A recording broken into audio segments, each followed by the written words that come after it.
1980, just after getting out of the Marines. I got into law enforcement at the Harris County Sheriff's Department office. Then in 1996, I went back and started my Master of Science there at SAM. Finished that in 1998. 99, started my doctoral studies and was conferred my PhD in May of 2004.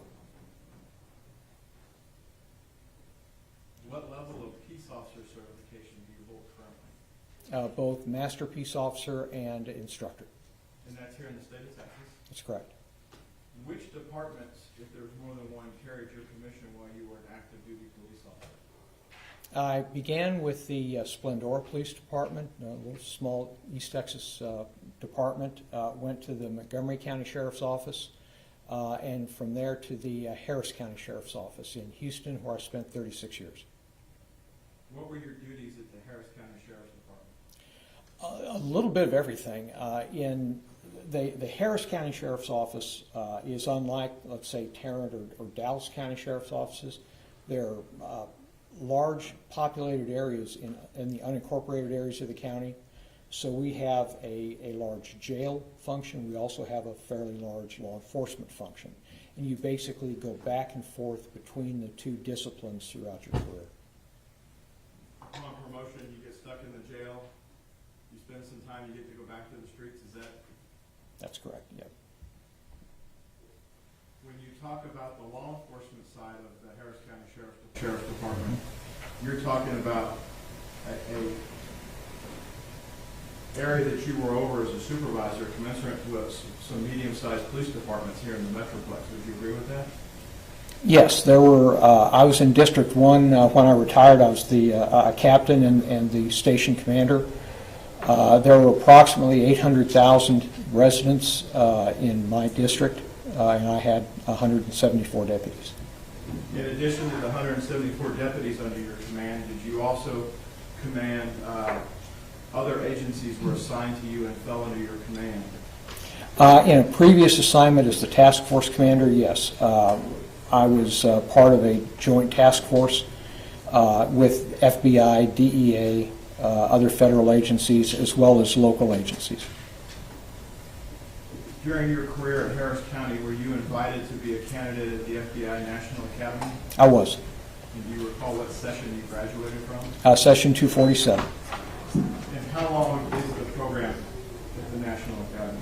The FBI National Academy is a leadership program. It's approximately 10 weeks in length. They're at aboard the Marine base at Quantico, Virginia. Have you had training during your career or your doctoral studies in use of force incidents? Yes. Can you explain that to the court? I've had the training that any other peace officer gets. I've also reviewed several other studies involving use of force, the mechanics of force, as well as the legal liabilities of force. I've also reviewed many use of force incidents. Have you attended any classes from the Force Science Institute? Yes, I have. I graduated from their main program, their 40-hour program in, I want to say, February of 2018. And the Force Science Institute is out of the northern Midwest part of the country, is that correct? Yes, it is. Are you a member of any professional organizations? Yes, I'm a member of NTOA, the National Tactical Officers Association, the TTPOA, the Texas Tactical Police Officers Association, the IABTI, the International Association of Bomb Technicians and Investigators. On the practitioner side, on the professional side, I'm a member of the ACJS, the Academy of Criminal Justice Sciences, as well as ACS, the American Criminological Society. How does a police officer get to be part of their bomb squad? Unlucky, at best. In Harris County, when you were there, you helped form the bomb squad of the Harris County Sheriff's Department, correct? I did. I was one of the first members. So you had to have specialized training at the Redstone Arsenal in Alabama on how to be a bomb tech, is that safe to say? That's correct, Class B 186. You were hired early on in this defense by Jim Lane Yes, to look at Aaron's use of force in this case and make some recommendations to us and ultimately maybe some opinions to the triers of fact. That was your engagement with us. yes, And you know that we're going to compensate you for that when this is all over. yes, At least you hope so, right? yes. Okay. Keeping in mind I still have access to explosives. Yes, fair enough. And the old bomb chief prosecutor over here understands that full well. It's the green light, right? Okay, so we're in this expert hearing. I think the state defense, we talked briefly before we went on the record of just going through your background and just your what opinions you intend to elicit today. Not a full, we're not going to dive into it. Judge, may we go off the record for just a second? Yes. Gail, it's just, you want just. Okay. Judge, may we resume? Absolutely. All right. Dr. Kuntz, can you give us, you formed some opinions in looking at this information, correct? Yes, I have. And as part of that information, we provided you, I think, everything that we got our hands on that Mr. Smith and Ms. Diener provided us under 3914, we gave it to you so you could have access to it. Is that correct? I received a number of documents, yes. In addition to documents, crime scene photos, extra photos that the state may have produced and given to us, videos from every officer that was out there. I'm sorry, from every officer? Videos? Yes, Videos from every officer out there. yes. You're kind of hard of hearing sometimes, correct? I am, I'm sorry. Did you not put ear protection when you were downrange at some point? What? Okay. Pay attention, mister. All right. So what opinions are you here to give to the jury? Can you give us a high-level overview of what your thoughts are on looking at this use of force incident? There are two incidents. The first, obviously, is the use of force itself. Was that proper police work? Was it justifiable under Texas law? And as well as the police procedures that were used by Officer Dean and Officer Darch in handling this call. So if we were to maybe break it down into three chunks, there's before they get to the gate, and then there's a couple incidents inside the gate. Is that a safe way to look at this? Yes.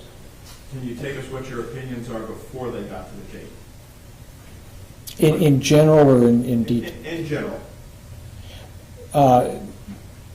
Their approach to the scene, the way they handled that scene, the way they walked through the scene was proper police work, given the nature of the call and what they observed on that scene. And you base that upon everything you've had available to you in pretrial discovery, plus you got to listen to Officer Dean testify, correct? That's correct. Then you have, if we were to break the time down inside the gate, there's two sequences of time I think you're here to testify about. Is that correct? That's correct. What's the first sequence of time? The first sequence of time is Officer Dean's approach to the window. And as we saw Mr. Fredericks point out yesterday, there is a deep breath. When we hear that deep breath on Officer Dean's body-worn camera, we see, based on the camera angle, we see him straightening up. It appears he might be stepping back slightly. The thumb comes off of the flashlight, and we now know that he's drawing his weapon. That's the first step. And then there's a second step. Do you want me to go further on the first step? If Mr. Smith does, he'll ask you some questions here in a second. He Okay. said broad strokes, and then he can ask you some follow-up. Okay. The second sequence, where does that start? As part of the first sequence, Officer Dean, once he draws his weapon, he begins to step forward to track what he's just seen and keep track of what he's just seen. But as he does that, he's confronted by a subject pointing a pistol at him. And at that time, he fires his pistol. Before fourth phase, I believe, of your testimony is the response to render aid that takes you leaving the gate and going into the residence till Dean turns his camera off and is put in a patrol car. Is that correct? Yes. What observations do you plan on providing the jury about that? Essentially, that Officer Dean immediately got on the radio, notified dispatch there had been shots fired. Immediately after that, asked for, I believe up here it's called MedStar, medical assistance for the individual that he had just shot. As they are backtracking out and going to the front door, he's asking Officer Darch if she has her TACMed bag, which is basically a small first aid type of kit to render aid. And then ultimately when they make entry into the residence and renders aid there. The fifth point for that area would be how Officer Dean or how officers are trained to move weapons away from individuals. Yes. And what is your thoughts on that? Police officers are trained to do exactly that. If you have an individual down, now whether they're injured, whether they're not injured, the extent to which they're injured, if there is a weapon close by, get the weapon away from them. One, we do not want them to have access to it, but also, two, we don't want to be stepping on it. Our first responders will not approach a subject to render aid if there's a weapon right there with them. So this basically prevents further harm. It prevents the necessity, perhaps, for another shot being fired, and it speeds the ability for first responders to render aid to them. Thank you. I'll pass the witness. Cross-examination. Just briefly, Dr. Coons, are you aware of any Fort Worth training that would tell an officer not to announce his presence at an open structure call? Yes. Where is that specifically?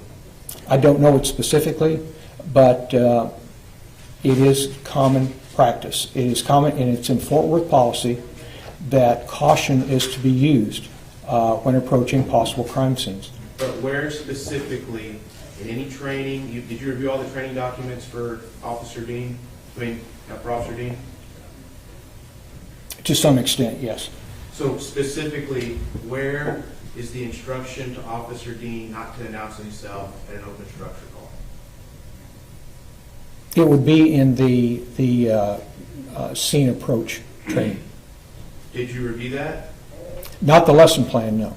Do you know specifically, from what you reviewed, that Officer Dean was told specifically not to announce his presence at an open structure call? In those specific terms, dealing with that specific call, no. Okay. No further questions? Redirect. No.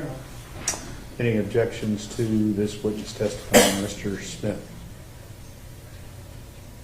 1 second. Okay. No objection. Jury here? Jury's here. Jury's here. Y'all ready to go? We have just 1 moment, Your Honor. You need to give them a heads up. Yeah.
Let's go.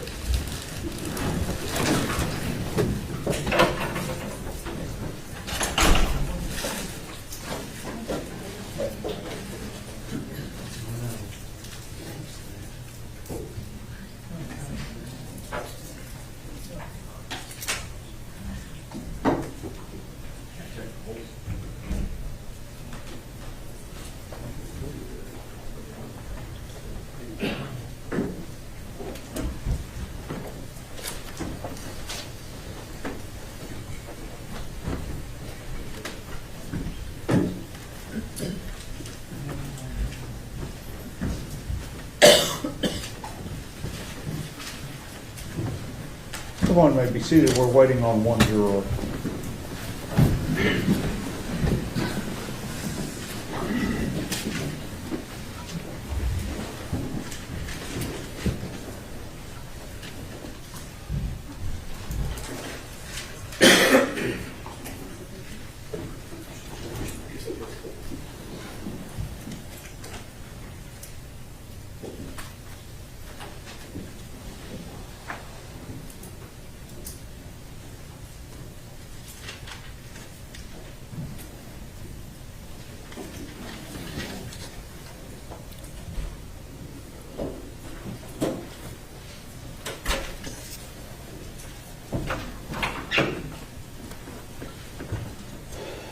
Good morning. Bet y'all never thought you'd have to swing to the courthouse this morning.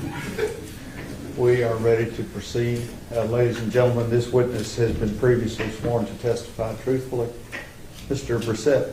Thank you, Your Honor. The defense would call Dr. J. Koontz to the stand. Go ahead. Good morning, Dr. Koontz. Good morning. How are you currently employed or otherwise occupied?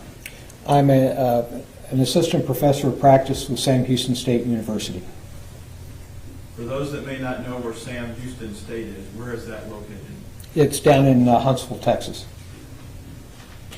And how long have you worked with Sam Houston State? I've been on full-time faculty since my retirement in December of 2018, and then I was an adjunct faculty member there prior to that. Where did you retire from full-time? The Harris County Sheriff's Office in Houston, Texas. How long were you at Harris County? 36 years. Were you a certified Texas peace officer during that 36 years? I was. And do you still have a certified Texas peace officer license? I do. And there's different levels the jury's heard about. Aaron and Carol had a basic. What level do you hold? I have a Master Peace Officer certificate as well, a license, as well as an instructor's license. 36 years before you retired, you had to go to an academy, correct? Yes, I did. And where did you go to an academy to begin with? The Harris County Sheriff's Academy, and they're in Houston. You've had a chance to listen to some of the testimony here this week and review the materials in this case. 36 years ago, they still teach the basics that they do today in the police academies? The basics, yes. In addition to going to a police academy, what other type of training have you had that prepares you to come to court today? I've had a number, literally thousands of hours of in-service training throughout my time with the Harris County Sheriff's Office. I've also attended the FBI Hazardous Devices School in Redstone Arsenal, Alabama, where I was certified as a bomb technician. I have attended the FBI National Academy in Quantico, Virginia, which is a leadership and management school for police administrators throughout the United States and throughout many parts of the world. Dr. Koontz, to be called doctor, what type of formal education do you have as well? Well, I completed my doctoral studies in 2004 there at Sam Houston. Prior to that, I completed a master's degree in 98, and then my bachelor's degree in 1980. Yes, 1980. Your doctoral's in criminal justice? It is. And what is criminal justice from the educational perspective? What are you teaching? What I teach in our Master of Science program, which is geared toward mid-career practitioners So we're talking sergeants, lieutenants, captains in law enforcement agencies throughout Texas. In our online program throughout the United States, we've even got some students with the Chinese National Police. And we basically bring them up to speed on several aspects in criminal justice. I teach management and administration, administration and leadership, as well as ethics, and then human resources. Why ethics to mid-range police officers? Ethics is critical to policing in the United States. Not so much if you're in a totalitarian dictatorship, but here we need to understand not so much what to do at times, but what's the right thing to do. And that's very important for police leadership. In addition to the training you've talked about, did you also go to a program called the Force Science Institute? I did. I attended Force Science in February of 2018, and it talks a lot about human dynamics, the speed at which people can perceive things, react to things, and other subjects along those lines.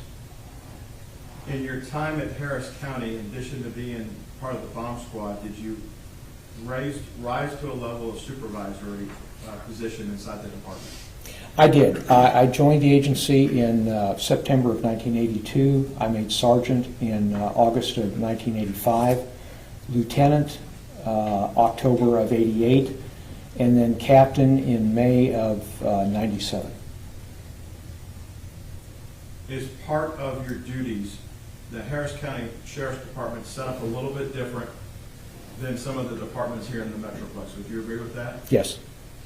Is that based on the geographical areas of the county of Harris, that there's a large part of unincorporated as compared to, say, Tarrant or Dallas? It's not only a large part of the county is unincorporated, but it's also very heavily, densely populated as well. We've heard about districts here, central, east. Was the Sheriff's Department there assigned district numbers? Yes. In the last district that you were in charge of, how big a population space were you responsible for? I was responsible for over 800,000 people and 174 deputies. In your role as a commander of that sector, do I have that right, commander, or what was the title for that? District commander. Did you have to review use of force reports? I did. What is a use of force report? This is something that's relatively new in policing, probably about the last 15 years or so.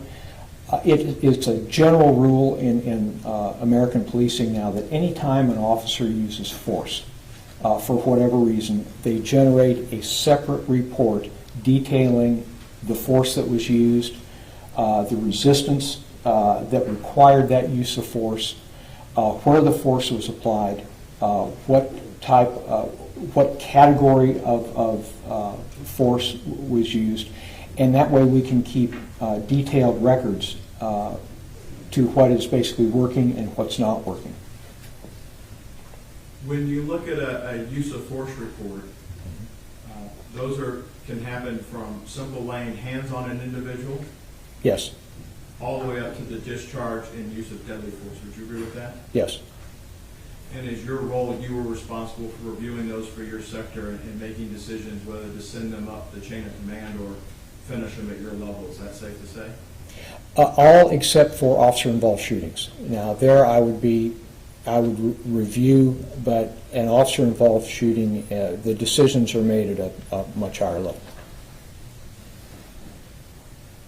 Whether it's a simple use of force with hands or an officer-involved shooting, it's important to walk through the process and evaluate this from the eyes of the officer at the time, knowing what they knew. Is that a safe statement?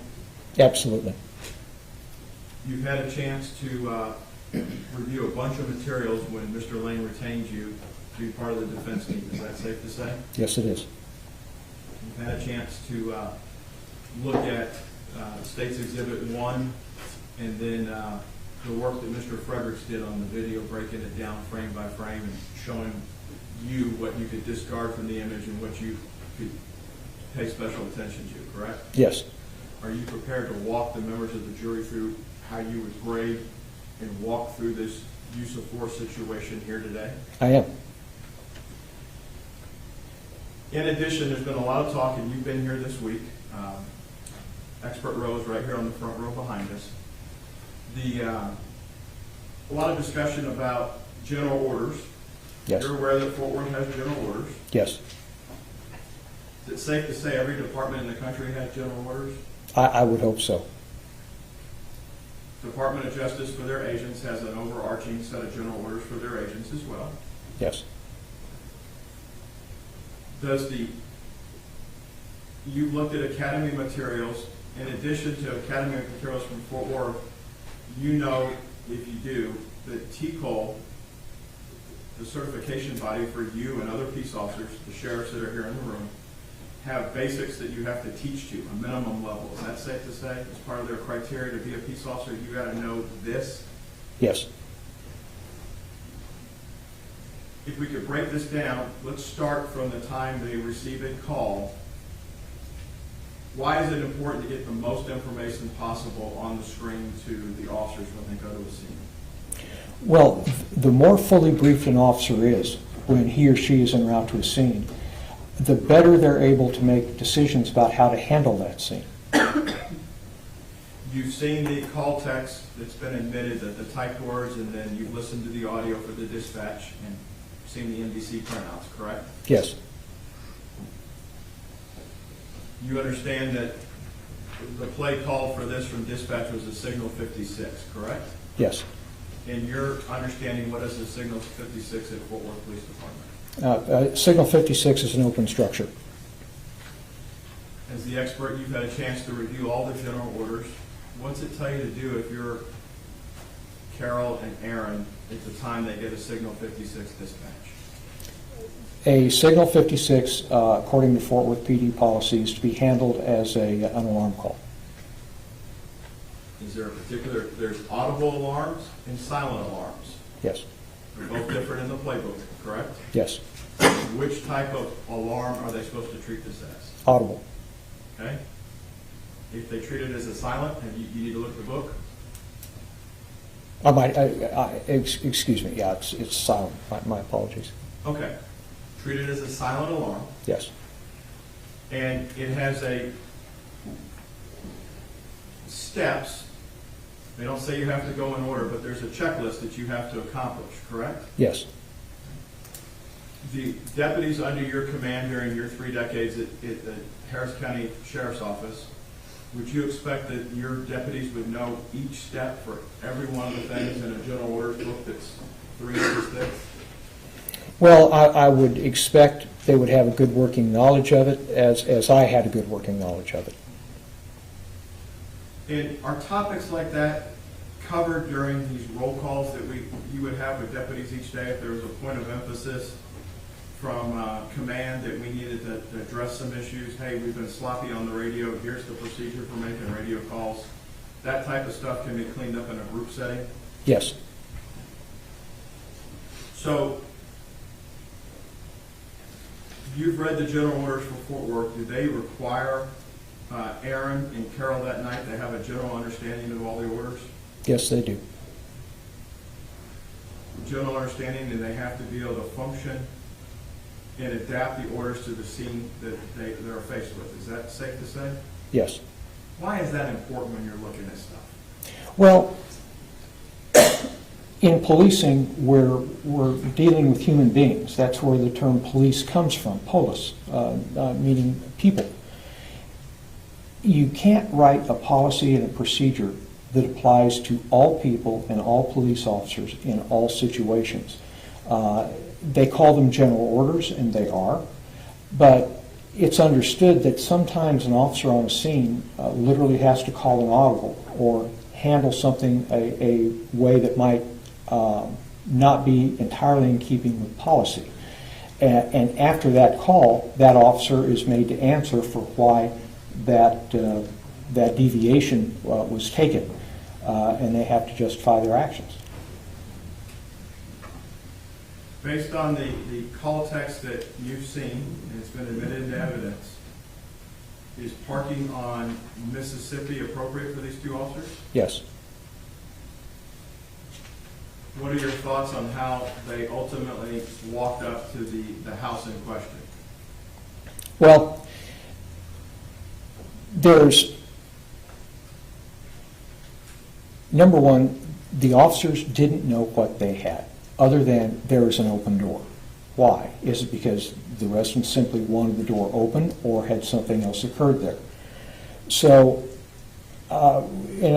we discussed family disturbances, how you approach those family disturbances. When you're coming up on a scene, what police officers are trained to do generally is, one, not walk right up to the front door. You don't go up the path. You would walk across the yards, and before you get to the house where the call is, whether it's an open door call, whether it's a family disturbance, something like this, you stop and you listen. You try to listen to see what's going on, because you're trying to gain information.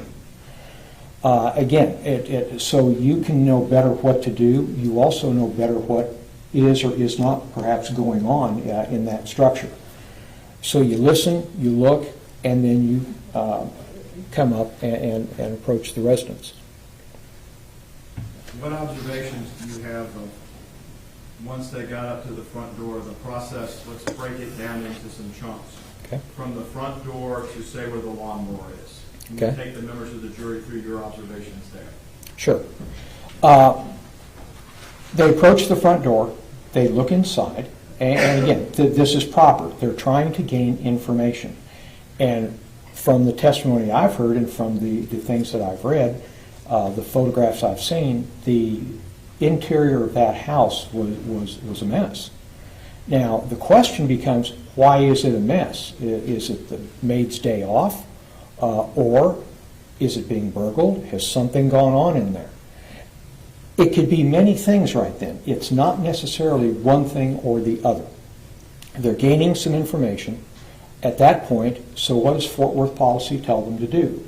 It tells them to go make a go-around of the structure to check for forced entry. So they're there at the door, they're looking, they don't see anybody in the living room area that they can see through the door, so they cross that threshold and they turn the corner, and they're going up what we call the B side of the house. Think of it this way. If the front of the house facing the street, that's the A side, then it's B, C, and D. So now they're on the B side, and they're approaching that second door. You listened to some questions yesterday about how Aaron and Carol cleared the door on the A side and then the door on the AB side as it makes the turn, the B side. Yes.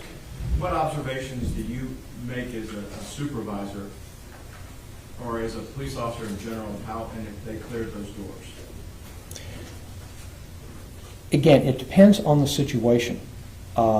If they just had an armed robbery suspect run in there, you're going to cross those thresholds much differently in a much more tactical manner. They didn't know what they had. They're looking in, they don't see anybody, so they go ahead and cross the threshold. So the way in which they did it, given the nature of the call, given the information that they picked up at that point, it was perfectly fine.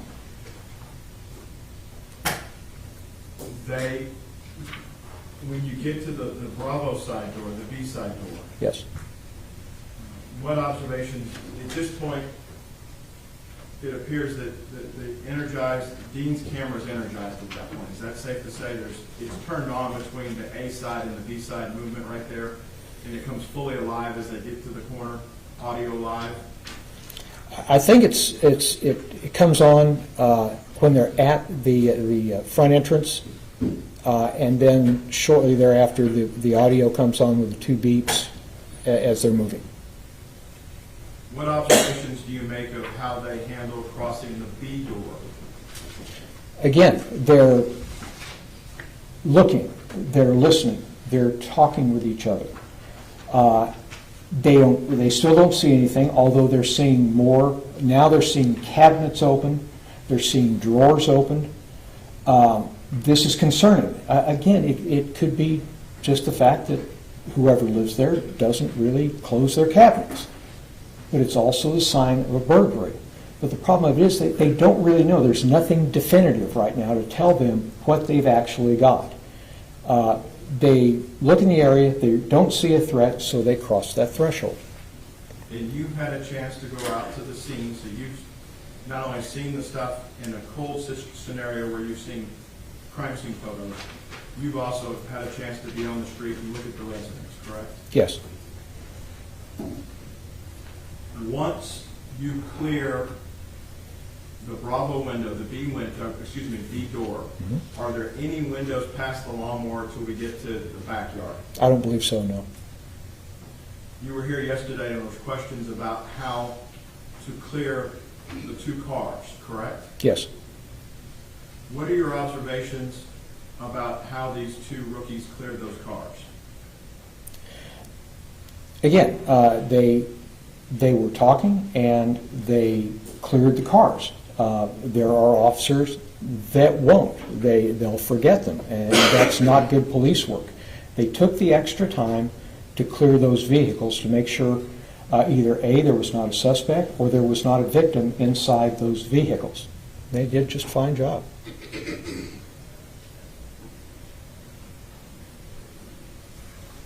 you have any issue with displaying a light to energize and look inside those cars? Given what they had, because at this point in time, they really still don't know what they had. It could be something, it could be nothing. So they're still in this fact-finding. So, no, they need the light to illuminate to illuminate the inside of the car, and they use the light to do that. And that, again, given what they had on that scene that night, it's perfectly fine. Would you expect officers, either young or old in experience level, to start calling license plates in as they're inspecting a premises for an open structure at that stage, at that point? They could or they couldn't. Some officers would. Other officers may not. It's the officer's call on the scene. Is it like TV where you get an instant response back from dispatch in your experience on instant license plate returns? Yeah. We're talking a couple minutes? Well, it could be, but also, too, just the time to get on the radio. It could be a busy night. You have to wait, key up. Well, then somebody might be keying at the same time. You have to wait. Well, while you're waiting there to run that tag, you're also wasting time.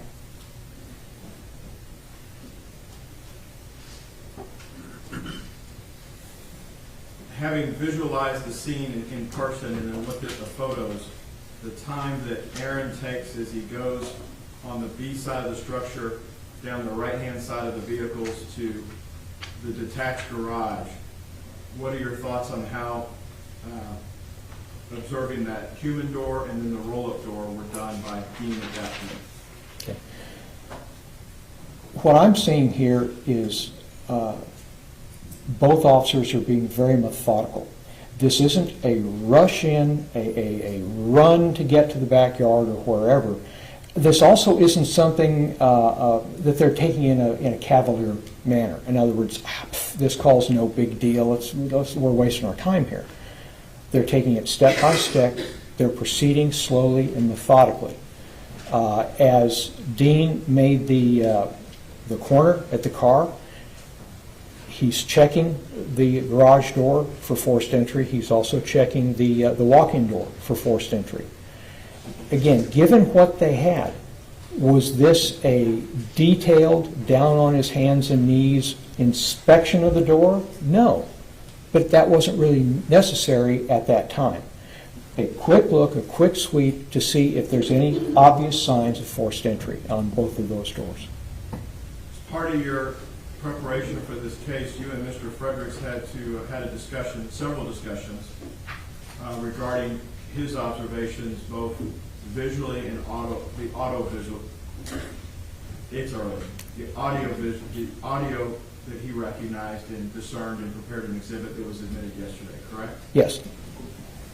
And are you able to having looked at the timeline, may I approach your arm? Yes.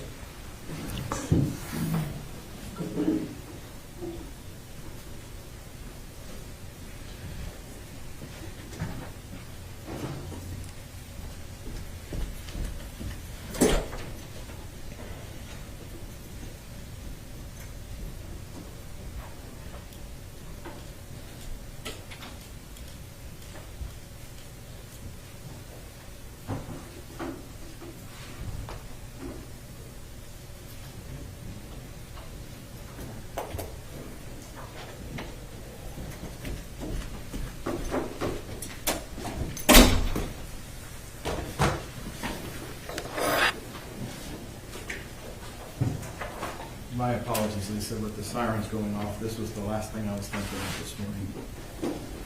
Dr. Coons, I'm going to show you what's been admitted as Defendants 44. You had a chance to sit down with Mr. Fredericks and go over that on his deck at our office on Sunday afternoon and hash all this out, much like the jury got to see stuff here yesterday, correct? I have. And when you're looking at Defendants 44, when you're looking at 44, there is conversation from the time the audio is initiated here at 07 and 744 milliseconds through the time where we have the deep breath, correct? Yes. And would you expect two officers that are running a Signal 56 play to be talking back and forth? Yes, any call. Why? You're coordinating your activities. Each officer is telling the other one what they've seen. They could be warning the other officer. But again, this is, right now, we're trying to gain information. And by talking with each other, they're coordinating their activities and they're giving each other information.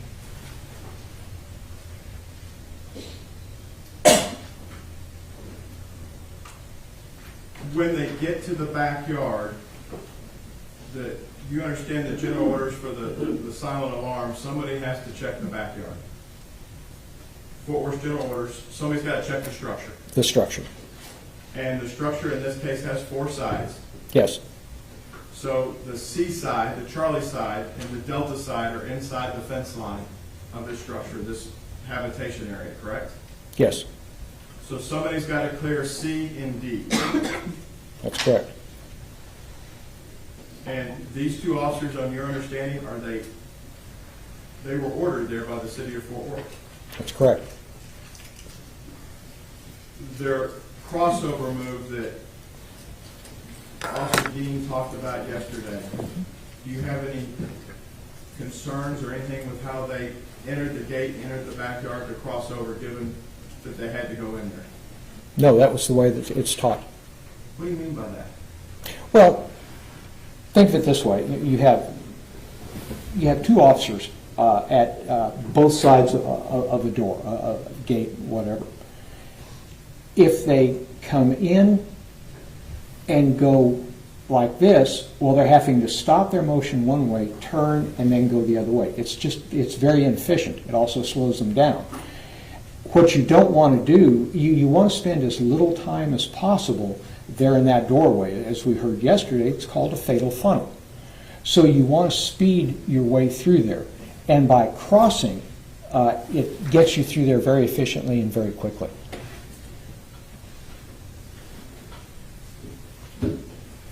If Carol Darch says that she's gun belt to gun belt with Aaron in this situation, we can only see what Aaron's cameras are capturing facing forward. Yes. Safe to say? If Carol Darch says she's gun belt to gun belt with Aaron, where do you place her in that scene at that time, after they've crossed over? I would place her immediately to his left rear.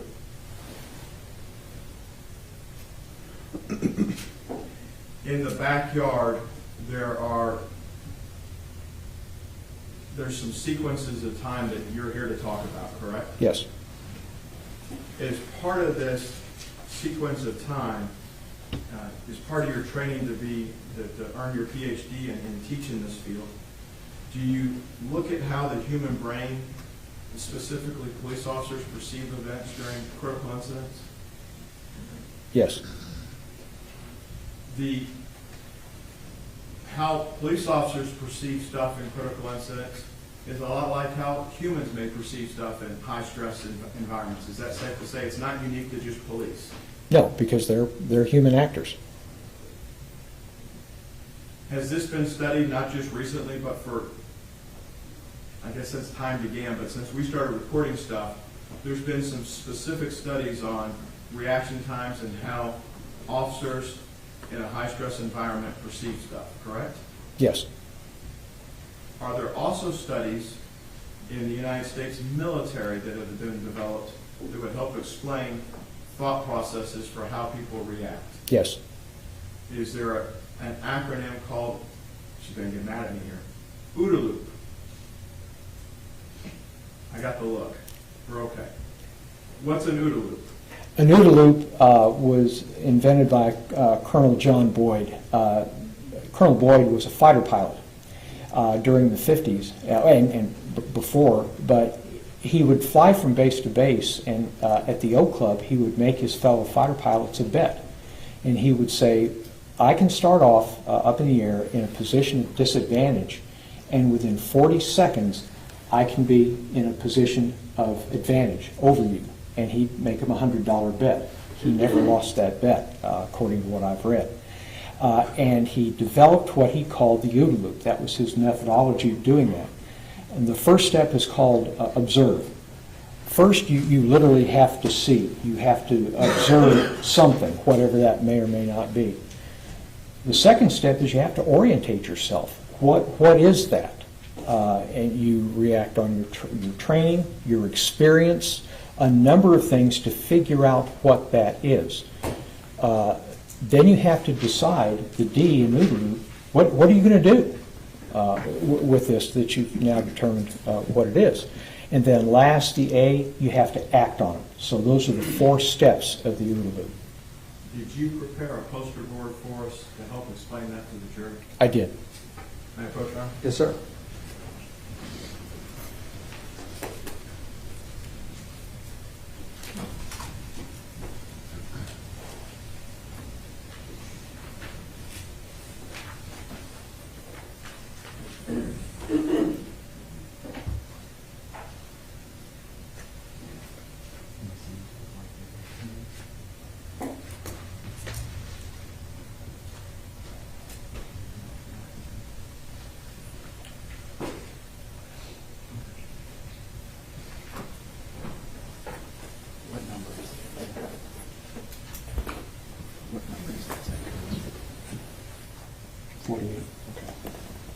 Dr. Koontz, I'm showing what's been marked for identification purposes as Defendant's Exhibit 48.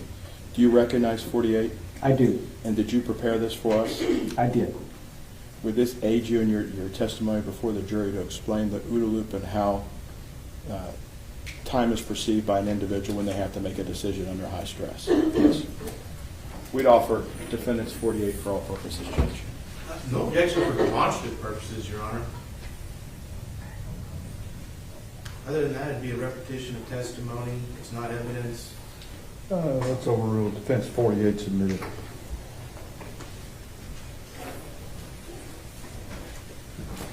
May it be published as well, Your Honor? Yes. Dr. Koontz, if we could start, will you step down, Your Honor? Yes. Dr. Koontz, we got 14 in the box, so let's break it 7 and 7. Let's start down here and take us through, and then we'll go down there where the other side can see, okay? Okay. Can you, on the exhibit, can you take us through the decision process you talked about here? Sure. First, we begin with an observation. And that includes both outside information, in other words, this is something new that's just coming in. When you came in this morning, you saw me on the witness stand. You've not seen me there before. It can also be an observation from a changing circumstance. You're looking at something, you're first observing it, but then all of a sudden something changes. So those are your observations. All of us have some amount of experience, some amount of intuition, that feeling we get sometimes about something. That's feeding into these observations too, is kind of coloring it, it's kind of shading it. Then also too, we're getting feedback. Based on what happens over here, This is feeding back, and it's basically modifying these observations. Okay, we'll show that part down here. Okay. Same, so it's easier. Want to go through the same part again? Okay, do we need to go through the same part again? I want to make sure everybody can see, because if they have vision like me, they couldn't. Okay, but basically, here are the observations, and they're being fed from outside information. Observations are also being fed as your observations change. You're getting new information in about that same thing. Information's coming in based on your intuition, your life experience, and also you're getting feedback from these other steps. And how do you take that then to the next part for the decision? Well, then you go to orientate. Well, you've got this observation, but what exactly is it? Okay? Well, it's going to depend a lot on your cultural traditions, what your thinking is about it, also any new information. What do we have now on our belts? We've got our phones. We have a question about something, first thing comes out to Google, and we find out new information. Let's move that down here so Okay. everybody can see. So same area, so you're orientating. What are we showing here? Basically, what you're doing is you're taking an observation in the abstract and you're making sense out of it. What does it mean to you? And once you orientate, you have to make a decision as part of this process, correct? Yes. And how does that boil down? Basically, based on your observation, what you're making out of it, well, now you've got to make some sort of decision what you're going to do next. And is the decision the same as acting? No, not at all. How so? Well, every year along about this time, I make the decision to watch my diet in the new year and lose some weight. I don't act on it, unfortunately. So decisions and actions are two different things. We can make a decision that doesn't necessarily result in an action. Thank you, Doctor.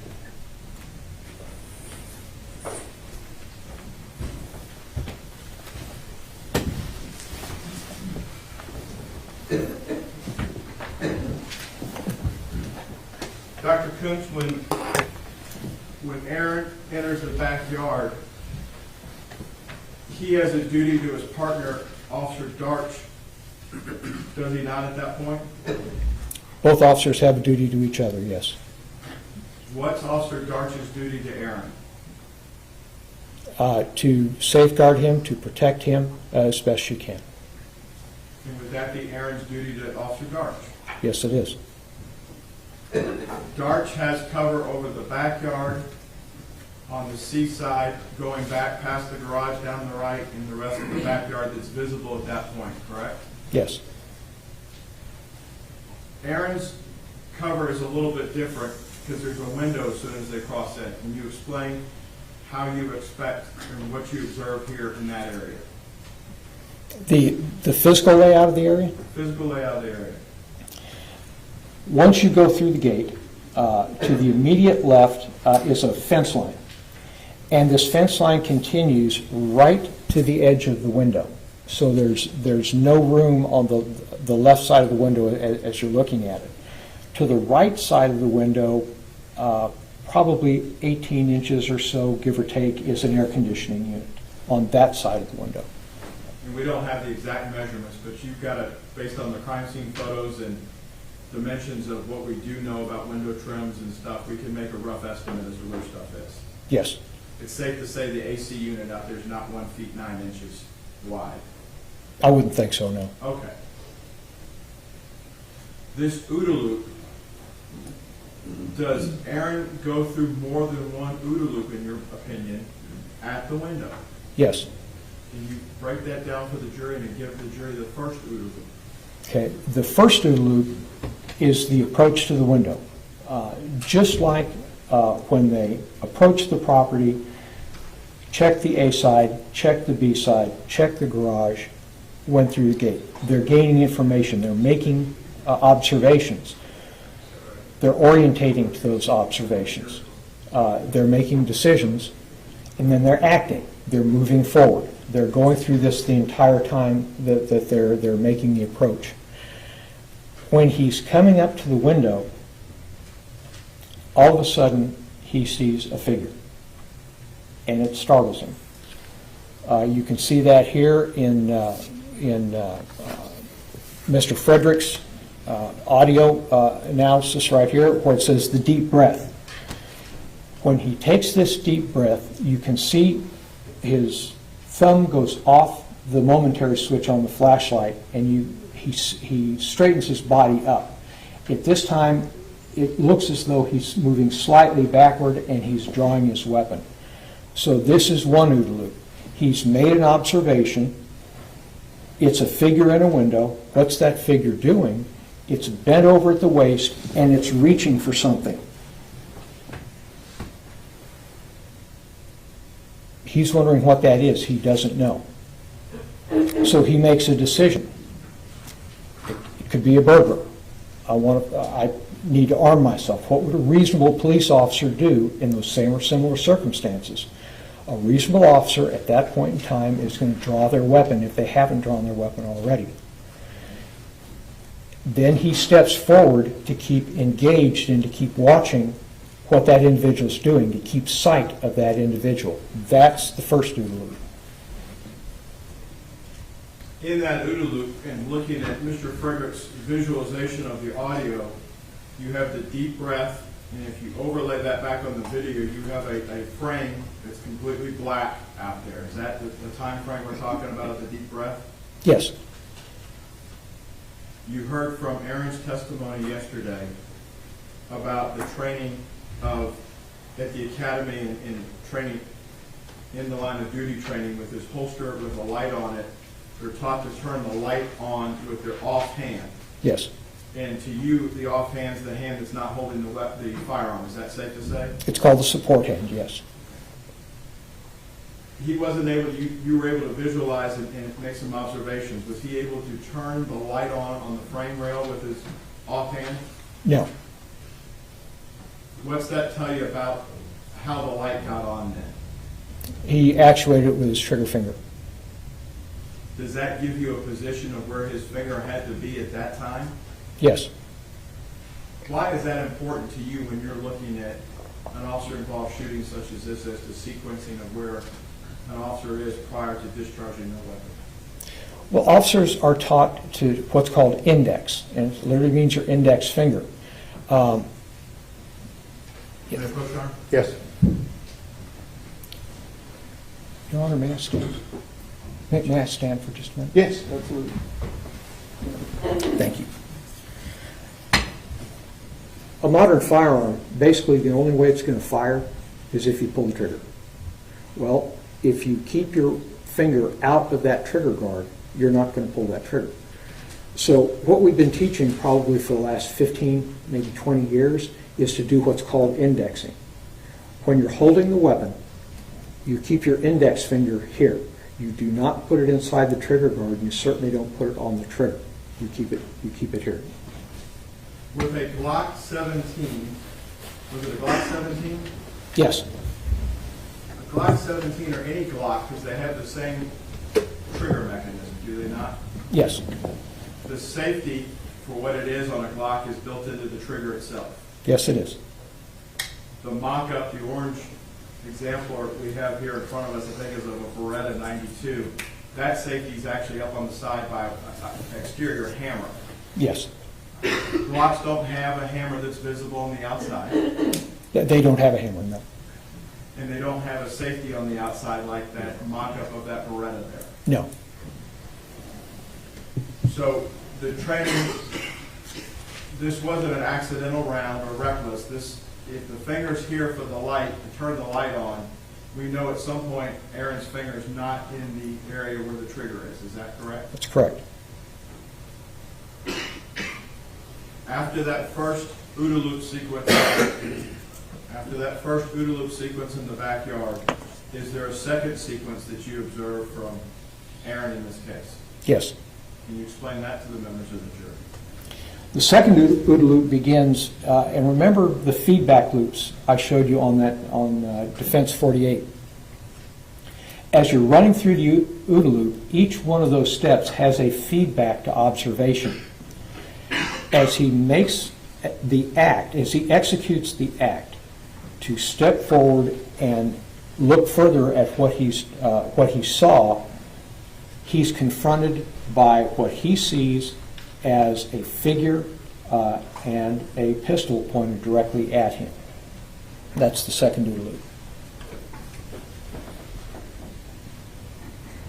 If OODA loops are applied to policing from the time that Aaron and Carol get to the front porch all the way through, as they're walking down the side of the B side of the structure, there are a lot of different options as part of their OODA loop as they're processing and constantly evaluating what's going on. Is that safe to say? Yes, it is.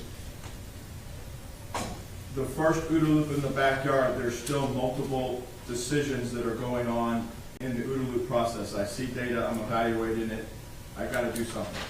Yes. The second OODA loop, once a weapon, given that Aaron already has his gun out, is there less decisions in that second OODA loop? Yes. Can you explain that to the members of the jury? Police officers are trained that when a firearm is pointed at you, shoot that individual. You are in extreme danger. You are in danger of being shot and killed.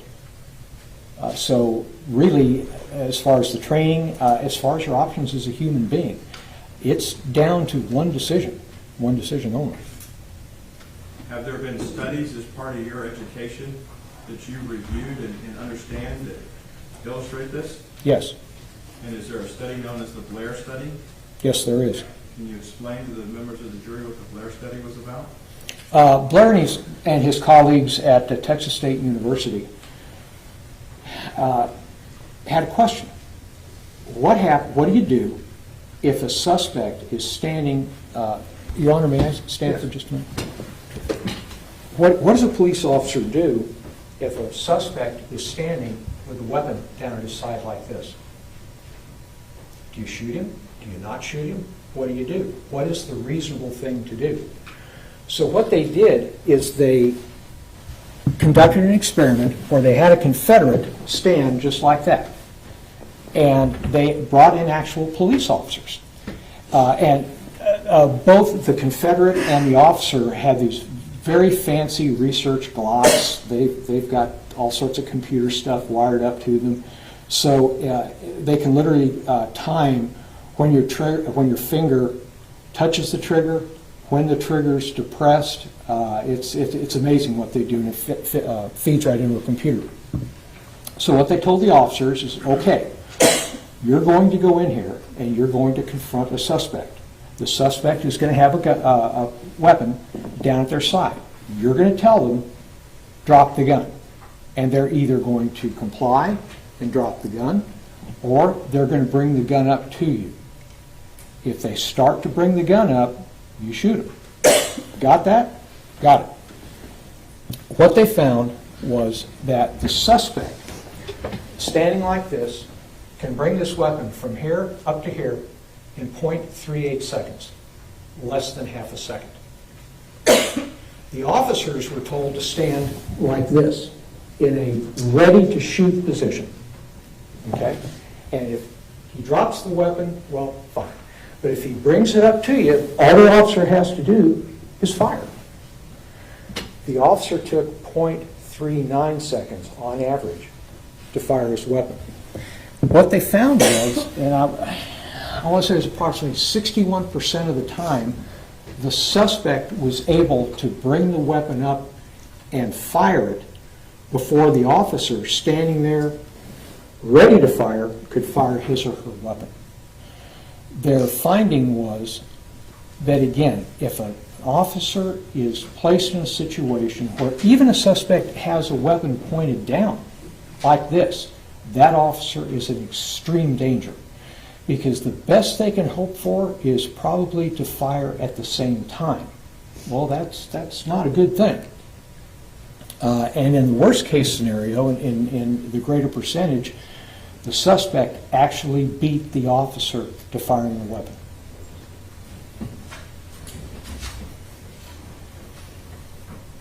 That study came out and was published subject to peer review back around 2011, as I recall. That's correct. Aaron went to the academy after 2011, based on your understanding, yes? Yes. Would an example that both Aaron and Officer Darts have talked about where the target is bladed toward them and then it pivots to shoot, would that help simulate that in a different world of reaction time to get the officer's muscle memory to get to a point where they're able to discharge their weapon in a rapid fashion when they perceive a threat? Yes, that's the entire purpose.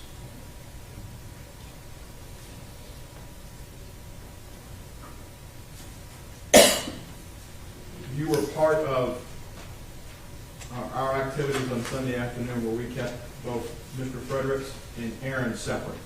Yes. Leading into yesterday when Aaron took the stand before Mr. Fredericks, Aaron had never seen what you and Mr. Fredericks had been working on with the stuff, and you hadn't shared it with Aaron by any way, had you? No. There was discussion as you sat here yesterday when Aaron was on the stand about Aaron seeing the barrel of the gun and it was rather large. Yes. You've been through critical incident shootings yourself as a peace officer, have you not? Yes. You've researched this area and worked in this area extensively. Is that safe to say? Yes. What happens with an officer when they're faced with a weapon where you hear, I don't see their hands, all I see is the barrel? What are we looking at there? Well, there are three things that can happen, and happen in a very high percentage of officer-involved shootings. If you remember, Grant Fredericks told us that human vision is about 180 degrees, a little more than 180 degrees. He said you could waggle your fingers like this. That 180 degrees decreases to about 2 to 3 degrees. It's like you're looking down a toilet paper tube, and it's called tunnel vision. I experienced this myself on the last critical incident I was involved in. I gave testimony to the grand jury that it was a struggle between myself and a person trying to disarm me. And they kept asking me about the third guy trying to reach in and grab the gun. And I kept saying, there's no third guy there. Yes, there was, back and forth. Come to find out, there was a third guy there. But I was so fixated on retaining control of my weapon, I didn't even see this guy standing right here reaching in to grab the gun when the shot was fired. That's tunnel vision.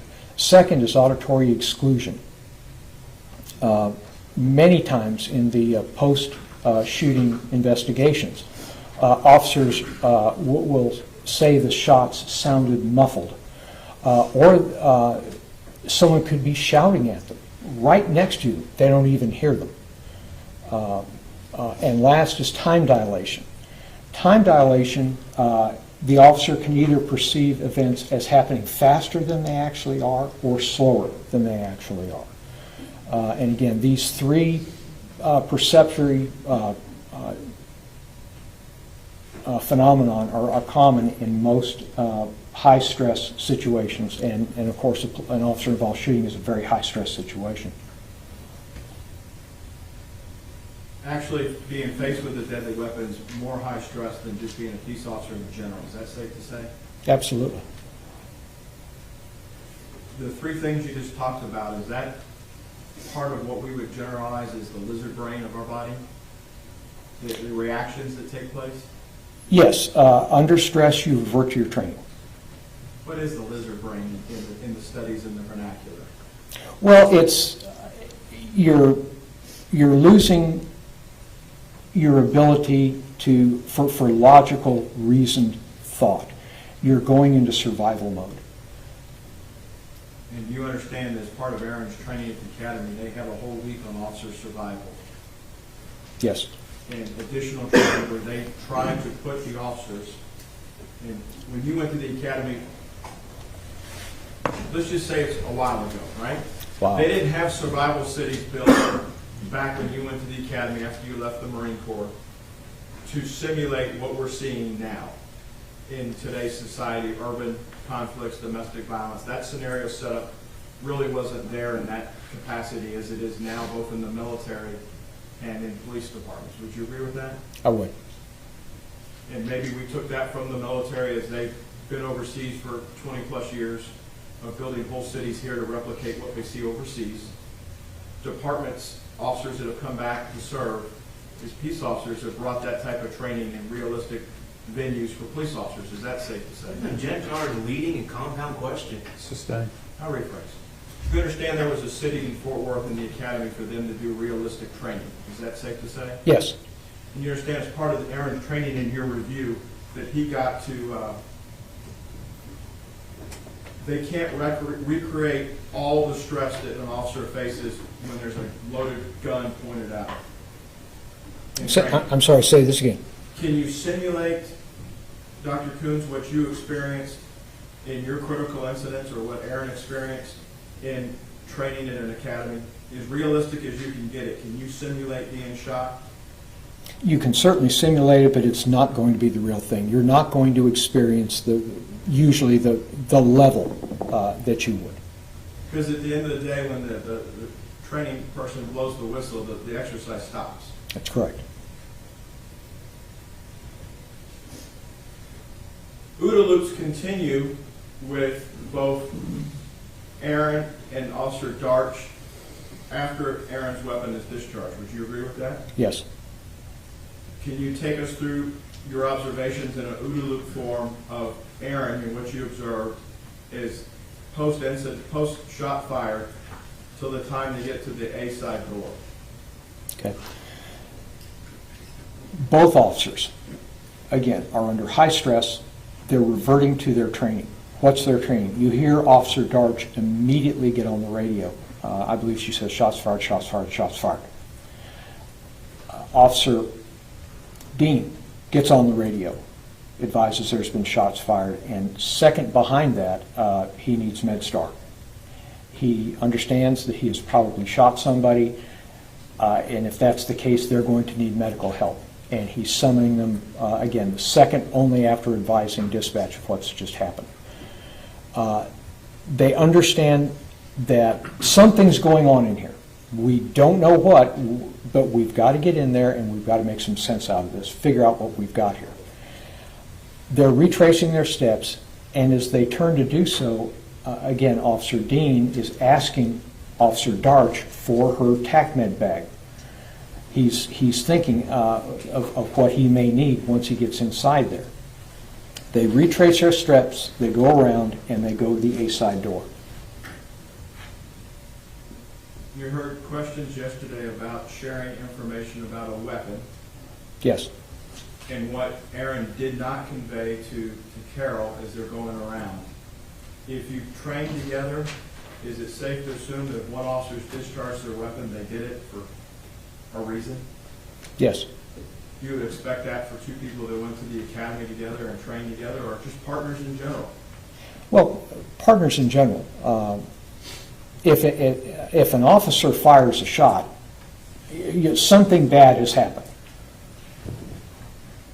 The auditory exclusion and the adrenaline dump that happens with a critical incident, is Aaron over that as soon as he clears the fence to go back down the driveway? Not at all. How long can the effects of that last at a scene? At least several minutes. Once Aaron gets to the front door, the A side door, and goes in, there was questions yesterday about whether they did a slow clear, a fast clear, or taking place going through. Yes. You've observed the stage one. What are your observations as how these two rookies went through and cleared to get into medical aid? Okay. There's clearing a room and there's clearing a room. And it depends on the circumstances. When I was with the Criminal Warrants Division and we would serve a felony warrant on a house, we would clear that house. We would do it slowly. We would do it methodically. We would physically enter a room, cross the door, get out of the fatal funnels, go along the walls. We would open every closet door. We would go through all the clothes at the bottom of the closet. We would look under the bed. while we had other deputies stationed outside covering up the hall and down the hall. We would go through the entire house, room to room to room, doing that. When we got done clearing that house, the attic, now in Houston we don't have basements, I don't know about y'all up here, so we don't have to worry about a basement in Houston. Then we would go to outer buildings. But make a long story short, and it would take us 20, 30, 40 minutes, but when we said that residence was clear, it was clear. And that's appropriate for that type of a circumstance. This circumstance here is different. Officer Dean and Officer Darch are figuring someone has been shot. So there's a need to get there and get medical aid to that individual. On the other hand, they still don't know what's actually going on in that house. There could be dangers in that house. So what they're doing is what Officer Dean described incorrectly as a fast clear. What they're not doing is just running from the front door straight to the back bedroom where somebody might step out of a room and shoot them in the back. They are making observations as they're moving quickly. They're looking into each room, making sure there's not someone right there. They're proceeding forward. So what they're doing is they're balancing their priorities on the given situation with the understanding there's somebody down there that might need medical help. So that's a different type of clear. That's a fast clear, and it's appropriate for that type of circumstance. Would you agree with me that every decision an officer makes, there's a calculated risk to it for their own safety? Yes, just putting on the uniform.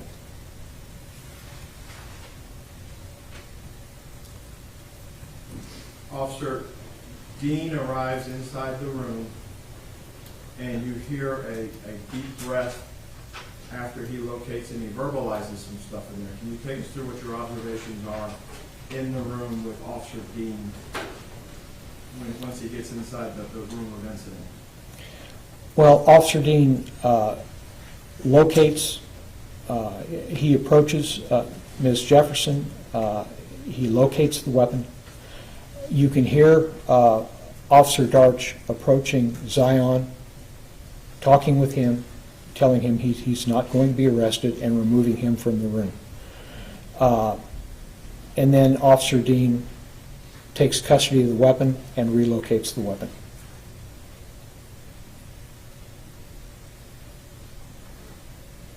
Have you had experience in critical incidents to where the emotional effects of what has taken place as an officer comes back out of the tunnel vision when they start to get their hearing back, that you may see effects on their body or hear it verbalized in body-worn cameras from incidents? Yes. Anything that you observed in watching and listening to the video of Aaron's in that room that's inconsistent with what you would expect an officer that's just been involved in a shooting to exhibit? No. You mentioned earlier about time can either expand or compress. What did you mean by that with relation? There was questions yesterday by the state about the time to render aid. Do you have an opinion in that area about how time can compress or stand still for officers that have just discharged their weapon and been in a high-stress event? Well, even though he was under an extreme amount of stress, one of the first actions in the immediate aftermath of this event was Officer Dean considering medical help for Ms. Jefferson. He verbalized it on the radio after notifying dispatch, and then in asking for Officer Darch's TACMED bag. So concern for her welfare, concern for getting her medical treatment is on his mind. The issue of time for the time to do something in the room after the weapon has been moved. He's trained to move the weapon. Yes.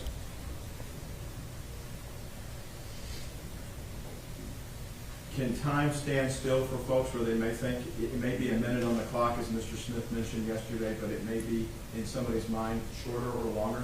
Yes. If I could, Dr. Cummings, I want to go back outside to the start of the second OODA loop. You're familiar with Fort Worth General Orders at this point, are you not? Yes. you're familiar not only with the playbook as it talks about signal 56, audible alarms, and then the silent alarm that they were running, but also their use of force standards, correct? Yes. In Texas, under TCOL and under the training that Fort Worth utilizes, is mere presence alone sufficient to identify somebody as a peace officer? Mere presence alone, Police officer in uniform as Aaron was that night. yes. In uniform, yes. So the misnomer in the media that they have to identify themselves, that's not what the orders say, is that correct? No. And that's not just Fort Worth's orders, that might be Denver, Colorado's orders, the Department of Justice's orders. If there are times where officers are faced with deadly force as soon as they walk up on something, is that correct? That's correct. The general orders provide a guide to officers and give them the tools to function when they're out on a signed call like they're ordered to this case. Is that safe to say? Yes, it is.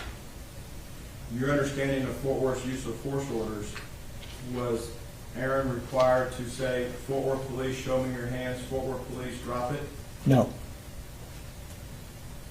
In your study of officer-involved shootings, do officers often visualize in their commands what they're seeing? Verbalize? Verbalize Yeah. what they visualize? Well, they're verbalizing what they want. What do you mean by that? In other words, as Officer Dean's testifying, he was taught at the academy the hands are where the attack is going to come from. Watch the hands. He couldn't see, when he's seeing this subject that we now know to be Ms. Jefferson, bent over reaching for something, he's wanting to see her hands to see what she's actually doing. His stress level is just going through the ceiling, and he's verbalizing that. You know, show me your hands, let me see what's in your hands. That's what he wanted to see. In your review of critical incidents across the country, those commands are usually very salty language. Would you agree? It can be very salty language, yes. This was rather tame compared to what you've experienced on some of those. Would you agree? Yes, it was. No cuss words? Not that I recall, no. He's an engineer.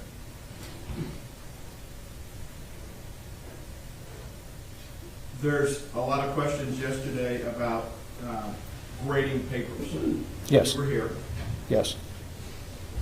Your understanding of how you apply use of force standards in making a grading system, you have to take their experience level into play, correct? Yes, You have to look at an officer based on what they knew at the time, based on their experience. Did they act reasonably?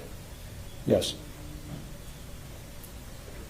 In looking at the totality of the circumstances, though this is a very tragic situation, do you have an opinion as to whether or not Officer Dean acted reasonably given the information that he had before him? I do. Object on invading the province of the jury. Overruled. Let me ask that again. Based on, in calculating reasonableness for this, Yes, you have to take the two rookies as they are.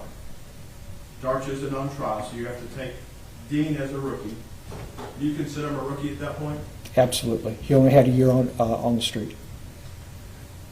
You have to take the rookie officer as he is, given what he's given from the call taker to dispatch to start with, correct? Yes, And you have to add up all the other data points as you go along till you get to the decision in the second who lit the fire. Is that correct? yes, And is that where the decision stops? Is you judge what you knew at the time? that's correct. Do you have an opinion as to whether or not Officer Dean's actions that night on October the 12th, 2019 were reasonable based on your understanding of the use of force standards and the ability to defend himself against a deadly weapon? Officer Dean's actions that night, and yes, this is a terrible event. There's nothing good about this. But his actions as a police officer were reasonable in what he was doing. Thank you, Your Honor. Pass the witness. Let's take a morning break before we do cross-examination. We'll start up at 10:30, okay? See you then.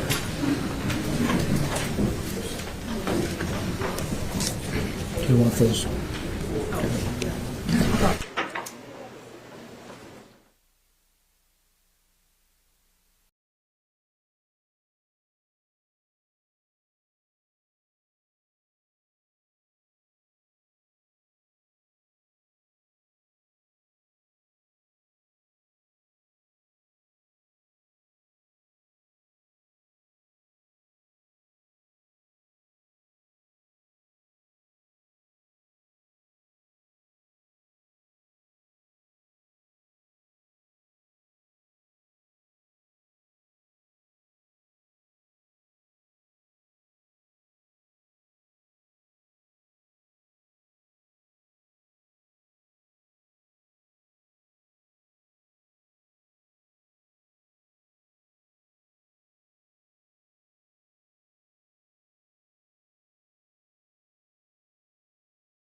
Everyone may be seated. Mr. Smith, cross-examination. Yes, thank you, Your Honor. Dr. Coons, do you have a copy of the general orders up there, specifically 327.01 dealing with the silent alarm? No, sir. Do you remember those general orders? Not every one verbatim, no. Do you remember the Part B of those general orders? If you could refresh my memory. That all main exits should be guarded so as to prevent the escape of any offender? May I see the document, please? Yes, Matt Brooks, witness. Yes, sir.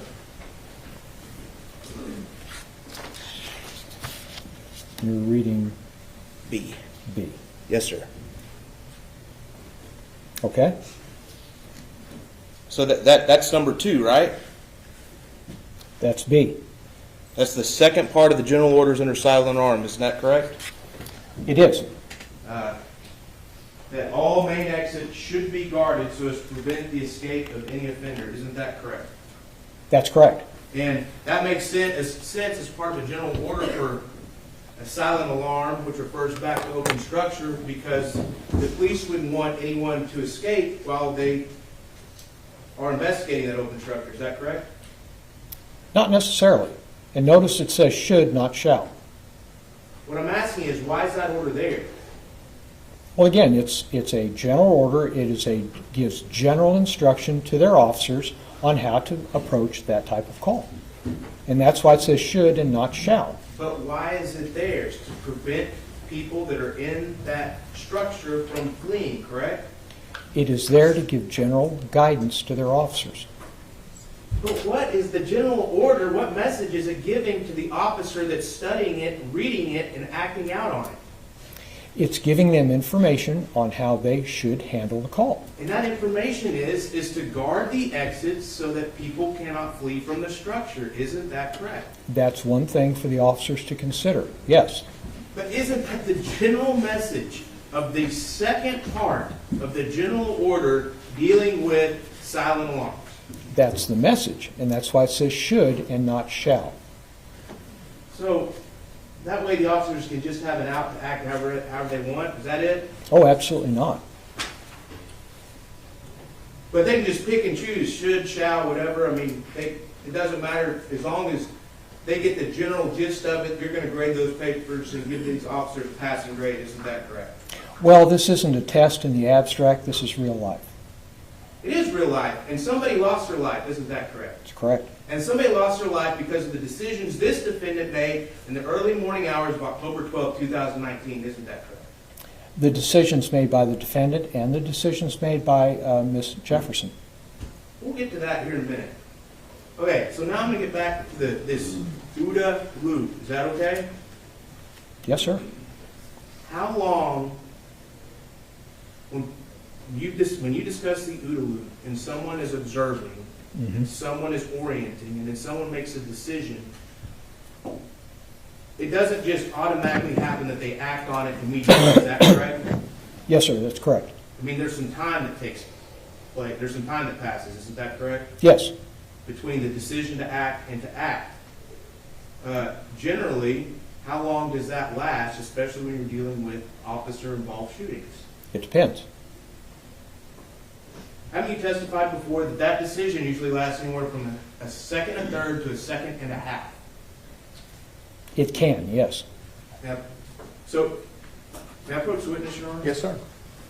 Just so that, Excuse me. you remember testifying in August of 2018 in Dallas County? I do.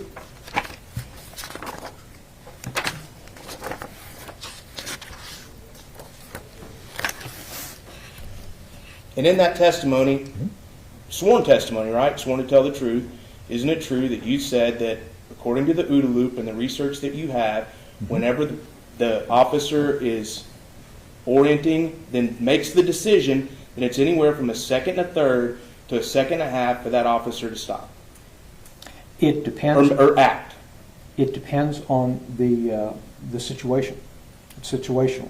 Now, if you're talking about this event is entirely different than this event here. So you're saying that the event itself can rewrite the neurological aspects of the human brain and the human nervous system that delay reaction times when a person intakes information and then decides to act. Are you saying that? Can you put that in a little simpler terms, please? Sure. The act that the person's going through doesn't change the hard wiring of the person's brain, does it? It doesn't change the hardwiring of the brain. What it does, what changes is the person's ability to react to it. In other words, a simple stimulus will elicit a faster response. Now, more complex the decision is, the longer it's going to take. Now, this area of research started out probably in the late 40s and 50s with the traffic crashes. Basically, how long did it take people to take their foot off the throttle and put it onto the brake? What they found is that if the driver knew it was coming, it took them a lot less time to take the foot off the throttle, put it on the brake. If it was a surprise to the driver, it took them longer. Okay, so now let's get back to officer-involved shootings. I mean, you testified previously that in your OODA loop, that an officer in an officer-involved shooting, from the minute they take in the information, from the instance that they take in the information and decide to act, that action to follow through with it can take anywhere from a second, a third, and a second and a half. Isn't that true? Well, again, it's not my OODA loop, it's Colonel Boyd's OODA loop. I'm utilizing it. And again, the scenario is the same, the hardwiring of the brain is the same. However, that timing is going to vary based on the incident. Are you a neurological scientist? Oh, no. So let's get back to this. You've testified previously. Isn't it true that you've testified previously that the instant that the decision is made in the brain, for that action to be followed through, it takes a second, a third, and a second and a half? Isn't that true that you testified previously to that information? In that particular case, given the circumstances of that case, based on the research that I have reviewed, in that case, yes, it took that time. It took a second, a third, and a second and a half for that officer to decide to stop shooting and then get that message to his hand. Is that right? And then to stop shooting. In that event, yes. So someone is shooting, pulling the trigger over and over again, and to decide to stop from, and you talk about ping pong balls and all this other stuff, but it takes a second, a third, and a second and a half, according to your sworn testimony in 2018, for that message to get to the hand and for the hand to then do what the brain is telling it. Isn't that correct? Given that situation, that's entirely different from this situation, yes. Are you saying that Officer Dean's brain and nervous system and muscle reactions react any differently than the person you testified for in 2018? Well, I'm sure there are probably some minor differences because people, depending on their age, a number of other factors, their reaction times differ. My reaction times at 68 are going to be a lot slower than Dale's is here. So that can vary, if that answers your questions. Well, again, you didn't do any studies on this other guy you testified for, did you? How do you mean studies? Well, you didn't do any neurological studies to test his reaction time, did you? I'm not qualified to do neurological studies. But yet you testified under oath, again, a second, a third, and a second and a half for the human brain to make that decision and then for the result to happen in real life. Given the science that I've reviewed and researched and placing that science onto that event as it happened at that time, yes.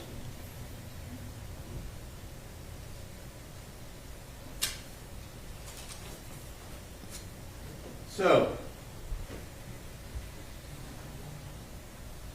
you said earlier whenever the defense attorney was asking questions that Officer Dean, the defendant, was still doing his investigation. Is that correct? Yes. Did you hear Officer Dean testify that he'd made up his mind that this was a burglary in progress whenever he first saw looked into those open doors of the residence on East Allen Avenue? Well, he testified to a few different opinions on that. Did you hear him say yesterday morning that he looked into those open doors on East Allen Avenue and decided that this was a burglary in progress? I also heard him say that it could have been a burglary in progress. Did you hear him say yesterday morning/afternoon when he testified under oath that when he looked in those doors, he thought that it was a burglary in progress, that he'd already made up his mind? Among other responses, yes. But he did say, you did hear him say that? I believe so. Okay. All right, so that would mean that the investigation's over, isn't that correct? No, it wouldn't, because as I testified, he testified that there were several other responses there too. It could have been other things. He testified that he didn't know what he had at that time. I'm not talking about what you believe is reasonable after looking at everything after it happened. I'm talking about what the defendant testified to under oath yesterday. I mean, are you calling the defendant a liar? What I'm saying is, he testified to many things. Are you calling the defendant a liar? No, not at all. Okay, so if the jury remembered what he said about when he made up his mind, that would be what they need to remember. Is that correct? Well, they would need to remember all his testimony, all the testimony that occurs here. But if he said he made up his mind, should they ignore what he said? Oh, I didn't say that. Okay, so that's important too, right? And he also said other things. Okay. So, again, you testified, I mean, him parking down the street, whatever, Officer Darts pull up to the wrong house, that's fine. But is it great police work if you're trying to conceal your approach to a home to walk straight across diagonally an intersection? Well, again, conceal probably is not the good term here. It's to be less conspicuous. Because again, this isn't a SEAL operation. This isn't Army Rangers here. They're trying to keep a lower profile in approaching this scene where they don't know quite what's going on. Would you agree with me that walking straight diagonally across that intersection is the most non-conspicuous way to cross that intersection? Can you pull that picture up for just a minute, that aerial? Sure.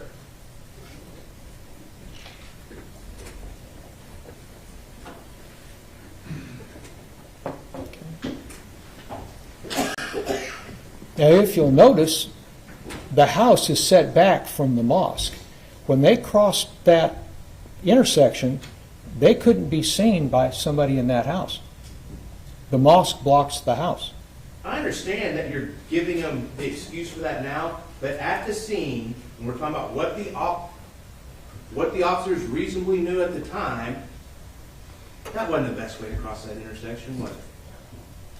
Your Honor, may I approach that? You can use this laser pointer. Oh, okay. Thank you, Your Honor. Okay. We're talking at night, and if I remember correctly, they were, parked here or here? The south side of the street, which would be the So- lower part of the intersection, right here. close to the bottom of the picture. Well, again, they're going to have to get there somehow. Now, as you can see, if you're drawing a line here, a lot of that is excluded from view of the house. So basically, when they're here, they're not going to be able to see the house. If they can't see the house can't see them. They're going to have to get across there. The marked unit is already here. So it's basically just a non-starter. Did they walk this way? Did they walk this way, then this way? Did they walk this way and across here? Basically, they got across the intersection, and that was just fine. I mean, you've been talking about, silent alarms have been talking about all week, open structure. Have you testified before that walking down the middle of the street for an officer is not the best idea if that officer is attempting to conceal his presence? if the officer is attempting to conceal his presence, walking down the middle of the street isn't the best thing, Is not the best thing. is not the best thing. I would say so, Okay, so concede that part. in that case. All right, so now, as the officers approached the house, were you aware that, you heard us yesterday, were you aware that 4 adults were across the street? That's what I heard. Would it have been reasonable to expect an officer to notice 4 grown adults sitting across the street from a house that they're going to approach? It depends on a number of things. It depends on lighting conditions. It depends on how much moonlight there is. It depends on what's going on there. Their attention is probably on this structure. Now, by the way, which house are we talking about? The closest one? This one right here. So they're coming up from this direction. If there are people here, is it possible that they saw them? Yes. But there are a number of factors which may make them more able or less able to observe those individuals. Would you want any police officer you train to be as observant as possible? Yes. And would you want any police officer you train, if they're coming up on an open structure call after 2 in the morning, to notice any other people that may be in the neighborhood? What I'd want them to do is have a good 360 view. And in that 360 view, wouldn't you want them to know if there are other people standing around in the neighborhood? I would certainly want them to make that effort, yes. Okay. So now we get up to the front door of the home on East Allen, Yolanda's house, and you're perfectly fine with them standing in front of that front door. They didn't stand in front of the front door. You're perfectly fine with their presence for however short it was in front of that front door. Well, it's as I explained to the jury, the way in which they scanned the interior, given the nature of that call, they had to cross that threshold to get to the other side to go around to the B side. The way they did it, again, giving what they had, it's just fine. And wouldn't you agree with me? I mean, you've investigated a lot of burglary calls, is that correct? Yes, I mean, and, you know, in the olden days, TVs used to be one of the heaviest items of furniture in the house, isn't that correct? absolutely. But TVs aren't that way anymore, are they? Depends on the TV. I mean, did you see the flat screen TV in Atatiana Jefferson's home? I didn't see it in her home, no. You didn't see it sitting there in the living room? I haven't been inside the residence. Have you seen the crime scene photos? Yes, Did you see the crime scene photos? I did. And it was still right there on the stand where it would have been if someone was watching TV on the couch, isn't that correct? Yes. And wouldn't you expect an officer to notice that if they think there's a burglary going on, that the electronics have not been taken? Well, they may not have been taken yet. They might be looking for other smaller objects. Grab the TV at the last thing. Because, So, well, you think know- about it, excuse me, think about it for just a minute. That's the largest, bulkiest item. When they start toting that out of the house, the neighbors are going to take notice, and that's when the cops might get called. That's probably going to be the last thing they take out. You're exactly right. Do you think that's why Officer Dean testified he thought the people that were doing the bad things, the burglars, were still in the house? Well, again, he testified that he didn't, really hadn't made many decisions on that. No, he testified he made a lot of decisions. So is that what you're saying, that the TV still sitting there contributed to the defendant thinking that the burglars are still inside the house? What I'm saying is it's really not a factor of whether they're there then or not. It just might be the fact that they hadn't got to the TV yet. Because they're still in the house digging up other stuff, right? Possibly. And I mean, and that's kind of what the defendant was saying yesterday, that these burglars could still be in the house. He's already making up his mind that the bad guys are in the house, correct? No. Are you saying that's not what he said yesterday? That's one of many things he said. Okay, so he said that yesterday, correct? Among many other things, yes. He said that yesterday, correct? Among many other things, yes.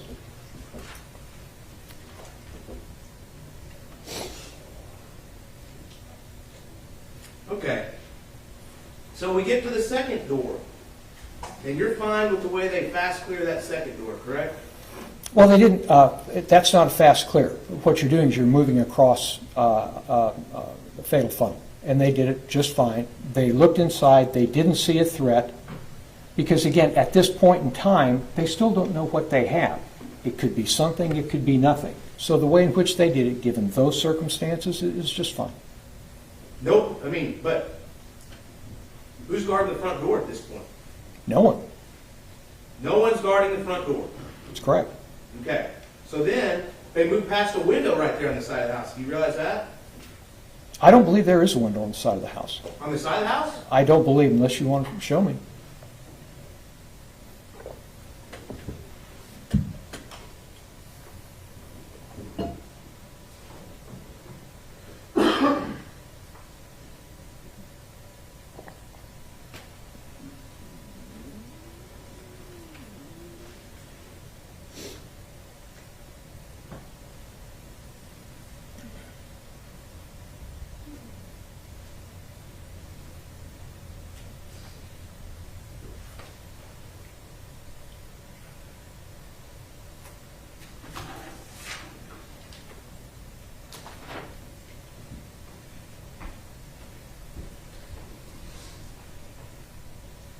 Can I approach the witness, Your Honor? Yes. Oh, right there, State's Exhibit 52. Okay. What's that over the kettle grill? Yep, that's a window. So you were mistaken when you said there weren't any windows on the side of the house. Is that correct? That's correct. All right. So, is that another fatal funnel? Yes. Did they attempt to look in that window? Don't believe that they did. So that window was, are you fine? I mean, you said they had to check the windows in the back. Are you fine with skipping that window in State's Exhibit 52? They literally might not have seen it. Okay, so they didn't see the people outside, they didn't see the window right there in State's Exhibit 52. What's that a reflection of in State's Exhibit 52? In the window? In my experience, I guess that was the flash of the camera, but it could be anything. Could be anything. So if they're rooting around, do you remember it in the body cam? May I approach the witness, Your Honor? Yes, sir. I paused State's Exhibit 1 at the 18-second mark. Would that show the defendant's body cam pointed right at that window, that same one? It's covering the window. Would that, if it's right in the middle of State's Exhibit 1, and I can pull this up on the big screen, maybe we should do that. Mm-hmm.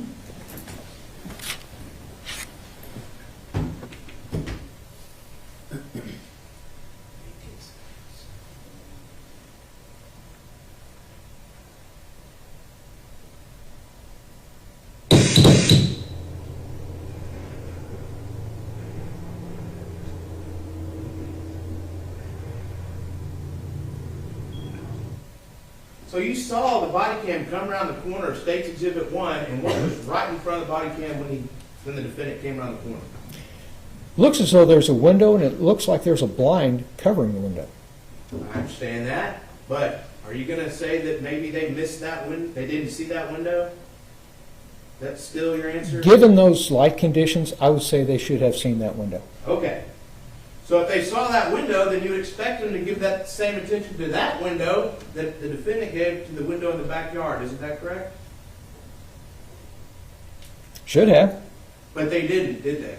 Well, if it's fully covered by a blind, I understand that, but they should have, shouldn't they? what I'm saying is they need to give the amount of attention to each one of these that requires.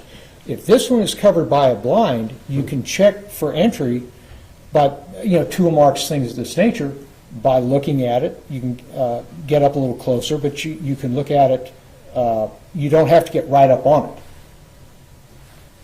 They didn't check that window, did they? I don't know about that. Because remember what Mr. Frederick said. The camera's pointed one way, but the officer can be looking one way or the other way. Did they check that window? Did the defendant check that window with the same intensity they checked the window in the backyard? From this, we can't tell. From State's Exhibit 1, you want to watch it again? No. From what you've got right there, what I'm saying is we don't know how long the officers took looking at the window. What do you mean you don't know? It's right there. It's on video. What You're I'm, saying the video is not correct? I'm not saying that. Should they have checked that window? Yes or no? I'm not saying they didn't check the window. Okay. So you think they might have checked the window, but you don't know for sure? It's possible that they did. It's possible they didn't. You don't know, even by watching the video, whether they did or didn't? Well, let's watch the video Okay. again.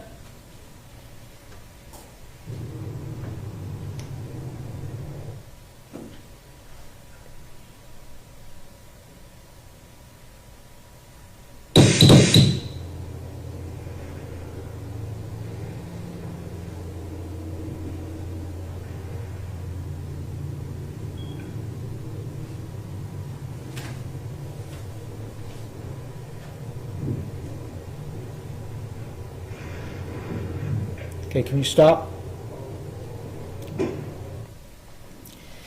If you'll notice, when he walked by the window, the camera moved slightly to the left. That could very well indicate that he looked at the window. He was within what appeared to be a couple of feet of it. As Mr. Fredericks testified, it could look closer than it actually is. Be nearer than it actually is. Actually, So- aren't they farther away? No, it's closer. Objects are closer than they appear? Yes. Yeah, okay. So it's That's why entirely they were farther away. it's entirely possible that that camera movement that we just saw was Officer Dean looking at the window, seeing it was covered with a blind, so he's not going to gain much by going over there and trying to look into it. But he can look at tool marks, things of this nature, and they moved on. They had an entire structure to cover. You're saying he probably checked that window for tool marks? From what I see from that video, it's entirely possible.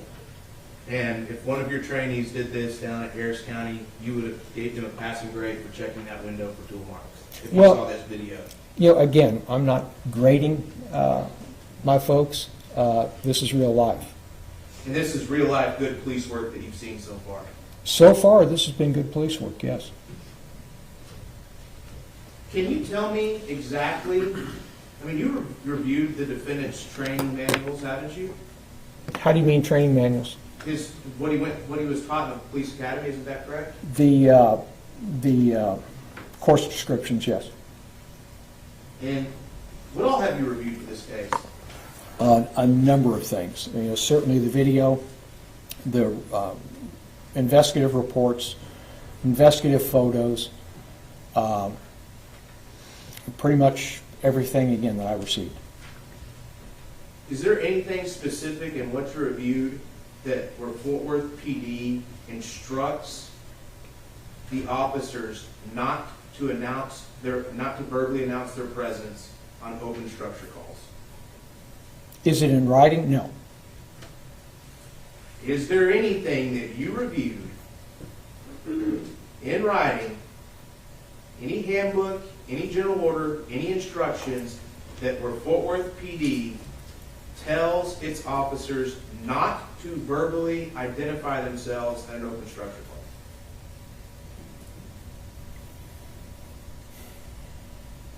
I would say that there is. Where is it? It's in the general approach to crime scenes. Where did you find that? It's scattered throughout Fort Worth PD policy. They're basically stating, and you can check several of them, that when you're approaching a possible crime scene, use caution. Use caution, Yes. but it doesn't say not to announce yourself. Well, when you're announcing yourself, you're not using caution.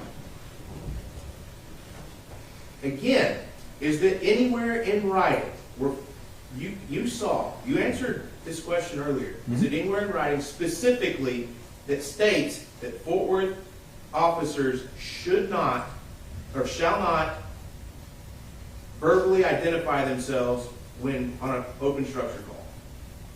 On an open structure call, in that verbiage, no. However, it is strongly intimated through several other parts of the Fort Worth PD general orders to be cautious in approaching crime scenes. But there's To nothing. be careful. Excuse me, I'm not done with my answer. Wait. I'll decide that, Thank you. Mr. Smith. There's nothing in writing that says don't verbally identify yourself at an open structure call, is there? But it's strongly suggested in other parts of the manual. There's nothing in writing that says, don't verbally identify yourself on an open instruction call. Correct. Is that right? In those words for that particular call, no. Okay.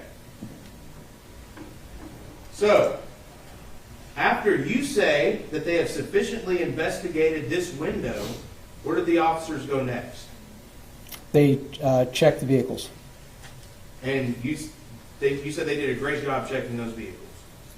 Given those circumstances, yes, it was adequate. So what about whenever he turned his flashlight on? Isn't that announcing his, isn't that telling everybody where he is if he turned his flashlight on? It could be. Just a minute ago, you were saying, I mean, you told me you weren't done, that, hey, they got to use caution. Don't let anybody know you're there. But this time, whenever he shines his flashlight, that's perfectly okay. No, you're misconstruing my words. I said they needed to use caution. In caution, you're making decisions based on what you're seeing, based on the overall circumstances. They needed to look inside those cars. They briefly illuminated the cars to check inside them for a victim or for a suspect. It's a balancing of risk.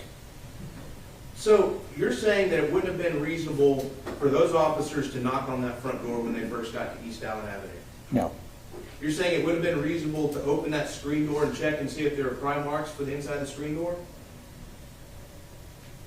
No. Are you saying it would have been reasonable to open the screen door and ask if anybody's home inside? Not at that point, no. Are you saying it would not have been reasonable to knock on that side door? No. Are you saying it would not have been reasonable to call back to dispatch and ask about the cars that were in the driveway since the call text gave details about the car? Well, it's a great point. They could have done that. The problem of it is that takes time. It takes time to get on the radio because you have other units using that same frequency, so you have to wait. Then the dispatcher has to run those tags, takes a few minutes. Then the dispatcher, while she's handling other calls, has to relay that information back to the officers, so it's taking time. Are these officers getting paid by the investigation or something? Why does time matter? If they want to do a good, thorough job. They want to do a good, thorough job. They want to make through this, and they want to get through this, and they want to find out what's going on. So again, it's a balance. There's a lot of things you can do. What is the importance at that point in time of running the license plates when you've already checked to make sure that there isn't a victim, there isn't a suspect inside those vehicles? Now you move on with the Fort Worth policy of checking the exterior of the structure. The same Fort Worth policy that says, we've already gone over, the same one that also says, all main exit ways should be guarded so as to prevent the escape of any offender. Should. Should. All main exit ways should be. So that's not that important to you. Oh, I didn't say that. I mean, when they went over these cars, is the front door wide open? Is it under guard? Not to my knowledge, no. Is the side door under guard? They're in that vicinity. Okay. But it would have been reasonable if they decided to call dispatch to ask about the cars. In my experience, I'd say it's a lower priority. Okay. Would it have been reasonable to call dispatch to ask to get more information from the caller? For what purpose? To find out more information. Are these in fact the cars? Do you know, the caller had said, do you know, the owner is usually home at this time. Do you know if the owner is actually home at this time? Would that have been good information to have? At that point in time, they're already on the scene, so it would have been better that they turn their attention to actually checking that structure, as Fort Worth policy states. Was the house going to get up and run away? No, but somebody inside it could have. What door were they going to run out of? Don't have to run out of the door. So, you're saying they're still building their investigation, but you're also saying they have to work quickly because the bad guy can still be in the house. Is that right? What I'm saying is they don't know quite what they have, and they're trying to run it to ground. They're trying to gain information.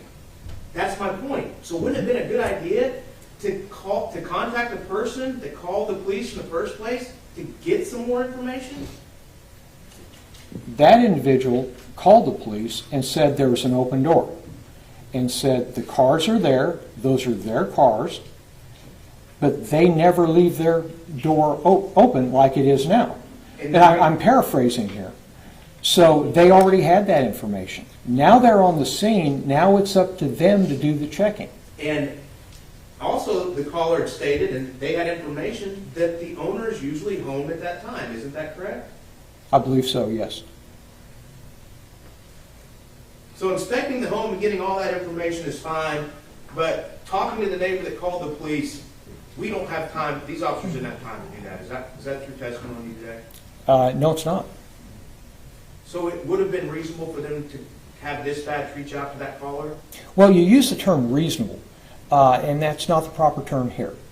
The thing about it is how best to go about answering this call and checking that residence. What I'm saying is if you're going to prioritize all their options, calling the reportee back at that point in time with the officers on the scene would have been a lower priority. Now let's take an example of let's say a robbery in progress. Somebody calls in and says, I'm watching, this guy's got a gun on this cashier. You keep that individual on the line, and then you keep relaying to the responding units what that individual is seeing. We didn't have that here. So, because this isn't just an important enough call, right? I didn't say that. I mean, you're kind of going back and forth. No. So,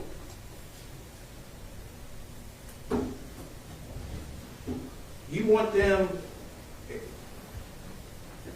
how about this? Would the defendant have been fired if he had knocked on that front door? Probably not, no. Would the defendant gotten in trouble for knocking on that front door? Yes. How? If he relayed that to his sergeant or his other officers, they probably would have looked at him and said, Rookie, what did you do? Don't do that. You make sure that you find out what's going on there before you announce that the police are there. Because you're really going to testify that a Fort Worth officer would have gotten in trouble by knocking on a citizen's front door? in this case, in a same or similar circumstance to this case, given the nature of this call, his peers and his sergeant would have taken him to task, yes. Do you know that he's announced himself on other open structure calls? It's entirely possible, given the nature of that particular call. So what you're saying is this is just all in a vacuum about what happened on East Allen Avenue on the early morning hours, October 12, 2019, and that if there are other changes out there, they don't apply because of this particular call on that night. Not saying that at all. Okay. So, now they've checked the garage, they've checked the cars in the driveway. What about the stuff that's lined up over there? Did you hear the testimony that Officer Darch and Officer Dean believed that stuff was being stacked up to take away? Well, I didn't hear the testimony of Officer Darch, but I did hear the testimony of Officer Dean, and it is possible. Burglars do that. They'll go through someplace, they'll take the valuables, take whatever they're there for, and they'll stack them in one spot. That way, when they're done with the burglary, they bring up the vehicle. It's a lot quicker to load all the stuff into the car and get away. You ever heard of confirmation bias? Yes. What is that? Confirmation bias is when you have a pre-existing thought and you find some fact or something that supports that. Basically, rather than a neutral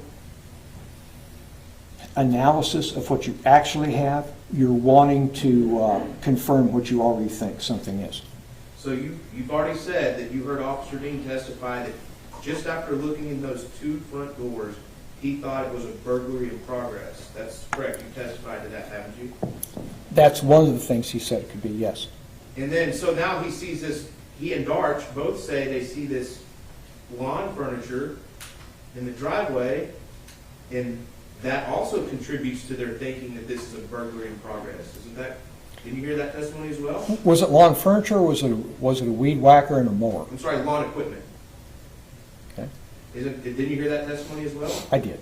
So in that little confirmation bias there, he's made his decision that this is a burglary in progress, and then now he's seeing this lawn equipment, and he's thinking, well, the bad guys are stacking stuff up. What it is he's getting more information. The problem of it is the information he's getting, it could be one thing, it could be another thing. But if he told you that's what he thought, we should listen to what he said. Isn't that correct? Well, again, he testified a little all over the board on that. But he said that he thought that stuff was stacked up by the bad guys committing the burglary in progress. You heard that, didn't you? He said it could have been, yes. And isn't that exactly what confirmation bias is? He looked through those front doors, thought the burglary was in progress, and now he's seen this lawn equipment, and it's okay, I've confirmed it. Yes, it is a burglary in progress. Well, that could be one possibility. There were also other possibilities he was considering. He's testified to that. But he said that, though, yesterday. Isn't that correct? Among other testimony to other things. But he said that yesterday. Isn't that correct? Among other testimony to other things, yes. Yes or no? He said that yesterday, didn't he? He did, among Okay. other things. Thank you, sir. Now, if you're thinking that the lawn equipment is being stacked up to take, would you agree with me that people don't keep lawnmowers in their homes? You've never been to Channelview.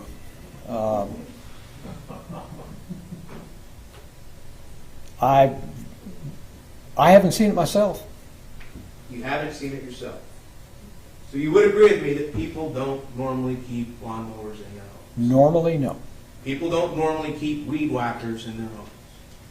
Not normally, no. Where do people normally keep a lawnmower? Can be in the garage, side of the house, Okay. Where do people normally keep a weed eater? garage, side of the house, shed. Okay. So if you're thinking that the burglars are stacking this stuff up to take, should your next logical step be check out the garage? If at that point in time, that is your final determination, that you have enough information to go, this is a burglary in progress, then as the order states, you call backup units, you call for a canine, you lock the place down. But he hadn't reached that conclusion, because it could have been that, or it could have been somebody that just doesn't really take good care of their equipment. I want you to go back to that. What do the general orders say about a burglary in progress? What should the officers do? Call for backup, call for canine. The minute they think a burglary in progress is happening? The minute they come to that conclusion, he hadn't come to that conclusion yet. If he testified he came to that conclusion, should the jury believe that testimony? They should take into account all of his testimony, not just one factoid. If he believed there's a burglary in progress, the minute he made that decision, what did the general orders say he should do? He hadn't made that decision. If he made the decision that this was a burglary in progress, what do the Fort Worth Police Department general orders say he should do? Okay, are you giving me a hypothet? Sure, hypothetical. Okay, hypothetically, if Officer Dean would have come to the conclusion that I have a burglary in progress here, and it's highly likely there's a burglar still in there, then it's Fort Worth policy that they lock the scene down, they call for backup, they call for a canine.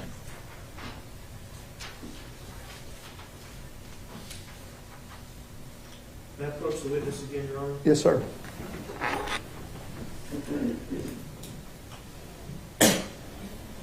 Again, I'm looking at 327 of the general orders, Part D. Do you recognize that? I do. And it says, if the officers have any reason to believe that a burglar may be still inside the building, they shall keep the exits and under surveillance and call for assistance. Isn't that correct? That's correct. So it's if the officer has any reason to believe that the bad guy's still inside, that's what they should do. Isn't that correct? Yes.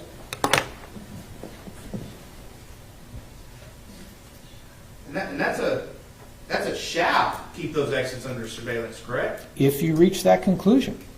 But look at the sentence just above it. If officers find signs of forced entry or have any reason to believe. Mhm. Did you hear him say that he thought that the screen yesterday on that side door had signs of a forced entry?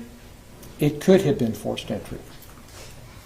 So, if he believed that was forced entry, then what he should have done, he shall keep all exits under surveillance. Isn't that correct?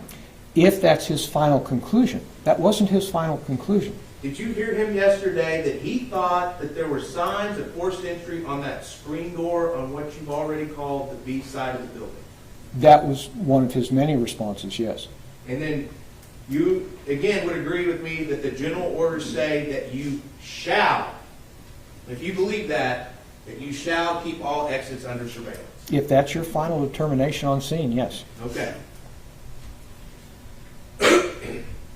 Let's get back to the garage then.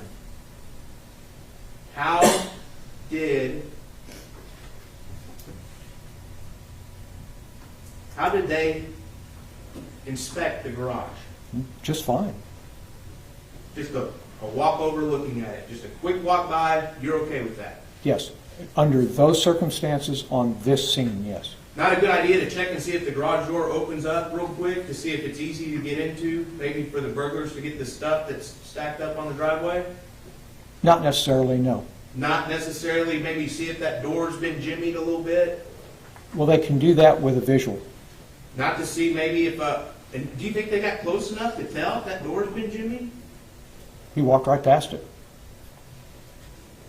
Was it broad daylight then? It was not. Okay. Do you think that it might have been a good idea just maybe even to shove on that door to see if the door even worked anymore? When you're shoving on the door, you're making noise. So that would have been bad to make noise. Well, what I'm saying is, it's a consideration. What would shoving this way on the garage door have accomplished? Well, if I'm there, maybe I would have shoved on this way of the garage door, and it just came wide open, and I see that the garage has a bunch of stuff missing, and I maybe confirm that the stuff that's stacked up in the driveway really is being stolen. Is that not good police work? It was a roll-up door. Talking about the door that's right next to the roll-up door. Well, I thought we were talking about the roll-up door, because you were talking about that. I'm sorry, I moved on. That's my fault for not being clear there. Ah, I'm talking about that door to the side of it. so repeat your question then? Maybe just shove on it and see if it just comes open. That been a good idea? They're checking for signs of forced entry. And to me, that's a little bit more important than seeing whether or not they bothered to lock or latch the door. Have you ever seen someone kick in a door and then push it it's like it's still closed? Yes. And it looks closed if you're just walking by it. Isn't that correct?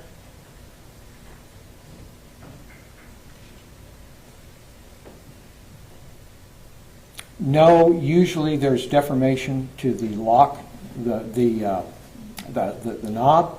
There could be deformation to the strike plate. Could be. Yes. In my experience, there is. And did you ever just kind of shove on that door to see if it just came open? Or did you just look at all that and decide it being kicked open? Again, it depends on the call. I mean, are you talking about my experience? Sure, yeah, your experience. Yeah, I really can't recall.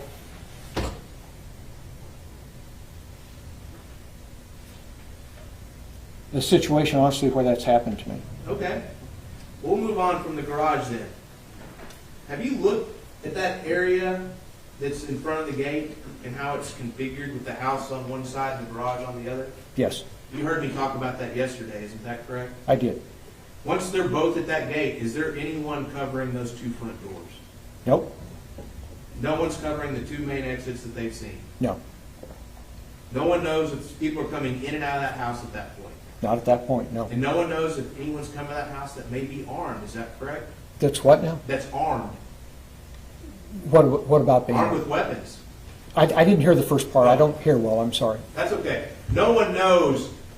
They didn't know if somebody could have been coming out of that house with a weapon in hand. Isn't that correct? Not if they were exiting the front, no.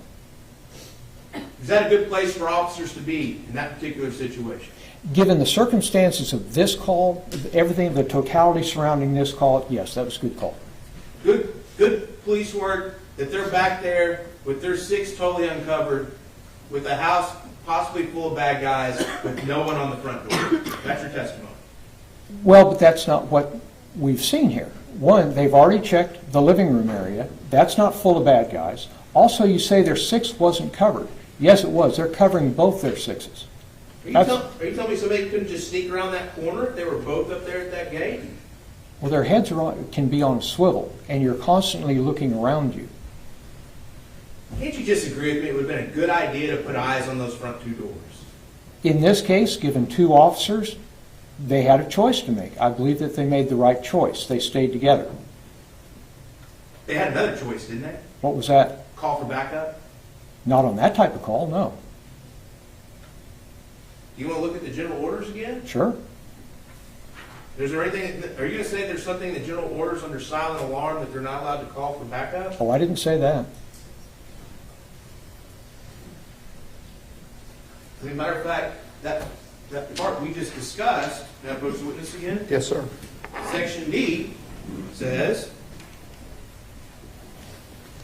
if you find signs of forced entry or of reason to believe,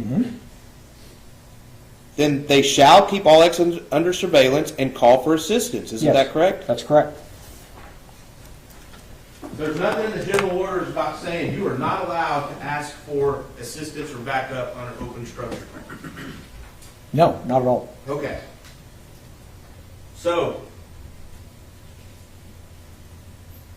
you're saying that they had to get in that backyard and check that window, is that correct? Or check what's in that backyard for the structure? Well, they had to check what's in the backyard so they could continue checking the structure for forced entry.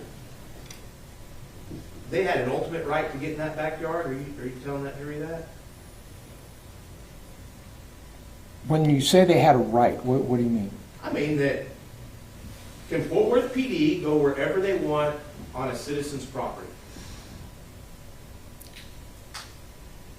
Based on their whim? Based on anything, you tell me. Well, if they have a warrant, absolutely. What if they don't have a warrant? If they have exigent circumstances, yes, they can. Okay. What are exigent circumstances? When there might be, and if I stray too far here, please tell me. Fourth Amendment requires that officers have a warrant before they conduct a search. But there are 7 exemptions police officers are taught to the warrant requirement. One of them is what's called exigent circumstances. In other words, if I answer a call of a man screaming in his apartment, I get there, your door's locked, but I can hear you. You're saying, help me, help me, help me. I don't need to go get a warrant in order to forcibly enter your apartment because I'm there not as an evidentiary search, but to help you out, to get you medical aid. What's the phrase reasonable expectation of privacy mean to you? As a layperson, not being a lawyer, it basically means that we have a reasonable expectation. We do not expect the government to inject itself into our affairs without probable cause. So, do people have a reasonable expectation of privacy inside their homes? Yes, What about in a fenced-in backyard? yes.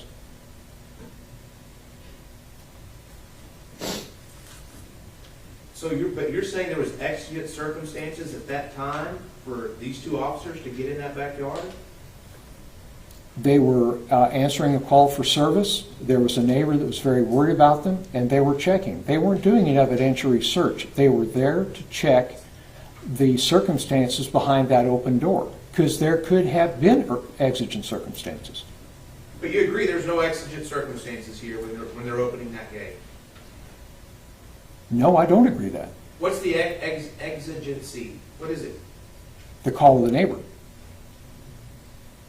The call of the neighbor that we are not following up with. Isn't that correct? No, we are following up. That's why the officers are there. No, you said you would not expect these officers to have to reach out to that neighbor again. But now we're blaming the neighbor for the exigency of the circumstances for these officers to get in the backyard. Is that correct? Well, number one, I'm not blaming the neighbor for anything. We've received a call for service from the neighbor. We've got what we need from him. Now we've got the officers on the scene answering that call for service. If that gate was locked, would you expect those officers to just jump over it? No. What would you have expected them to do?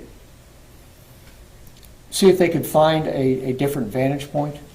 Maybe go around by the mosque or around by there's an alley behind there to see if they can look. But not hop the fence, right? I would not have done that, no. So because these people didn't lock their gate, it was okay for Fort Worth police to be in their backyard? Yes, it was. So would it be a good idea for everybody in Fort Worth to start locking their gates so Fort Worth police can't get in their backyards? Well, I'd tell people in Fort Worth and pretty much anywhere else to lock your gates. That way, the bad guys, it gives them a little more trouble getting in. So it's a good idea to lock your gate, not to keep the cops out, to keep the bad guys and gals out. So if she had a locked gate, you wouldn't have expected these officers to jump into that backyard, but because it was unlocked, you're perfectly okay with them going back there? Yes. Are you okay with people having firearms in their home? Provided they're not a convicted felon, yes, absolutely. Self-defense, you live down in Huntsville, this is Texas, right? This is Texas, but I don't live in Huntsville. Well, where do you live? I'm sorry, but you have to tell the city if you don't want to. You work down in Huntsville. I do. Yeah, that's right about that. Isn't it perfectly reasonable whenever you hear something in your backyard and you're a citizen that you go check out what's going on? And if you have a gun, take it with you? If it's in the middle of the night? I'm going to check it out, and I'm going to have a firearm with me, yes. Especially if you see a bunch of people back there with flashlights? Yes. Because you wouldn't expect, because we have that reasonable expectation of privacy in our backyard, isn't that correct? Well, the reasonable expectation of privacy is from the government, not necessarily bad guys. Well, that's what I'm saying. You wouldn't expect the government to be back there, would you? Not necessarily. You wouldn't expect the government to be back there, would you? Certainly could be. I've been back there. Okay. So, it is perfectly reasonable for you to hear noises in your for a person to hear noises in the backyard, fenced-in backyard, see somebody back there with flashlights, and to go check out the backyard window with the firearm in their hand. Yes. So, you heard Officer Dean testify yesterday. He didn't really know where Officer Darch was whenever he was looking at that window, correct? He didn't know her specific location, that's correct. He didn't know if she was right behind him or a little bit further back, did he? That's correct. Okay. You heard Mr. Fredericks testify yesterday, didn't you? I did. Did you hear him testify about how long it took Officer Dean, the defendant, to begin his commands, the beginning of his commands to shooting the firearm on State's Exhibit 1 or Defense Exhibit 40? I did. And what did he say?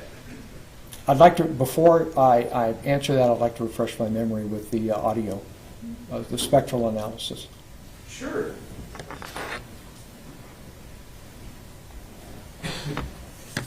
That is Defendant's Exhibit 44. I'll bring it to you. Thank you. I'm sorry, Your Honor. I should ask to approach. You're fine.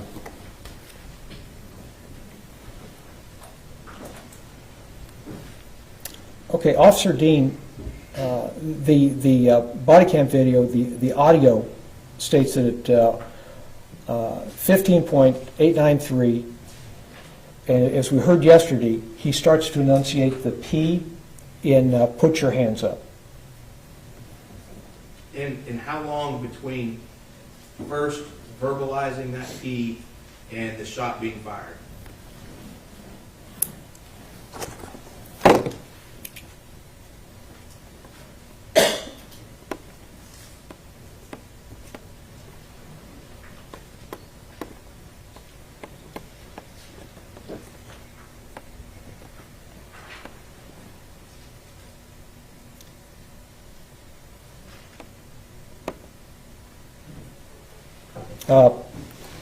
Just over half a second.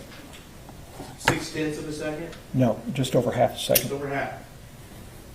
So if we were to use your other sworn testimony that says that it takes a second, a third, and a second and a half for the person to make a decision and then to act on it, Mhm. the defendant had already decided to fire before he verbalized those commands, isn't that correct? That would be incorrect. If we were to use your prior testimony that it takes a second and a third to a second and a half to make the decision and then act on it for that to happen, and that would mean that he had made that decision a second and a third to a second and a half before he pulled the trigger, isn't that correct? If we're using your sworn testimony from the other case, which you say doesn't apply, isn't that correct? Well, again, that's for the fact circumstances in that case. This is a different fact circumstance. Wouldn't you agree with me that if we take your sworn testimony from that other case, that it takes a second and a third to a second and a half for the brain to make the decision and the finger to pull the trigger, that's a lot longer than the over half a second that you just calculated. Isn't that correct? That's correct, but that's for that scenario. This is a different scenario. That was for that officer who was pulling the trigger. Is that correct? In that fact circumstance. Not for this officer pulling a trigger. In this fact circumstance, that's correct. So the laws of physics have changed. No, not at all. The facts surrounding the event have changed. It's as I discussed in the Blair study. It took the officers with the weapon out pointed at the research confederate. It took the officer approximately I want to say it was 0.36 seconds, 0.39 seconds to fire when they first saw the suspect coming up with a weapon. You were testifying about this other officer and why he kept shooting. And you said that officer kept shooting because it took a second and a third to a second and a half from making the decision for his finger to stop moving. Isn't that correct? In that case, yes.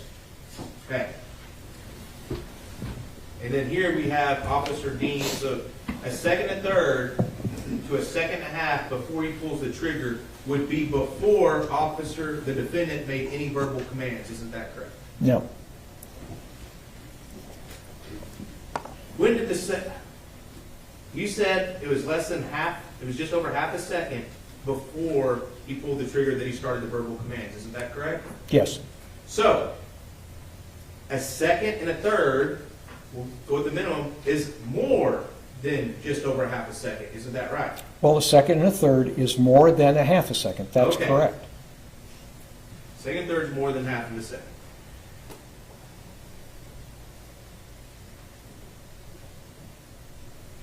You know, that moment, Ron? Yes.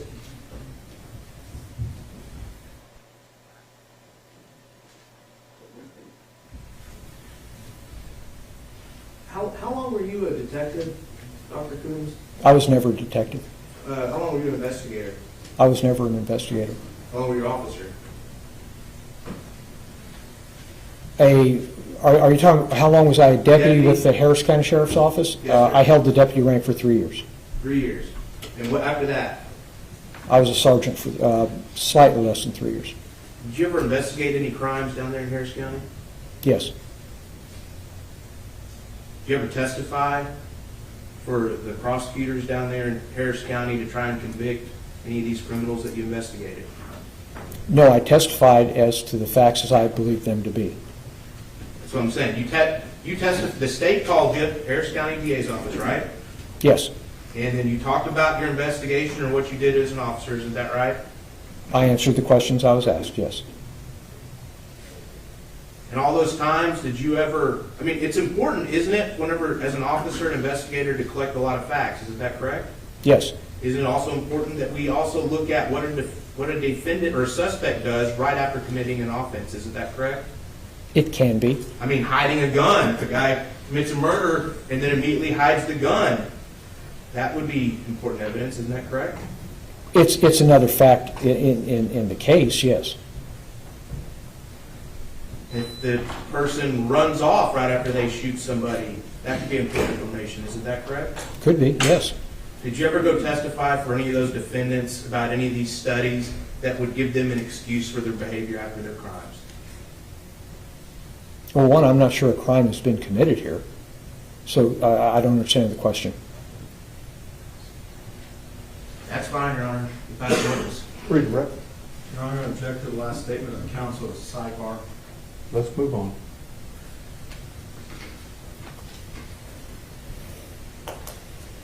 No questions. May Dr. Coons be excused subject to any potential recall? Yes, Your Honor. Thank you. Thank you, Your Honor.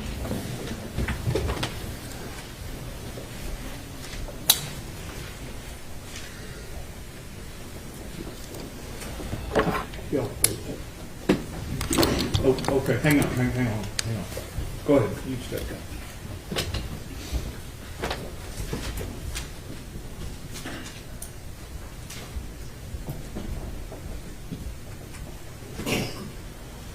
Mr. Brissett? Your Honor, at this time, the defense rests.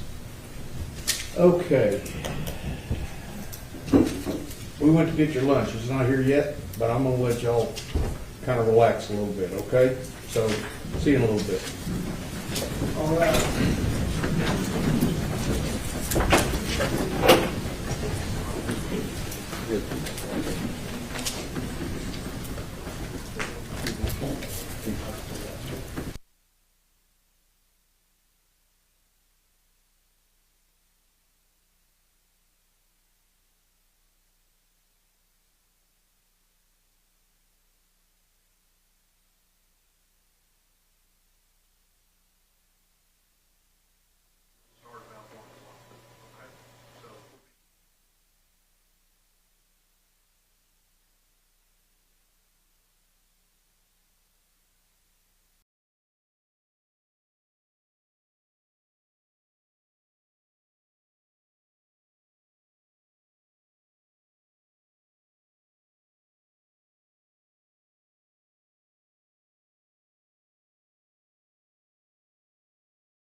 P-R-I-E-S-T. Okay. We're waiting on Mr. Smith. Thank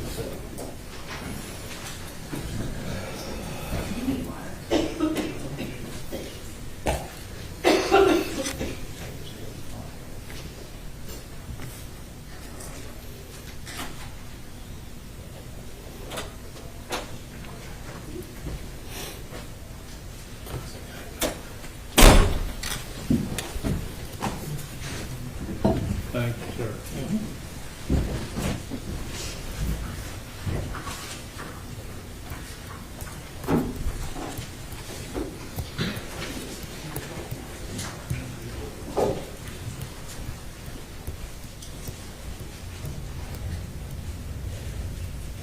So it's J-O-N-Y.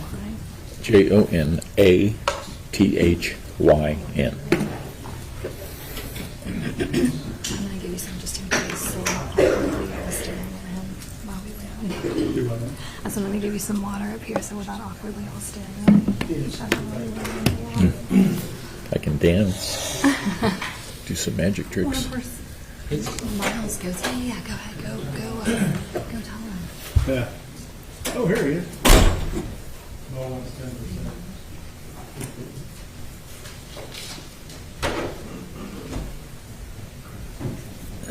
Thank you.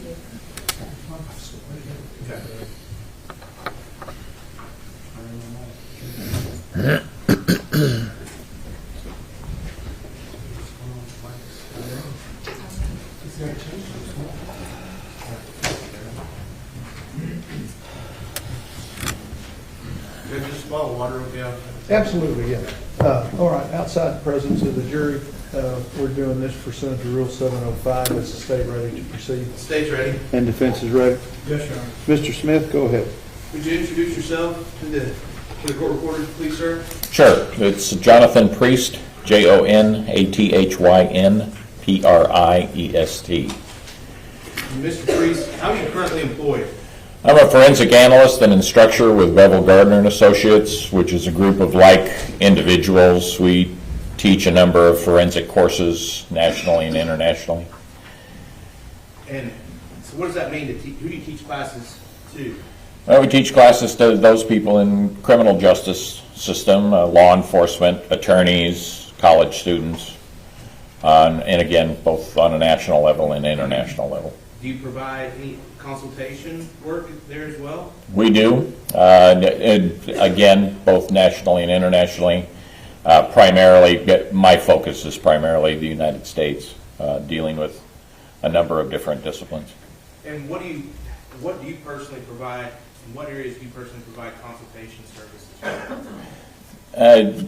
Death investigations, officer-involved shooting investigations, use of force investigations, procedures, policies, blood stain pattern analysis, shooting incident reconstruction, interview and interrogation, and just a little side of underwater evidence collection and documentation. So, what did you do before you got a job with this firm? I was with the Denver Police Department. I was there 32 years. 27 of those 32 years, I was in the homicide unit. And what other responsibilities do you have at the Denver Police Department? Well, I began as a police officer, patrol duties and things of that nature. Moved from there into the Vice and Narcotics Bureau, where I spent time doing that type of investigation. Moved from there to the Complex Vehicle Crimes Unit, where we did complex vehicle theft, cut shop investigations. And then into the Crimes Against Persons Bureau, which is where I began working in the homicide unit. I was promoted to sergeant, spent a brief time back on the street.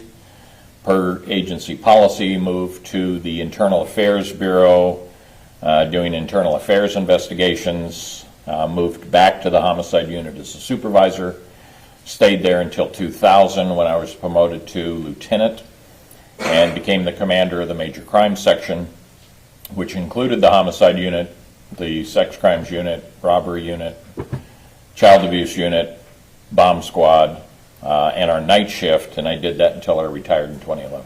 And what's your educational history? I've got some college background. I've probably got enough hours for a degree. I just never had a formal degree. Thousands of hours in forensic disciplines, death investigations, interview and interrogation, bloodstain pattern analysis, crime scene reconstruction, shooting incident reconstruction. So, have you testified as an expert in officer-involved shootings before? Many times. And how many states? 32. And have you done it in Texas? I have. And have you done it in Tarrant County, Texas? I have. And just this year, is that correct? Yes. What kind of training have you received to make you an expert in officer-involved shootings? Well, again, as a police officer, my time in the homicide unit, one of our responsibilities was investigating critical use of force incidents, which included officer-involved shooting incidents. I was part of a group of individuals, myself and 2 deputy district attorneys, who created the investigative protocols for the Denver Police Department, which were reviewed and accepted as best practices from the Police Executive Research Forum, PERF, in how to do officer-involved shooting investigations. Those policies were reviewed back in the 80s by a group known as the Erickson Commission, were reviewed in the 90s by a group as the Park Commission. And although difficulties and issues were discovered, those were worked on, and again, our policies and procedures were found as best practices nationally. Found by whom as best practices? Erickson Commission, Park, and PERF, all 3 of those agencies. And have you testified about those procedures that you came up with? Many times. And what other training experience do you have that makes you, that makes you a use of force expert or a police officer involved shooting expert? Well, police shootings, criminal incidents to begin with, and the basic crime scene investigative protocols that we get while we're in the academy. I've been through the Louisville homicide course. I've been through a number of FBI courses. I've been through crime scene courses all over the country in various stages. I've been through the force science course. I regularly teach in the area of officer-involved shooting and use of force investigations on a national and international level. I've got easily over 1,000 hours of training in areas of that. Now approach the witness, Your Honor. Had a mouthful For of the water. record, he said Sorry. yes. Yeah, had a mouthful of water. Bad timing.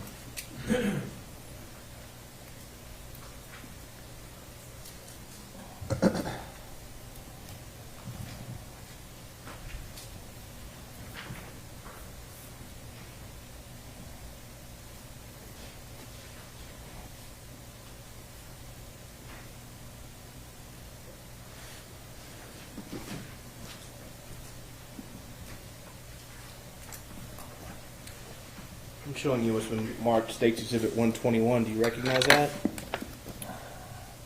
I do. And what is it? This is my curriculum vitae. I don't know. It's probably pretty close to recent. Okay. This time, Your Honor, State would offer State Exhibit 121 for purposes of the record in this hearing only.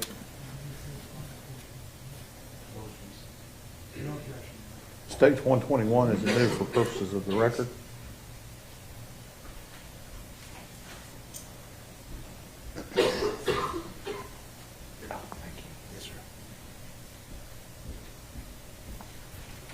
So whenever you go teach, discuss, or testify about police officer involved shootings and use of force, what type of fundamentals and principles are you discussing? Well, a number of areas. Certainly investigative areas, how to investigate those, how to look at the crime scene, what significant issues are related to the crime scene. Interviewing, how the interviews are done, the nature of the interviewing, the issues that may arise as a result of that. And then secondarily, from a tactical standpoint, how was the incident, how did it occur? Were best practices followed? How did they adhere to policy and procedure? What critiques may arise out of that? What issues may be of a concern for a particular policy change or an educational training change? Hiring practices and how we teach officers in the academy level when these types of incidents occur. Is this something that can be avoided in the future? Is this something where risk can be reduced in the future? So we would look at them from a number of levels in respect to that. Have a moment, Your Honor. Yes, sir.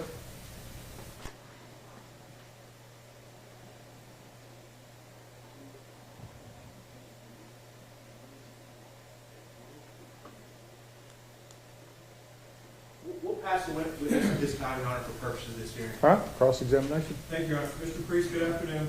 Hello. I assume you're here to offer some expert testimony. That's why you're up there. Yes, sir. All right. What's your first opinion you're going to give? That there are a number of mistakes that were made in this particular case, that the officers certainly could have followed better practices in how they would approach the scene, that from a tactical aspect there were difficulties in how the shooting actually occurred. Okay. That's all one opinion? With respect to that, yes. What documents did you use to form that opinion or material? I had the case file with respect to, I don't believe I had the entire case file, but I had a number of photographs, a couple hundred photographs of video, policy documents, statements, investigative reports, autopsy photographs, an autopsy report. What learned treatise or other journals, scientific or otherwise, did you use to reference to form that opinion? Nothing off the top of my head, mostly based on my experience, background, and training.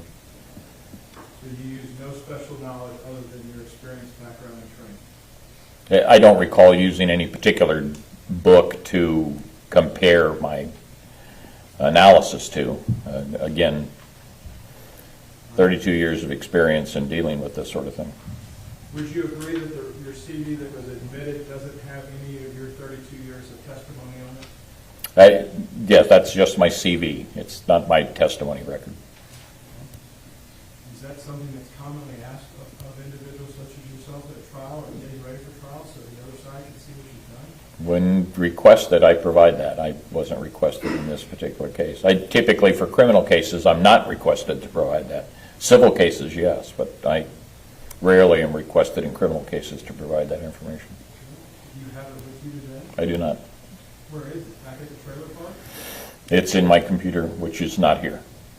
Okay. Is the computer back at the trailer? It is. Is this something you have an email from previous cases where you've been a civil expert that you could find the most recent copy? Like you don't have the most recent copy of your CV here, correct? Again, it looks like my most recent. I don't know when I last updated the CV from the date that that one was updated. So have you emailed that to other lawyers that practice the law of civil practice that you could get to that in your email from your phone and forward a copy to the government so I could look at it? I can certainly forward a copy of it to you. I can't do it at this particular moment in time. Is it something that would be on your phone if you took a break that you could email to us? Doubtful. I don't know who I would contact. So you never attach that to an email that sends to attorneys that retain your services? No. So how do the civil attorneys that retain your services ever get a copy of it? I typically send it Dropbox or some fashion like that. So is it stored in your Dropbox? I don't have it on there.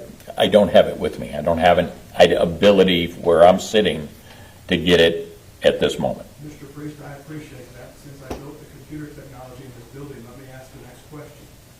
If you have Dropbox, if it's stored in your Dropbox, you can log into that on anybody's computer. That's the nature of Dropbox. You'd agree with that? I would. So is this record of your testimony stored in Dropbox? I doubt it. So do you purge and delete stuff in Dropbox? all the time. Do you have another opinion you'd like to form? Okay. Elicit from the jury? It depends on what I'm asked. I mean, if I'm asked, it just depends on what I'm asked. Judge, maybe I ought to pass this back and let the state go through, because I'd like to know what his opinion is, what did he base it on, what we're going to treat as other documents, a true 7-0. Mr. Smith. Okay, Mr. Priest, what's your opinion on how the defendant and Officer Darch approached the home on East Allen Avenue after being dispatched on the open structure call? It was tactically inefficient and in violation of a number of the policies and procedures of the Fort Worth Police Department. Would you elaborate on that, please? Upon coming up to the open door, basically at this point they have a point of entry to a home where they suspect that, from their analysis, that they have a burglary in progress. Once they made that assessment, policy and procedure tells them that they should back up and secure the location. So they should have called for cover, had additional people brought into the scene. That's not what occurred. Once they began doing the search of the house, there are a number of things that they could have done or should have done. Clearing the home from a tactical standpoint, they were way too close to the windows and doors as they're doing the search. Light wash was illuminating them, giving away their position. They left vehicles behind them with a very cursory analysis of the cars. They went to a garage that they left pretty much completely unsearched. They moved to a backyard where now we're dealing with a warrantless entry issue. They're going through a closed gate to get into a secure backyard with no exigent circumstances that I saw. So from a tactical standpoint, at this point, they're not only going into a blind area through a closed wooden fenced yard, they're also violating their policy, their procedures, and it made zero tactical sense. What about after Atatiana Jefferson was shot? Do you have any opinion on how the officers entered that home and cleared that home and trying to get back to the bedroom where she was laying on the floor? I do. And what are those issues that you have? After she was shot, the officers both left that position and ran into the home with what appeared to be a goal of getting to her location. No one was left to cover her.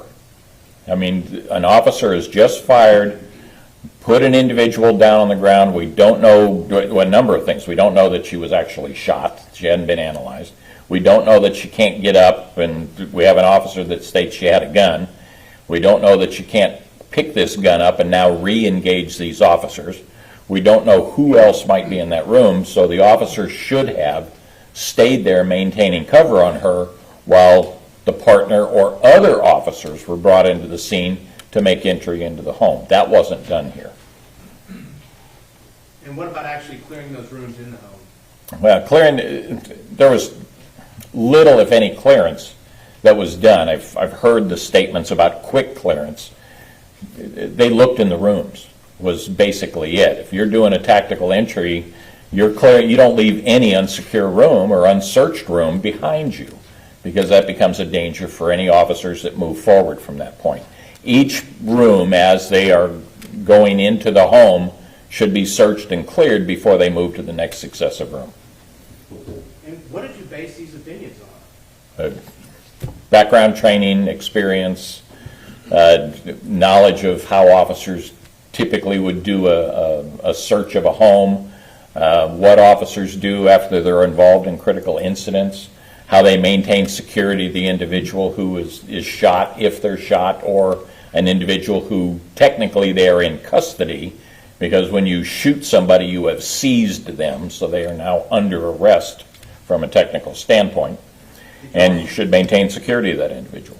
Did you also base this on the Fort Worth General Orders, everything that you've talked about so far today? The Fort Worth General Orders certainly support many of the things that I've just discussed. And also your training experience. Have you testified to the matters, these opinions, to similar opinions in other cases before? Yes. both in favor and against police officers? Yes? And the court allowed you to testify as an expert in those cases? Yes? And again, just a summary, what are you basing on what are you basing these opinions on? My training, background, and experience, and the policies and procedures of the Fort Worth Police Department. We'll pass the witness for the purposes of this hearing, Your Honor. Mr. Brissett? Based on what you just told Mr. Smith, did you use any learned treatise or other documents that are published to form those opinions? Other than the policy and procedure manual, no. Did you review any documents other than the policy and procedure manual in preparation for your testimony today before this court? Only the materials that were provided being by the district attorney's office, which I just mentioned. Do you recall what date you were retained, your services retained for this matter? Off the top of my head, I do not. Well, it wasn't last week, No. It was sometime this year. sometime in 2022. I believe so. Do you have your notes where I could review your notes in preparation that you've made in preparation for this case? I don't have any notes that I've maintained, no. So when you sat here in court this week, you haven't made any notes? Other than what I've heard other witnesses talk about. So those are some notes you made in preparation for your testimony today? Not in preparation for my testimony. They're notes that I, from analysis of the witnesses that provided testimony. You've made no notes in getting ready in discussions on how you're going to formulate your opinions in this case? That's correct. Typically, I would write a report. I didn't write a report in this matter. Were you asked not to write a report? No, Why did you choose not to write a report then? didn't write a report. So you mentioned no notes that you maintained. Did you destroy evidence and shred notes? I wrote no notes that I destroyed. I made no notes in relation to this. I reviewed the materials and provided my verbal opinion to the district attorney. Did you provide or make any notes when you made your scene visit? I haven't been to the scene. When did you arrive in town from Denver? Last Saturday. No, Monday. When you were here for the Arlington police officer case, you didn't go down to the scene and take a look at it then? I did. So I did. you did? For the Arlington police officer shooting, I did. You went to that scene, but this scene you didn't make a site visit. That's correct.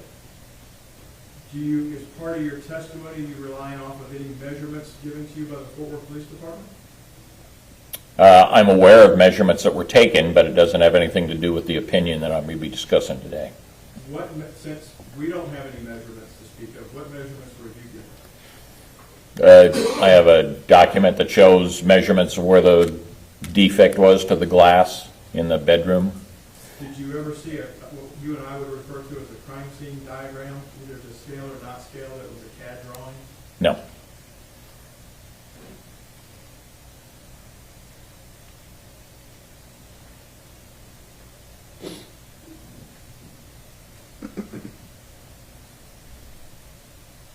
So, your opinions are just based off of your 32 years of experience? Is it it's 32 states? 32 years of experience. How many states? 32. That's an easy number to remember then. It's very coincidental. Okay. But what I can't do from my end, representing my client, is see any of the places you testified because you don't bring the documents with you, correct? I wasn't asked to. And I typically don't provide those, and I'm typically not asked to in criminal cases. So it would be unusual for me to provide those in a criminal case. Not to say I wouldn't if I were asked to, but I wasn't. Is it something, if you were given a break for a short recess, that you could get? Because there's two former old prosecutors over here. We'd like to see it. Well, no. I mean, I can probably go get it. It's take me a little while to do that. No notes, no whip-out pad, nothing? No. So when your final bill's sent to the DA's office, they won't be for typing any notes or anything like that? Right. Just curious, what's your rate per hour? Bevel Gardner charges $295 an hour. I get 200 of that. Does Bevel Gardner have a set of standard operating procedures that your firm follows? We do. All right, as part of the best practices guide at Bevel, how? I pronounce that right? Bevel Gardner and Associates, BGA. Okay, your firm. Does your SOP at your firm, when you're doing critical incident research like this, require you to make notes and keep accurate records for billing purposes? No. So your firm doesn't prepare reports, doesn't make accurate notes on all their cases? No, we typically make reports. I typically do not write down notes. I write a report. I didn't do that in this case.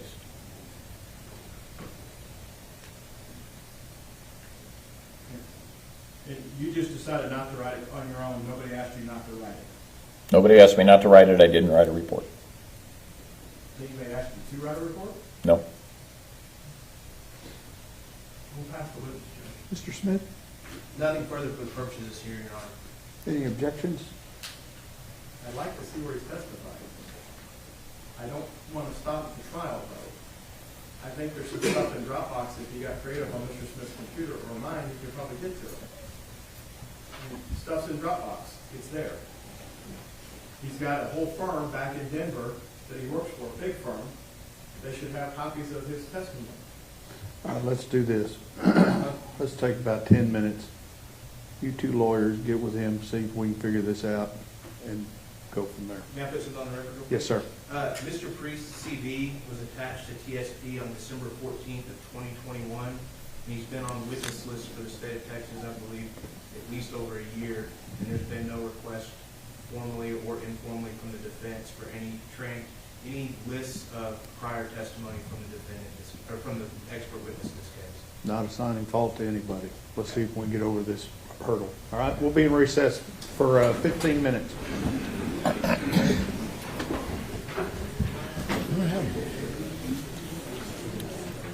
I guarantee you.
Everyone may be seated.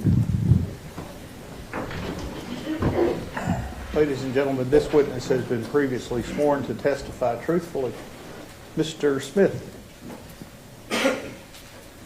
Would you introduce yourself to the jury, please? Sure, it's Jonathan Priest, JONATHYN PRIEST. And how are you currently employed? I'm a forensic analyst and instructor with Bevel Gardner and Associates, which is a forensic educational and consulting group. And where is that located? Bevel Gardner and Associates, the primary offices are located in Oklahoma. We have instructors and individuals that work with Bevel Gardner and Associates around the country. And where do you currently live? What state? Denver, Colorado. And you work for Bevel Gardner there in Denver, I work for Bevel Gardner out of Colorado, yes. Colorado? What do you do for Bevel Gardner?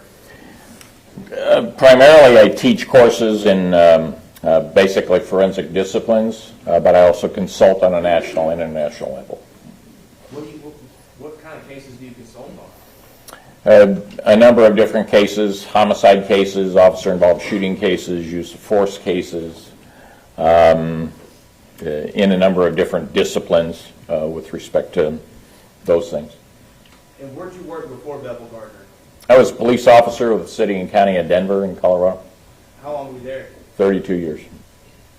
Could you give the jury a brief synopsis of your duties and jobs there at the Denver Police Department? Certainly. I was a police officer again with Denver for 32 years. I spent time as a patrol officer. From there, I went into the Vice and Narcotics Bureau, where I did that type of investigation for a period of time. Moved from there to the Complex Vehicle Crimes Unit of the Denver Police Department, doing basically that, complex vehicle crimes investigations. From there, I went to the Crimes Against Persons Bureau, where I began working in the homicide unit. I did that as an investigator, as a detective for a number of years. Was promoted to sergeant. Briefly went back to patrol duties and then into our Internal Affairs Bureau, where I did internal affairs investigations. Moved back to the homicide unit as a supervisor. Stayed there until 2000, was promoted to lieutenant and became the commander of the Major Crime Section, which included the homicide unit, the sex crimes unit, robbery unit, child abuse unit, our bomb squad, and our night shift. And I did that until I retired in 2011. So what makes you qualified to offer opinions on officer-involved shootings? During my time as a homicide investigator, one of our responsibilities was the investigation of officer-involved critical incidents, which included officer-involved shootings and in-custody death investigations. As a supervisor, I was responsible for the investigators' investigations of those incidents, and also responsible for many of the interviews of involved officers and the processing of the crime scenes related to that.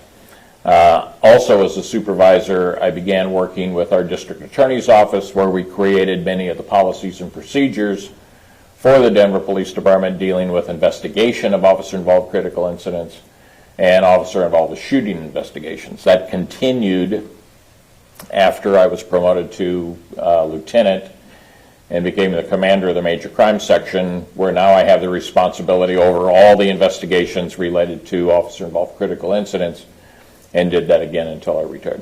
And did you mention the policies and procedures that you created? Yes, I worked with the Denver District Attorney's Office. There was myself and two Denver DAs who basically created the investigative protocols for officer-involved shootings and officer-involved critical incidents, which included in-custody death situations and other uses of force that might result in critical injury or death.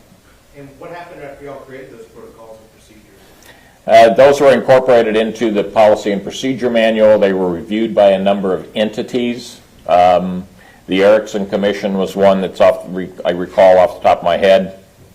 The Park Commission, which is a group of independent investigators that look at policies and procedures of police agencies in relation to their use of force policies and how they investigate use of force incidents. We also were mentioned with the Police Executive Research Forum as having policies and procedures that met national best practices. Have you testified as an expert before in officer-involved shootings? I have. A few times or many? Lots. How many states have you testified as an expert? Well, I've investigated cases in 32 states around the country. I believe I've testified in about that many. And have you testified in Tarrant County as an expert in officer-involved shootings? I have. And when did you do that? It was just earlier this year that I did that. But in the same building, as a matter of fact, correct? It was. I'm not sure if it was the same courtroom, but same building.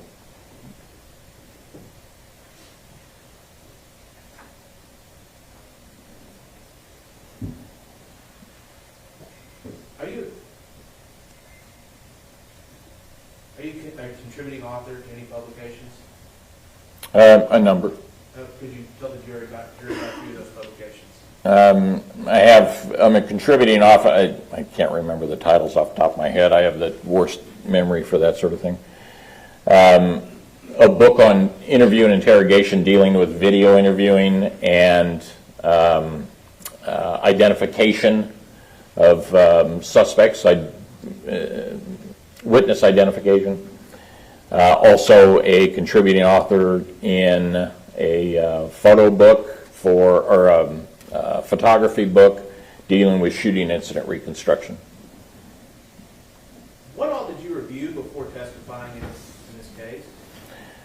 Number of photographs, policies and procedures for the Fort Worth Police Department, autopsy photographs, autopsy report, statements, investigative reports. Did you also take a look at Officer Darch's statements? I did. And were you present yesterday when the defendant testified? I was. In the courtroom and you watched it all? Yes. Were you present this morning when Dr. Coons testified as an expert for the defense? I was. So, do you have some differing opinions of from Dr. Coons of how Officer Darch and the defendant performed on the early morning hours of October 12th, 2019 at Atatiana's home on East Allen Avenue? Some. Let's just start at the beginning. How do you feel about the manner in which Officer Darch and the defendant approached the home on this open structure call? I think their approach wasn't terrible, but it likely could have been better. They didn't have an awareness of what was around the neighborhood. They didn't know what was across the street. They didn't know any movement of individuals that may be in or out of the house. They didn't pause to stop, look, and listen, although I know there were discussions about that. But anytime you're approaching a residence that you're unaware of what may or may not be going on, stopping, being quiet, looking, seeing what's around you and what areas of not only danger may exist, but what areas of egress do I have? Where can I go? What areas of cover might be available for me? And then listen. Are there any noises? Are there any sounds? Any yelling? Any talking? Anything like that that's going on? I didn't hear any discussion about that's one of the steps they took. So that's certainly something that could have been done better if it wasn't done. Again, I didn't see anything that supports that it was done. What about when they got up to that front door? Well, when they get to the front door, the door is open. So at this point, they basically have a couple of choices. One is that they simply back away, maintain cover on the front of that house, call for additional cover to come in and assist them in securing the location so they can do a search. The second one is to basically knock and announce. So those are the two basic choices that they have. Neither one of them were chosen. they had an option of knocking and announcing, is that true? Yes? Well, would you be, you reviewed the general orders, would you be surprised? Did you see Dr. Coons testify this morning? I did. What do you have a different opinion about how Dr. Coons feels that they are that these officers are cautioned about announcing themselves? Well, I heard the use of the word be cautious. Well, you can certainly be cautious while you're announcing your presence. I mean, you're there. You're wearing Fort Worth Police Department uniforms, so you're visible. You're standing in front of the door looking in. So if somebody is in there, secreted or not, there's a good possibility they're going to see you. So it's not like it's a big surprise that somebody's outside the door. But they're being cautious in that they're standing outside. They're maintaining quiet tones. They're not making a lot of noise at this particular point. And even knocking and announcing now, I can still be cautious while I do it because I can be aware of what's going on inside the house. I can see the house and make decisions about where I'm going to go from there. In reviewing the general orders, did you see anything about an open structure call that's told officers specifically not to announce their presence at the call? No. So that option was there. To knock and announce, absolutely. And so after they didn't knock and announce, they moved to the second door. Well, do you have any more opinions or feelings about how they walked past the first door as it is a fatal funnel? Well, again, best practices, two choices. Knock and announce, back off, call for cover. So those are the two main things. Once they begin moving around the house, the problem I have with this is how close they are to the house. They're in the light wash of the light that's the ambient light that's coming out of the house. So they're easily seen at this point. If I'm going to walk around the house, I'm backing off into the shadows so that at least that I'm maintaining some level of security. If I want to search this place, I want to do it from a position of advantage and not hugging the walls and risk the possibility that something bad could happen there. So did they hug the house on the way to the second door? They were very close to the house. And the fact that they're in the light wash is one. Hugging walls is never a good idea when you're doing searching anyway. But you want to back away from that, at least give you a position of advantage. What do you mean by light wash? We have the ambient light that's in here. Any of this light that is shining out into a darkened area is going to reflect off of you. So it's going to basically give you illumination that you wouldn't necessarily have if you were back in the shadows. And why is that important for an officer to realize? Again, goes to that cautious, and it also gives you the ability to be give you that time delay. That if the people can't see you, they can't react to your position. And what about when they get up to that second door? What's your opinion about how they encountered and investigated that second door on the side of the house? Well, again, when they move up to the door, they're right there. They notice that there's some damage to that door, which suggested to them, or at least what was being stated, is that there may be indications of forced entry. So not only have we found an open door, but now we found a door that may have evidence of forced entry. So at what point are we going to stop and secure this? By leaving that first door, I now have an entrance and egress point that is left unsecure. So if somebody is inside that house, they now have a way to get out. Not only get out and get away, but get out and get behind me. So there are some problems with leaving that front door unsecure.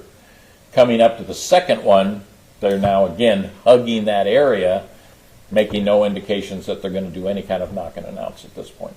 Well, whenever the defendant testified yesterday, you heard him talk obviously about the damage to the screen. Did you also hear him mention a screwdriver? I did. And why did he mention a screwdriver? I think as a means of causing the forced entry, or attempting forced entry. And again, what did the general orders say when an officer at an open structure call believes there's evidence of a forced entry. Call for cover and secure the location. That they shall do that, correct? Shall, which means do that. But did they do that after they encountered the second door? No. And what did they do next? Next, they moved over by the cars, stated that they shine lights inside the tinted window cars. The difficulty there is that even shining a light inside those cars is not going to give you an indication that there's no one in there. There are a number of areas in cars that people can lie on floorboards and can lie down in the footwells of cars. Certainly you can get into the area of the ridiculous, but there are a lot of areas that you can look at inside cars, and that brief cursory search, for me, and in my training, is not going to give me the indication that that car is clear and secure.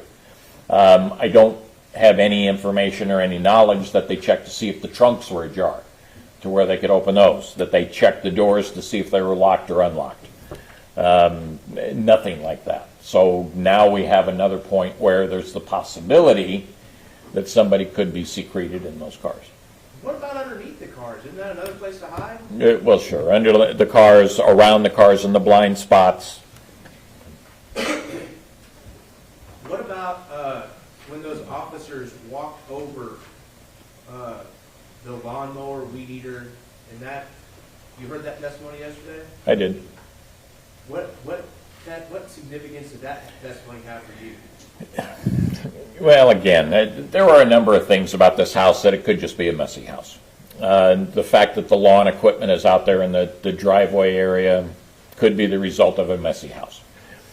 The fact that they're seeing it and making the leap that maybe the burglars are piling the stuff up for easy access to load into a truck or a car or whatever and get away would tell me that, well, where did this come from? The logical assumption would be the garage. So if that's the logical assumption, what should the officer's next step be? Well, not only go look in the garage based on that, but the fact that they're going to be walking by the garage, touching the garage, be near the garage, there should be some search of that garage. It's on the way. I don't want to leave that behind me, so there should be some analysis of that garage. And again, while they're moving, where are they moving farther and farther away from, both the defendant and Officer Darch, as they keep heading towards that back gate? That front door, the open front door. And the open side door? Correct. And how do you feel about them moving farther away from the two open doors in front of this house? Well, I don't like that at all. My opinion is that should have been maintained once they found that open door. If they're not going to knock and announce, back off and maintain security on that front door. That's where they should have stayed. So the further away they get from that, the more difficult it becomes for maintaining security of the individuals who may be inside that house. What about that window that's there on the side of the house that Dr. Coons missed earlier today? What's your opinion about how they treated that window or searched that window? Well, depending on what it is that they're actually looking for. I mean, they say they're looking for signs of forced entry. Typically, signs of forced entry can be seen from a distance. I don't need to go up and do an actual tool mark investigation. I don't need to look for that. I see an open door, so could it be kicked open? Sure. Could it be jimmied open? Sure. Do I need to go up and look at it for damage or anything of that nature? Maybe I do, maybe I don't, but it's open and it meets the criteria of the reason I'm there in the first place. Now I'm looking at that window that's just down from near that lawnmower area. I can look and I can see that from my position, whether it's broken or unbroken. So I'll know if it's an entry point or not just by looking at it. But there's no indication that that was acknowledged.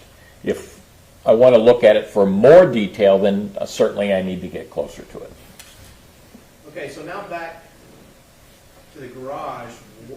You said search the garage. How are they going to search a garage with the garage roll door down and the walk-through door closed?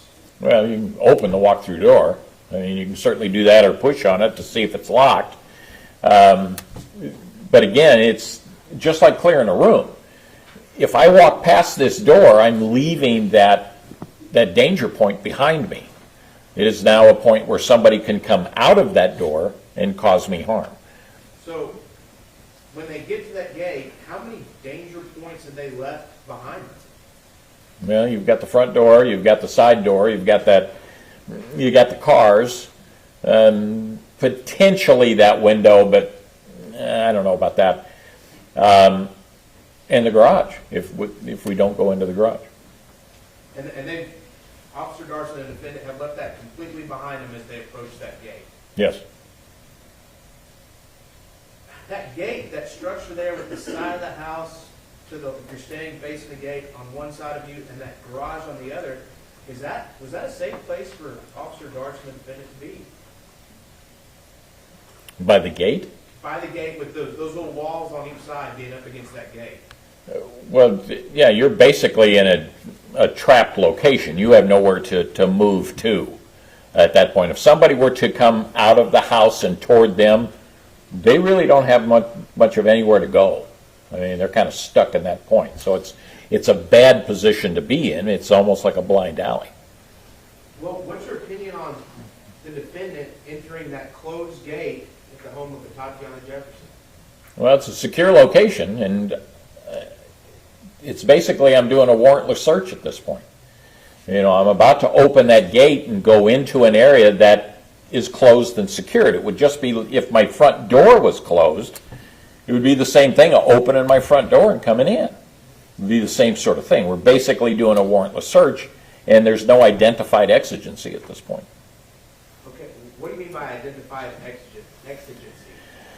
Well, like was discussed earlier, the Fourth Amendment requires probable cause to do a search and that a warrant be obtained to do that based on that probable cause. There are exceptions to the search warrant rule, fresh pursuit, plain view, emergencies, and exigencies are some of those. An exigency would be one of those where I need to act right now, okay, because the evidence could be destroyed, somebody is in trouble, which also falls into that emergency group. If I don't act now, people could be hurt, people could be injured, people could die. Nothing has been identified here at this point that exigency or emergency existed. So it wasn't a good thing for those officers to go through the gate? I don't see why, well, again, I don't know why they leave the front door. But going through the gate only exacerbates this. It's now putting them into an enclosed area. They have to open that gate. If somebody's back there, it's problematic. And again, with them in that backyard, who's covering the front door? Nobody. So anybody from the front door could have left and run down the street. Yes. But they could also come back around to that back gate, couldn't they? Yes. So was that a safe action by these officers to do? Yeah. Again, my opinion is they shouldn't have left the front door. So anything after leaving that front door creates potential risk and danger. So now that they're in the backyard, you saw how the defendant approached that window. Do you have any opinions about how the defendant approached the window in the backyard? He's coming straight at the window. He had room to move off to his right and approach that window at an angle to go up if he's going to take a look in it. But again, they're looking for forced entry. It's a simple process of looking at the window and seeing if it's broken or not. What's the problem with going straight towards that window? Well, I can't see what's inside there, and that's evident by the use of the flashlight. So I don't know what's in there. The person that's inside that darkened room is at a point of advantage.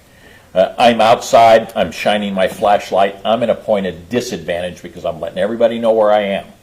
So if somebody is inside that room, they're going to see me, I'm not going to see them. Well, you bring that up about the flashlights. Was it a good idea to use the flashlights to clear the cars in the driveway? You could shine the flashlight inside the car. There are ways to do that without bringing a lot of attention to yourself. Put the flashlight right up against the glass and turn it on, rather than shine it from the outside. Shining it away from the glass, you get that reflective glare, which can limit your ability to actually see into the car. Putting the flashlight right up against the glass and turning it on illuminates the interior.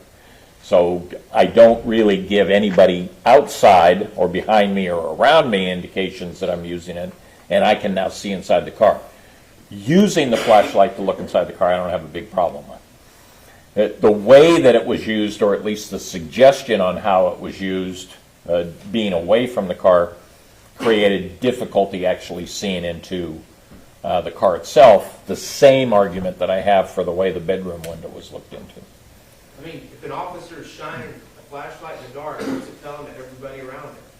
Well, exactly. That's why you have the intermittent button, because I can flash it if I need to, but every time I do that, I'm giving away my position.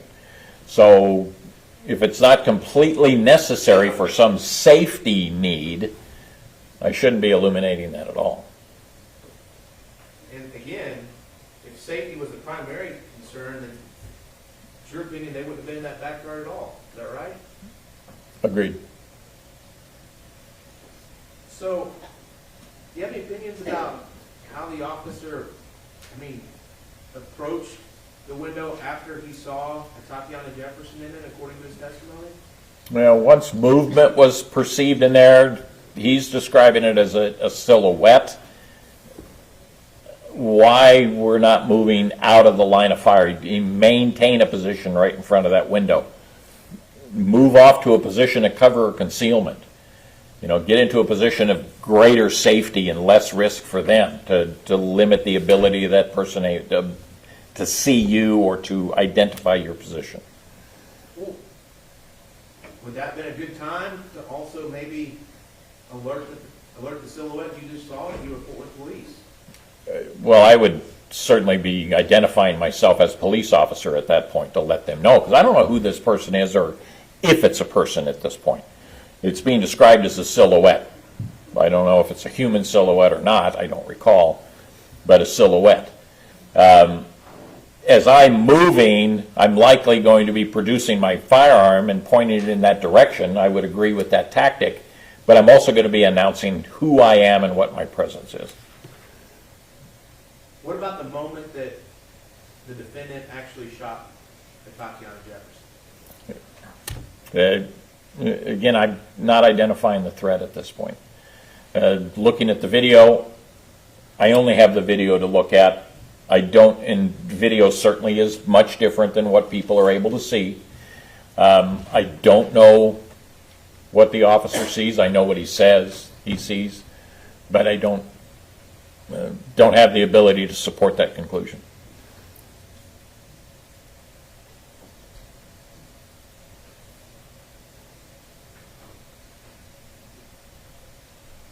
So, you've heard us talk a lot about that these officers had an opportunity to maybe reach out to dispatch and have dispatch get more info, or have dispatch put the caller in touch with the officers. Have you heard that testimony? I have. Are you concerned that would have taken up too much time?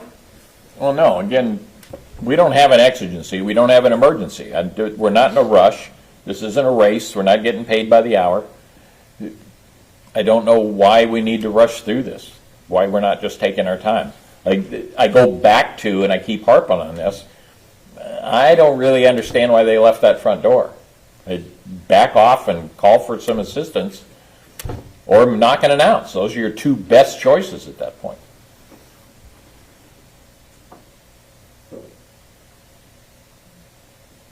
And, Mr. Priest, are you being paid by the state of Texas? I am. The state of Texas being the Tarrant County Criminal DA's office. Yes. And are we paying you as a consultant and as a testifying expert? As a consultant, yes. I don't charge for testimony. Okay. And what do you charge per hour? It's $295 for Bevel Gardner. I get $200 of that. Do you promise one particular opinion or the other? I do not. Have you testified for both in favor of police officers and against them? I have. We'll pass a witness. Cross-examination. Thank you, Your Honor.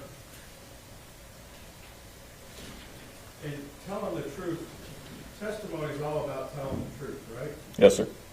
The truth is what matters in the courtroom. Would you agree with that? I would. Any doubt of that in your mind? No. You've never said otherwise. Go ahead. You're going to have to tell the jury eventually. I've done programs, done training where the truth is not always what matters, but what that's talking about is it's what can be proved, what is not necessarily true. Okay? So Talk about what can be proved. When I asked you at a break if you've ever emailed your testimony records to people, and you say you've never emailed it, and I can produce an email from your Comcast account, that would be something that you didn't tell the truth about, correct? no, I don't have any email. I think the question was, do I have any emails with that document on it? I do not have any emails with that document on it. Sir, you said you always mail it, you never email it. You recall that? I don't. I know that I send things through Dropbox. The question, as I recall it, was, do I have any emails with that testimonial evidence in it? And I said I do not. Is police work dangerous? It is. Are police officers trained to make rapid observations and assessments?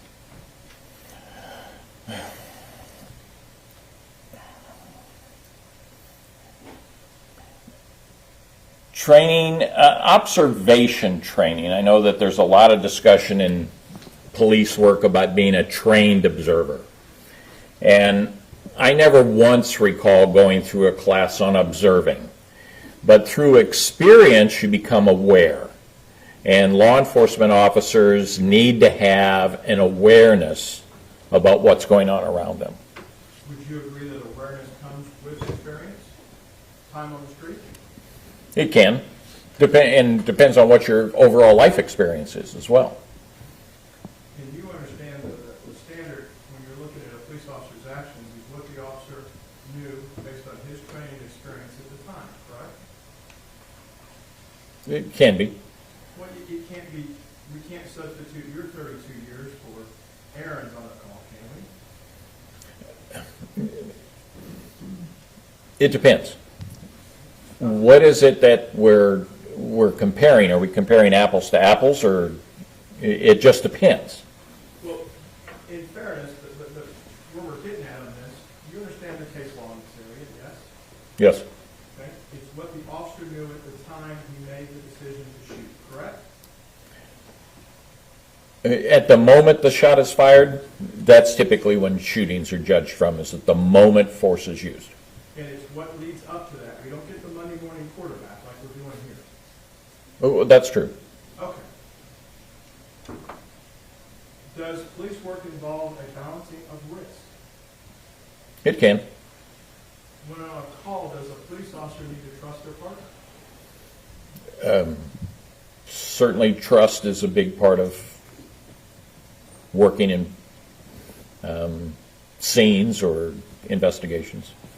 Should a police officer on call assume that his partner is following their training just like they're following theirs? I would expect that they would. Does an officer have to rely on his training to deal with those risks, those inherent risks of being a peace officer? Yes. If an officer fires a shot while on a call, is it reasonable for his partner to assume that the officer has seen a threat that requires a response? No. Why not? When an officer is using deadly physical force, they are required to articulate their reasonableness for the use of that force. And what I see is not necessarily what my partner might see, and I wouldn't assume that my partner knows what I saw. Meaning that if I discharge my firearm doesn't mean my partner is going to say, oh, well, they must have been reasonable in that use of force. If they saw the same thing that I did, then I would expect a similar response from them. But the mere fact that I discharge my firearm doesn't mean my partner should necessarily agree with that use of force. Let me ask my question again. Maybe I got it wrong. If an officer fires a shot while on a call, is it reasonable for his partner to assume that the officer has seen a threat that requires that response? No, At the time? no. Okay. And I could go through case after case of where an officer discharges their firearm. There was no reasonableness for the discharge of the firearm. Why would my partner believe that they were reasonable in that use if they don't see that information? Do good officers sometimes deviate from the general orders? Yes, Can it be good police work to deviate from the general orders? can be. Is it generally good police work to evaluate the facts of a call before making decisions as how to proceed? Yes, Does a burglar, whether in this state or Colorado, have an expectation of privacy in a structure he's burglaring? no, Does a Texas peace officer have the authority to enter a private property to investigate an open structure call?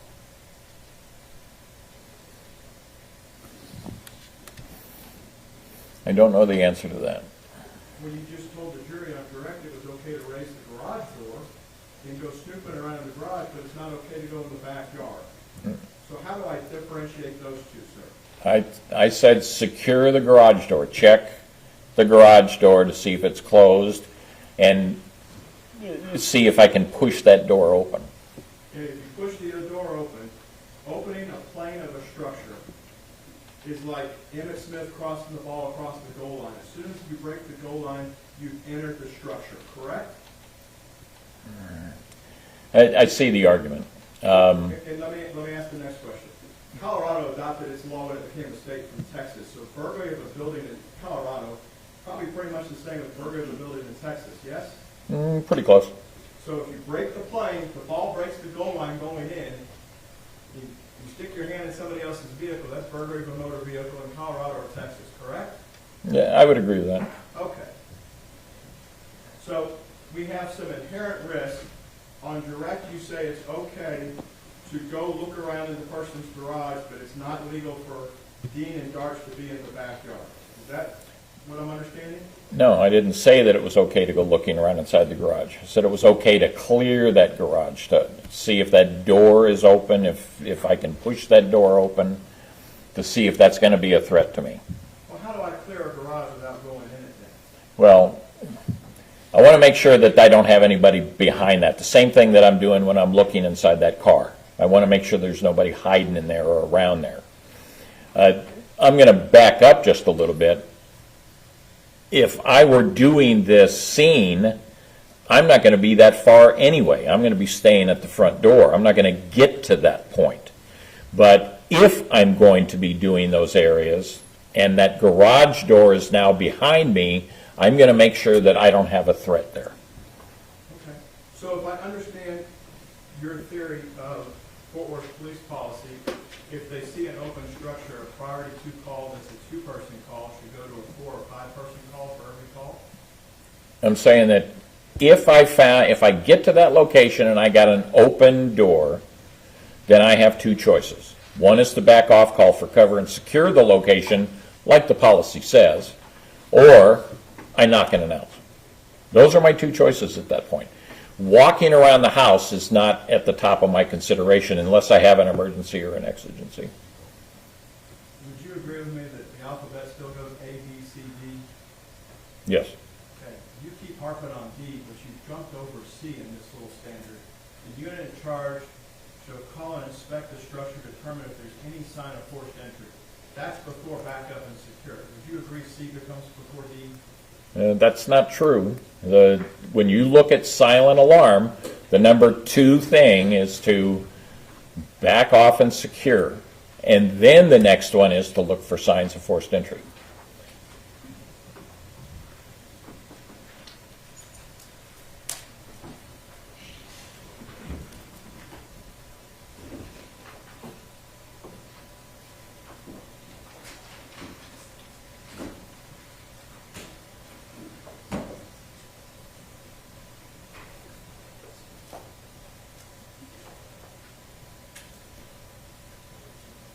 I know outside the presence of the jury, you take no notes. Can you tell us what version of the general orders you looked at in this case? What rev version it is? I don't know.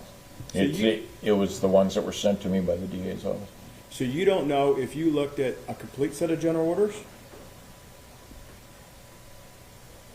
I can't tell you off the top of my head. Well, since you have no notes, what parts of the general orders did you look at?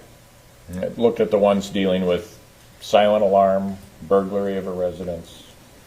I'm going to show you what's been marked for identification purposes as Defendant's Exhibit 49, and direct your attention to 327.0, found on page 247, and I'll purport to you that I got this from the city attorney's office, and you see the word silent alarm in 327.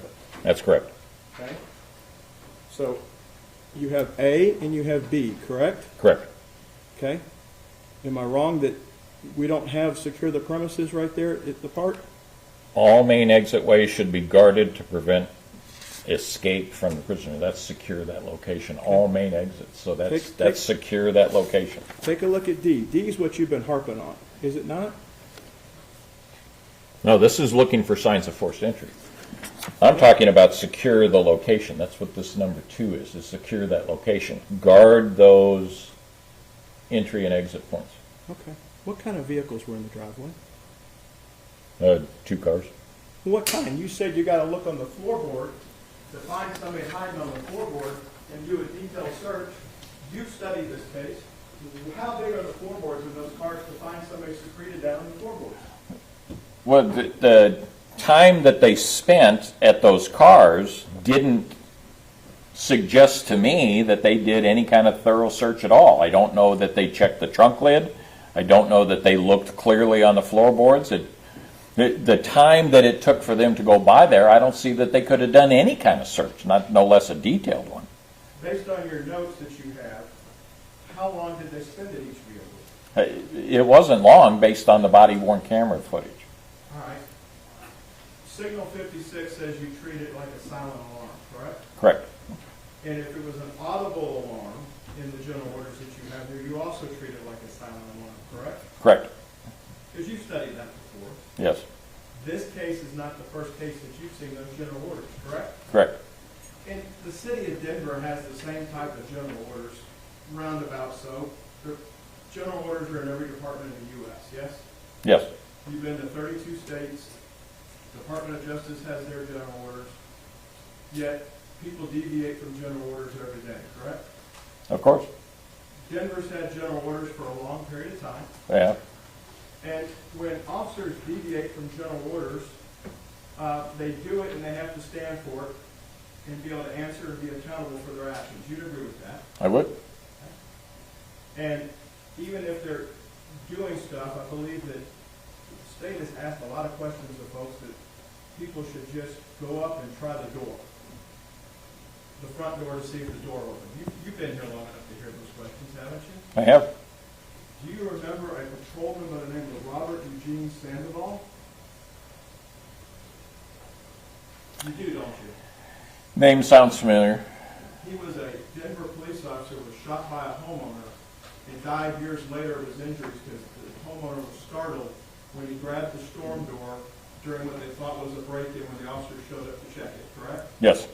So there's a reason, even from your own department of 32 years, that people don't touch those doors and make noise like that because they can get shot, correct? They can. You know, we talk about being inherently dangerous work as a police officer. You know, and she may have been in your academy class, patrolwoman Kathleen Garcia. I know Kathleen well. And Kathleen was tragically killed while sitting in her patrol car in her front yard at the end of a shift, correct? No. She was killed in her front yard by a neighbor. She got in an argument with him and was shot and killed with her own gun in her front yard. Things can go south for a police officer really quick, correct? Absolutely. It's an inherently dangerous job. It is. And they have to make split-second decisions as they go through stuff. Do you agree with that? I would. You know Patrolman James Edward Weir? Yes. You talk about positions of concealment. Even if you take concealment, bad things can happen to officers, correct? They can. Officer Weir was killed when he had to move from a position of concealment. He was shot, correct? He was. And he was also with the City of Denver Police Department. That's correct. Did you all have training procedures and policies in place when those officers were killed? We did.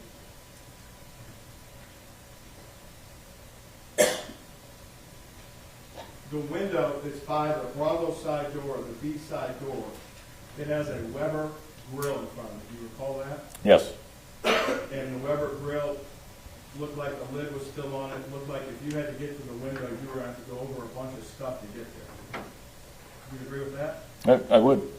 So a quick scan of that, you could probably rule that out just by looking at it. I think like you said on direct, you're at the B door, you look down there, out of the corner of your eye, there's a bunch of stuff in the way. If somebody's getting in and out of that window, that stuff's still intact, you could probably rule it out based on that. And I pretty much said that Okay. myself. Are officers always required to knock and announce? Always required? No. Well, it depends on the situation, but in every situation, no. In some situations, yes. What would be some situations where you think they have to knock and announce? Execution of a warrant? Okay. How about on a silent alarm or audible alarm? Not necessarily. How about on a signal 56? Not necessarily. I'd like to give you a hypothetical.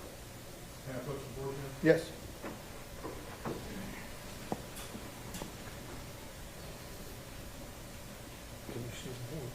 It depends on what he's going to do. I think that's it. Okay.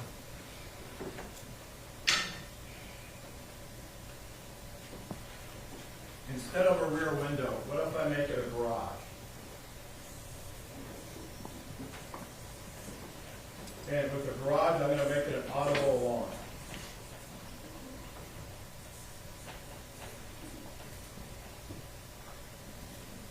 The garage is open, audible alarm, it's 1 a.m., and I got 2 rookies.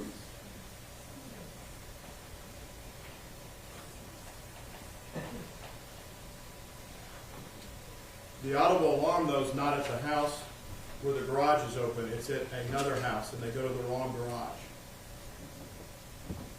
Okay? You with me so far? I'm going to try to be. Okay.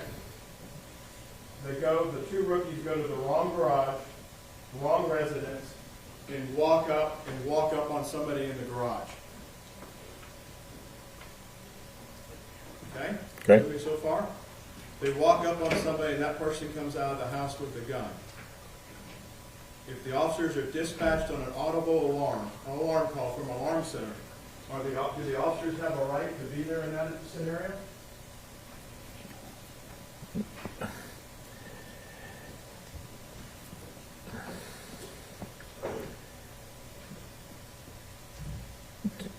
Can the officers go to the wrong house and they can certainly articulate the reason they were there?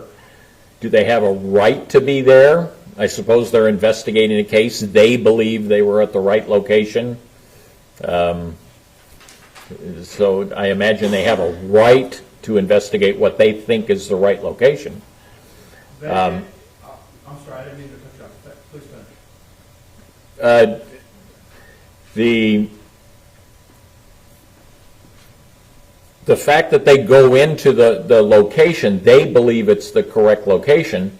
Anybody they encounter, they certainly can deal with that individual at that time. What do you mean by deal with them? Well, it depends on how they're going to challenge this individual. I mean, I think you said that the individual has a gun. Yes. Okay, some of this is sounding familiar. It is familiar, isn't it? It sounds like another case that I looked at. It's a case where you justified the shooting by a Fort Worth officer of a homeowner that pointed a gun at the officer and didn't follow the officer's commands. Correct. And you testified under oath in that case. I did.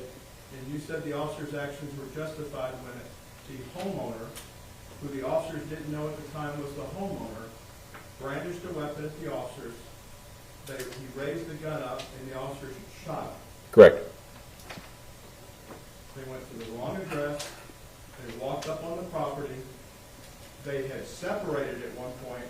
One officer stayed up front, as you recall, yes? Yes. And one officer was in the back by himself. Yes? The second officer came running back to the back of the garage when he heard his other fellow officer giving commands, and they weren't Fort Worth police, they were show me your hands type stuff, right? Correct. Because officers usually visualize what they're seeing as the stimulant against them, the weapon. Correct. You've worked in 32 states and taught around the world on police shootings. The officers don't usually fall back to their full vocal training. It's usually some very bad words and what's in the hand or I want to see them, correct? And sometimes there's no sound. Sometimes I say nothing. Okay. Is there, the officers, each person you would agree reacts differently, yes? They can. In that scenario, the officers gave commands, the individual raised the weapon, and the individual was shot. Correct. The officers were at the wrong house, yes? Yes.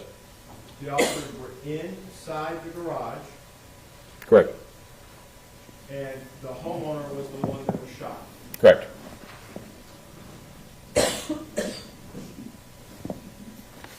And you ruled that, Hang on just a minute.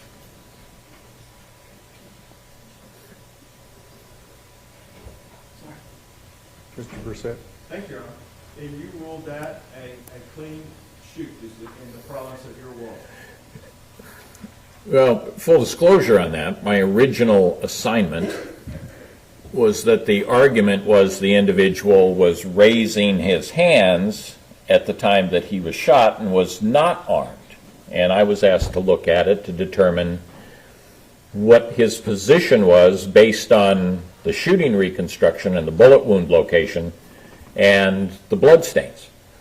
And through that analysis, I was able to show that no, he was more likely in a position consistent with what the officer described, and that his shooting was reasonable considering that position. Do you recall giving a video deposition during the time of COVID, that was September 25th, 2020, for federal court in Angie Waller versus the city of Fort Worth? Yes. And in that, you recall when you were asked by Mr. Brender, who was one of the plaintiff's attorneys in the case, that experience teaches reasonable officers that burglars come in all shapes, sizes, and attire. Correct. You don't know, they could come out wearing a suit or a tux, and it doesn't make them any less a criminal. Somebody is wearing socks and no shirt when they come out of the house. Do you recall that? Yes. Because rightfully so, you were there to give a deposition of blood spatter, but when Mr. Brender waded off into this, you answered it. Yes. And you gave your professional opinion based on that 32 years of experience. Yes. And you remember telling Mr. Brender back then that you have to base it based on the officer's experience and what they knew at the time when they got there? Yes. Okay? They didn't know that there was a weapons call on that case, or a weapon would be involved. They were going to an audible alarm call, correct? Correct. So they further, your senses are aware when you get there on a call. The four of us have never been police officers and don't claim to be. That's why we have experts like you. When you're on a call at night, whether you're a single person unit or you have a SWAT team there, you still have to be careful where you go. I think that's what you were explaining on direct, and you talked to me a little bit on the cross, right? Yes. This wasn't a tactical operation where concealment needed to be the utmost of it, was it? Well, certainly you want to be cautious anytime you approach any location. The fact that it's an audible alarm, you're looking for those entry points, and they had the different way to approach in this particular case, which they did. When we're talking about how we prepare somebody and look at them, certainly to be clear, when it talks about reasonable offer, it's talking about somebody with life experience and training. Yes. When you cleared the Fort Worth officers for their shooting back on that garage hypothetical, that's the standard you work with, reasonable experience and training, correct? Yes. So you have to look at two rookies in this case, yes? Well, again, the fact that they're rookies, I mean, they're closer to the training end of this, but light on the experience end of this. I don't want to give somebody a pass simply because they have less experience. No, and I'm not asking you to, but we don't have the breadth and depth of your knowledge of 32 years of doing it your way. We have to do it the way the rookies would do it. Well, the way the law says we need to do it. Well, the law says we look at it from their training and experience, correct? Correct. So the law says we look at it from the rookie's perspective. You'd agree with that? I think that's fair. Jack, Your Honor, the court will be giving the law to the jury, not just witness. I'll let him answer it. I think that's fair. Certainly, you've looked at Darch and Dean's records. They weren't on the streets very long. No. And how Chief Fitzgerald, who designed the shift duty, put 2 rookies on the streets at night, that's a debate for another court, not a criminal court. You'd agree with that? To a degree, yeah.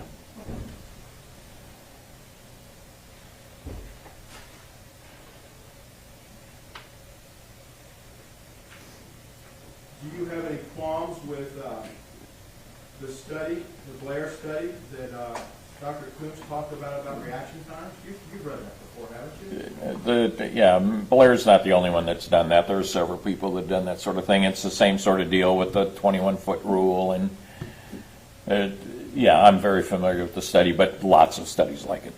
Sure. And as computer technology has evolved, we try to test so we can better train and protect officers, not only for their safety, but for the public they encounter. That's safe to say our whole goal in the law enforcement system is to make sure everybody's as safe as they can at any one time. Well, sure. So can you explain to the members of the jury, you just mentioned 21-foot rule. What's that? Well, the 21-foot rule is kind of an antiquated deal, but basically it dealt with sharp force weapon usage, but it can really deal with pretty much anything other than a firearm. I guess it could with a firearm too, but basically what it says is somebody armed with a knife can close the distance and severely injure or kill an individual who is armed with a gun if they are within 21 feet of their position at the time. And you say it's antiquated because the studies have shown that really needs to be pushed out a little bit further, correct? Yeah, probably about 35 feet. And the studies we talked a little bit before the jury came back in, the studies that you reviewed on reaction time for officers, do you have any qualms with Dr. Koontz's reaction time? If Officer Dean's already in a position, however he got there, I know we differ on how he got there or why he should have got there, but once Officer Dean is in a position with his finger index removed to the trigger, you don't have any qualms with the time it takes for him to make that decision of shoot, don't shoot? You know, it's basically action-reaction, which is a third to half a second, depending on the training of the officer.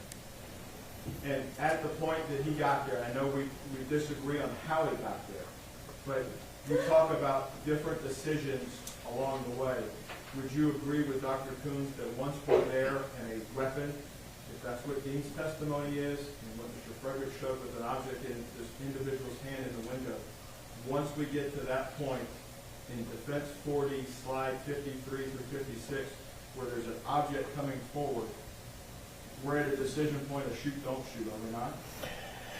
Well, I can't assess whether an object was or wasn't present. Okay. So I only have the ability to say that Officer Dean is going to have to make the decision or articulate his reason for discharging that firearm. I can't support or negate that based on what I saw within the evidence. Okay. And you can't support or negate what Zion saw with that. It actually, Zion corroborates what Aaron saw. With respect to a handgun? Ms. Jefferson pointing the gun at the window. Well, yes, that's true. So, Well, let me back up. yes, sir. Pointed the firearm and pointing it at the window are two different things. Pointing the firearm, I'll agree with Zion. Okay. And Aaron says he saw the gun and the barrel was huge. And you've done enough use of force. you've done enough use of force stuff that that's typical of what the person says, whether they're a victim of a robbery and they say the barrel looks as big as your fist, or it's an officer looking at a suspect's gun pointed at them. Weapon focus. What do you mean? Weapon focus. Can you explain that to the jury? Weapon focus, typically what happens, and it's been discussed in here a couple of times about the degree of visibility with the eyes, which is when your degree of focal vision is 2 to 3 degrees, and it's always that. Peripheral vision is out to about 120 degrees, about 210 degrees to the sides, and you've heard all of that. Under stress, your focal vision really takes over, so that 2 to 3 degree that is always there really starts to concentrate and you're paying attention on that. If you identify a threat, you begin to stare at that threat, whatever it is, and if it's a firearm, you begin to stare at that and you see it. Now that doesn't mean that you actually have a firearm either. Okay, it could be that you are identifying what you believe or perceive as. And because that's how you perceive it, that's how it's reported. Is part of your 32 years of training, you had to be qualified on many different weapons, is that safe to say? Ask that one more time. Sure. As part of your training as a peace officer, I guess, is it a post-certification in Colorado, is that the proper phrase? Post, yes. Part of your post-certification in Colorado to carry a weapon, you have to qualify on it, correct? Well, I carry a firearm, and I have to qualify with it, yes. You familiar with semi-automatic weapons? I am, You've had to qualify with handguns, correct? yes. Have you examined either the Glock or the Walther in this case? The firearms in this case? No. Yes. You familiar with light rail systems? Yes? You familiar with laser light rail systems? Yes? May I approach the witness yard? Yes, sir.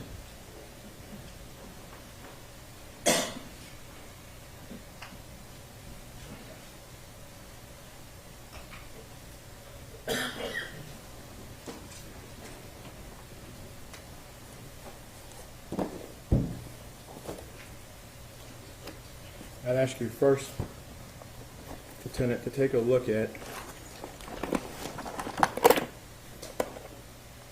States 97 and make sure it is equipped to be rendered safe with a zip tie in it right now. Slide is locked back. There's a zip tie through the both ends of the barrel, which prohibit the firearm from accepting a live cartridge. And again, the slide is locked back. So you would agree, for demonstrative purposes, you and I can chat about this safely here in the room? Yeah, as long as I'm not pointing at anybody. Yes, sir. Won't be doing that. Understand completely. So on 97, States 97, that has a light rail system on it. Would you agree with that? I would. And do you know how a laser such as that comes on? There are toggles right here. There's a button on either side that you can turn it on or off, so you can push it either way. Okay. And if the battery, it's been in the property room for 3 years, safe to say from the date of incident. If I have a fresh battery, do you know that we unscrew the front to put a fresh battery in it? I imagine it loads in somehow. Okay. Do you have one of these light rail systems? I do, but I don't carry my light on there. Okay. I've never seen the need for it. What is it used for? Targeting. What do you mean by targeting? It puts the dot where the round is going to go. And that's if it's adjusted properly. I don't know if it's been sighted properly, so I can't attest to that. Sure. And for everybody's benefit, there are adjustment screws on States 97's light rail system to, if you had this in a jig, the range, you could Do this. hone it in.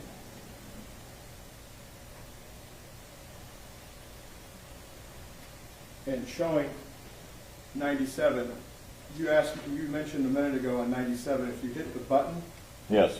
on either side, Right. you can turn this on, and if you press it long enough or flip it, it'll stay illuminated. Is that correct? Right.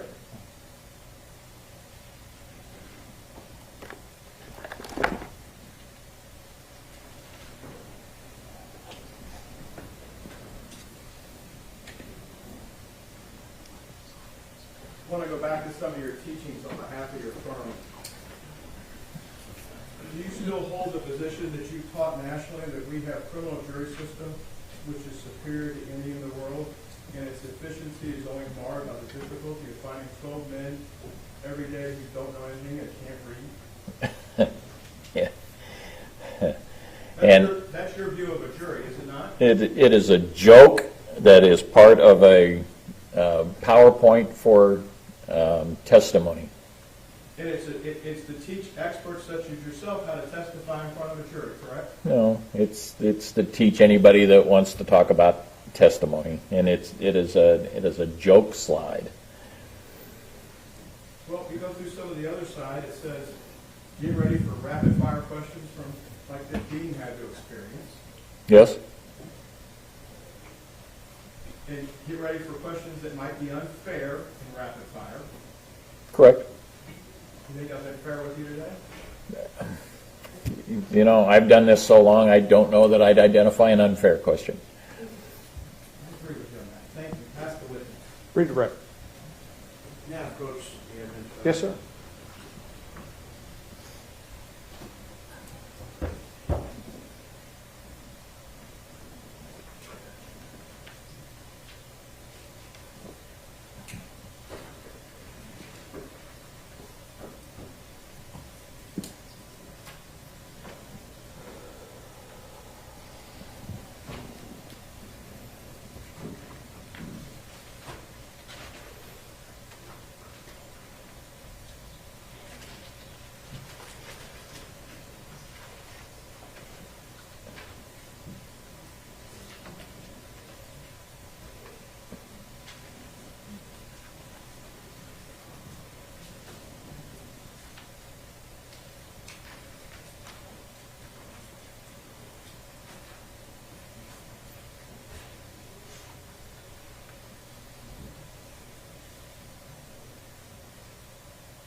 May I have one moment, Your Honor? Yes, sir.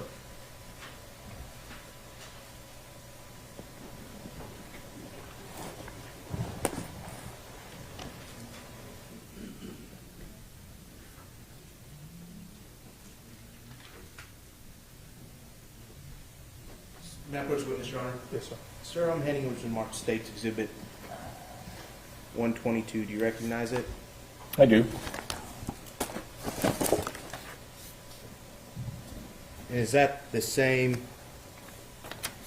general orders that the defense attorney had up here talking to you about silent alarms? Yes. Just the 327.01 of the general orders that deal with silent alarms. Correct. Thank you. At this time, Your Honor, State would offer State Exhibit 122 for all purposes. No objection. State's Exhibit 122 is admitted. May I talk to the defense attorney, please? Yes.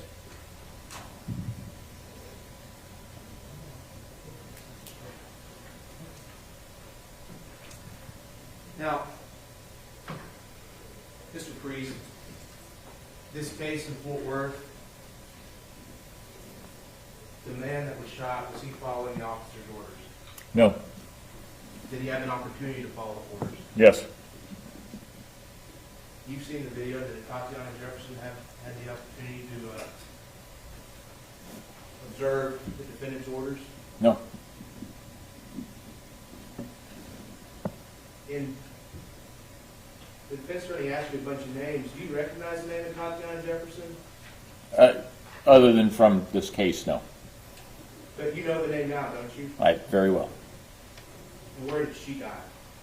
Died in her home? In her own home, Yes. at the hands of the defendant. Yes. We'll pass the witness. Mr. Brissett? Under the rule of optional completeness, we offer defendants 49 the general order. No objection, Your Honor. We join in its admission. All right. Defendant's Exhibit 49 is admitted. Now, Wait, has it been marked previously? yes, Your Honor, it's on Oh. the witness stand. Okay. I'm sorry, Mr. Brissett. Thank you, Your Honor. Now, they didn't drop the case that you cleared the officer on you remember telling them that they may not have an opportunity to get the commands out if you go that quick?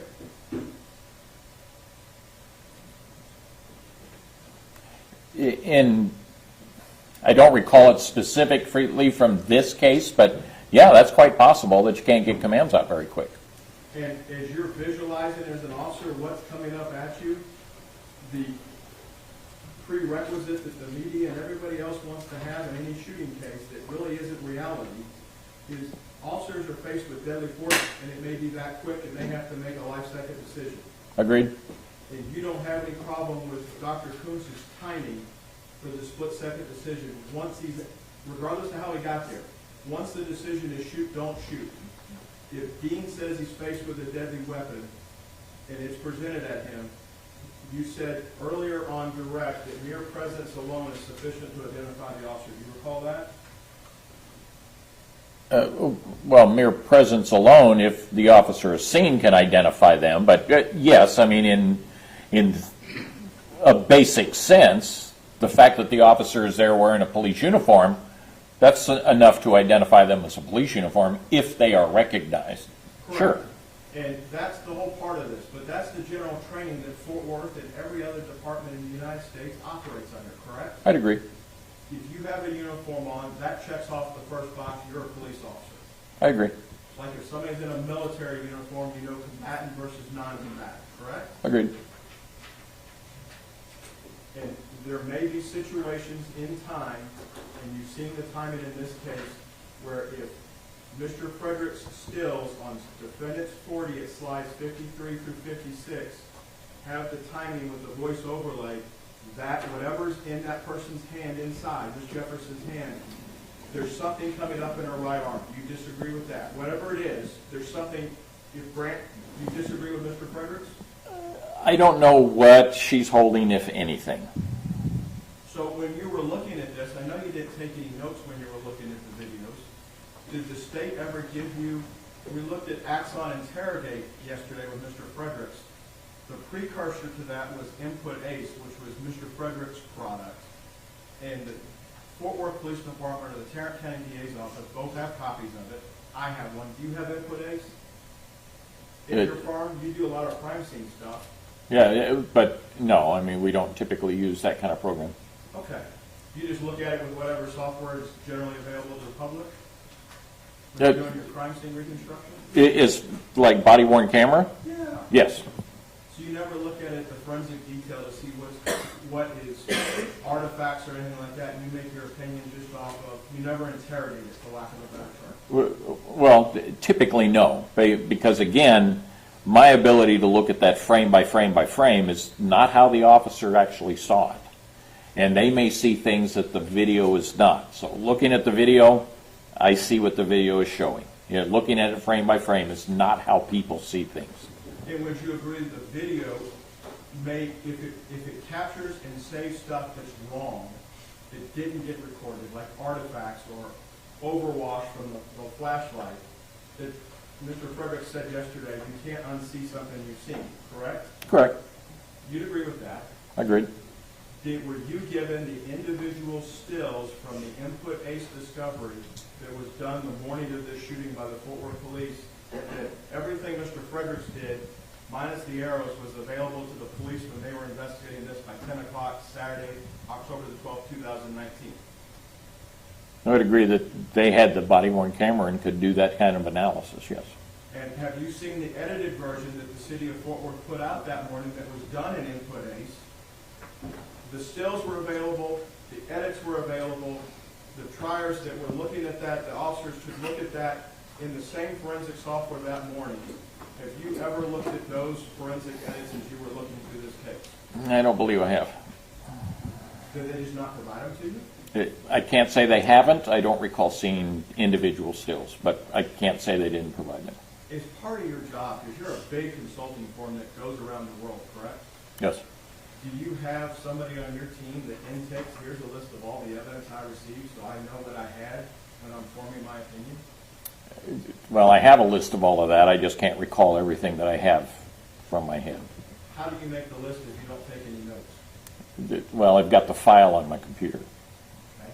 So you have a file list, but you don't take any notes to index and inventory. Here's everything I was given in case something didn't get through your Dropbox account that is empty sometimes. I can only tell you that I can't recall if I have those frames or not. Thank you, Your Honor. Pass the witness. Mr. Smith. Nothing further, Your Honor. May Mr. Priest be excused subject to any potential recall? Yes, Your Honor. No objection to the Thank statement. you, sir. You may step down.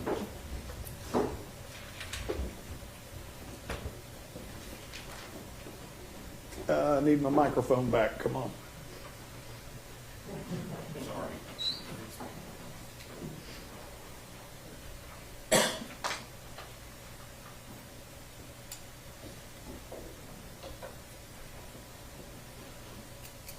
Mr. Smith. Your Honor, the state of Texas arrest. We have a matter on a piece of evidence still to take up Okay. that the state intends to been working on, Okay. so we need a short break. Retired to your jury. See you back in a few minutes.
Mr.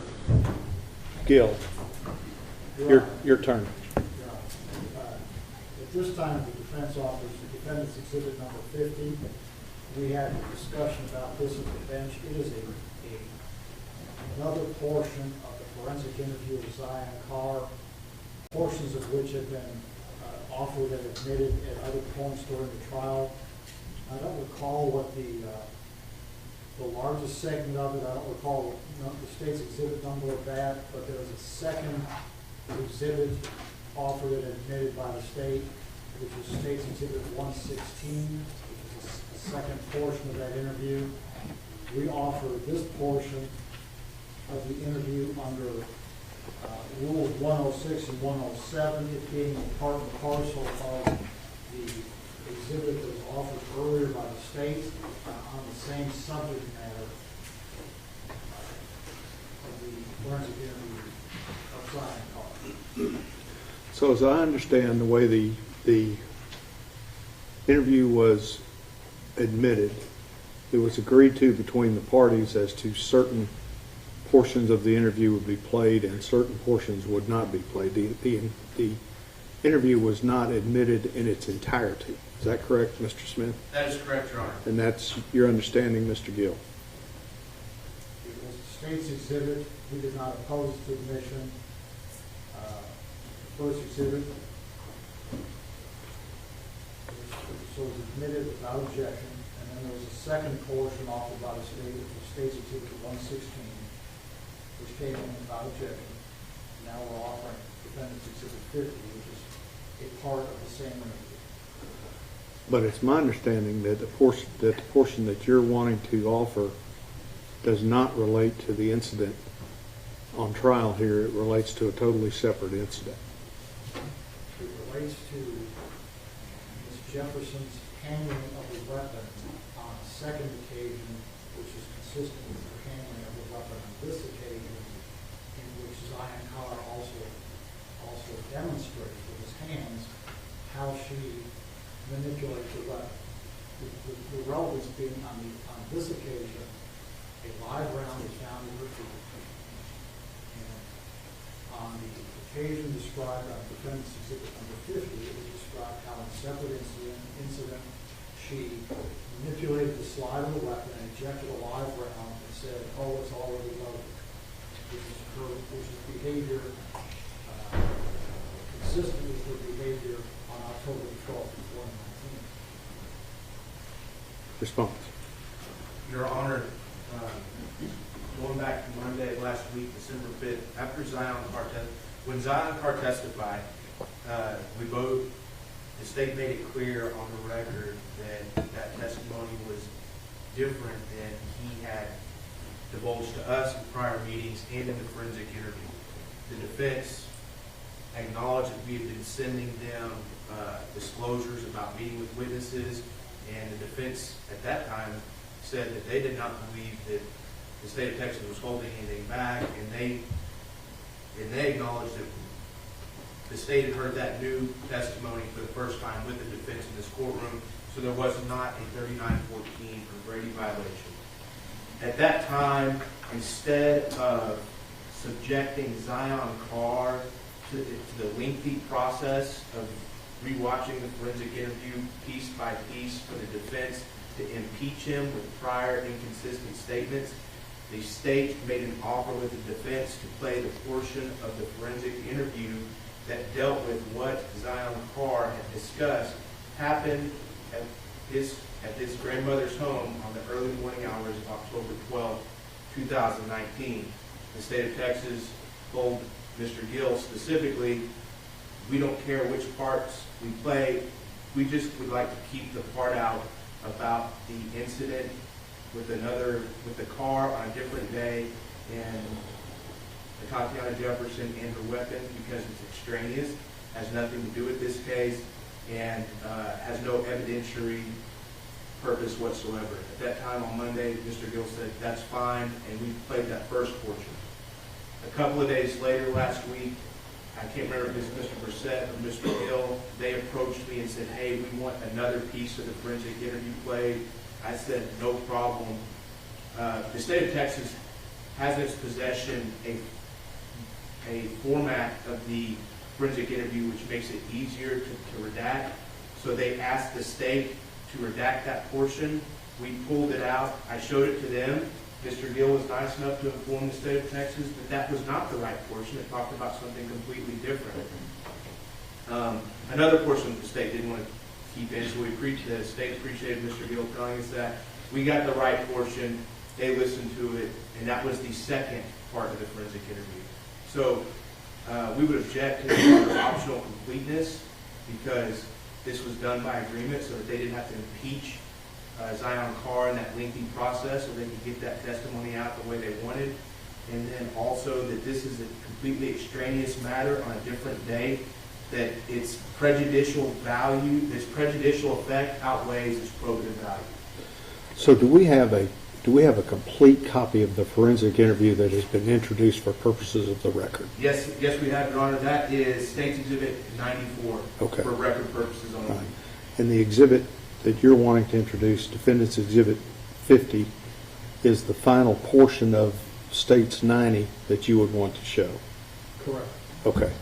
And during the break, Mr. Gill provided me a transcription of the interview. Is the state satisfied that the transcription that he provided to me is fair and accurate in regard to the video? That is correct, Your Honor. I reviewed the same transcription, and I have reviewed the exhibit, the defense exhibit that they're trying to introduce. That exhibit has portions of the forensic interview that are already in front of the jury under State's Exhibit 116. It's like the last 2 minutes of the exhibit that Mr. Gill just provided the court. Okay. All right. I'm going to sustain the state's objections. Would you want to introduce Defendant's 50 for purposes of the record? Yes, Your Honor. Any objections? No objection for purposes of the record. All right. Does the defense anticipate having any rebuttal evidence? No, Your Honor. Okay. So both sides will rest and close in the presence of the jury? Yes. Yes, Your Honor. Let's go.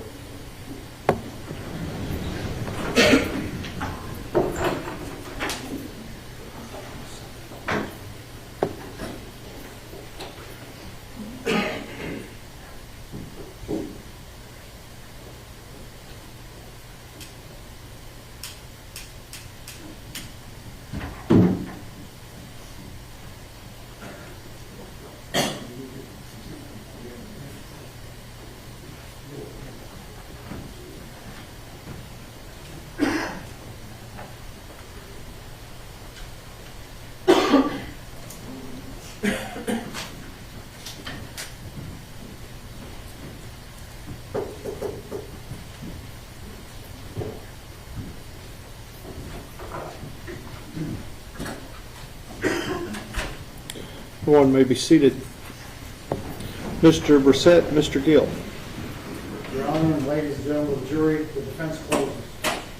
State closed. Your Honor, ladies and gentlemen of the jury, the state closes as well.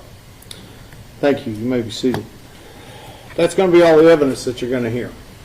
And as I told you at the beginning of the trial, once both sides rest and close, I have to prepare the set of written instructions that contain all of the law that's applicable to the case. So that's what we are going to work on for the rest of the afternoon.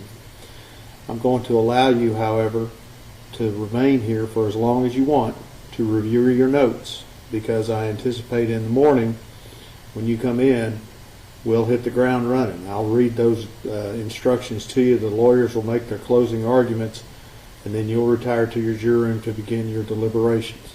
Okay? So work as long as you want to back here today. When you're ready to go, just let Deputy Nicholson know, and we'll get it all taken care of. Very, very important that tonight you stay away from anything involving the media. Don't watch TV, don't read anything. Go out and eat dinner, okay?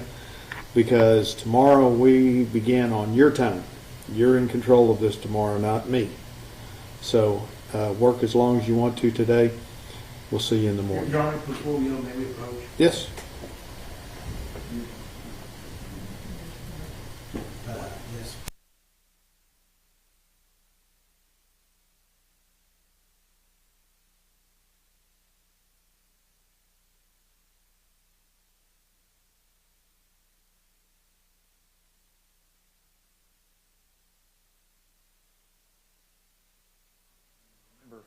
your notes are your notes, okay? While you're looking at them and you're reviewing them, don't be talking about the case because that hasn't started until in the morning, okay? All right, with that, follow Deputy Nicholson.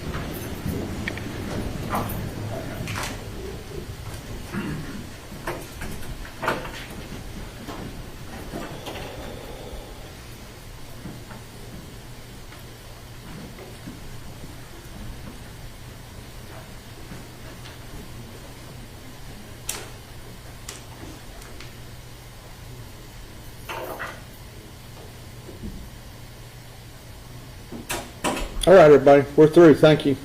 I just need the lawyers for the rest of the day.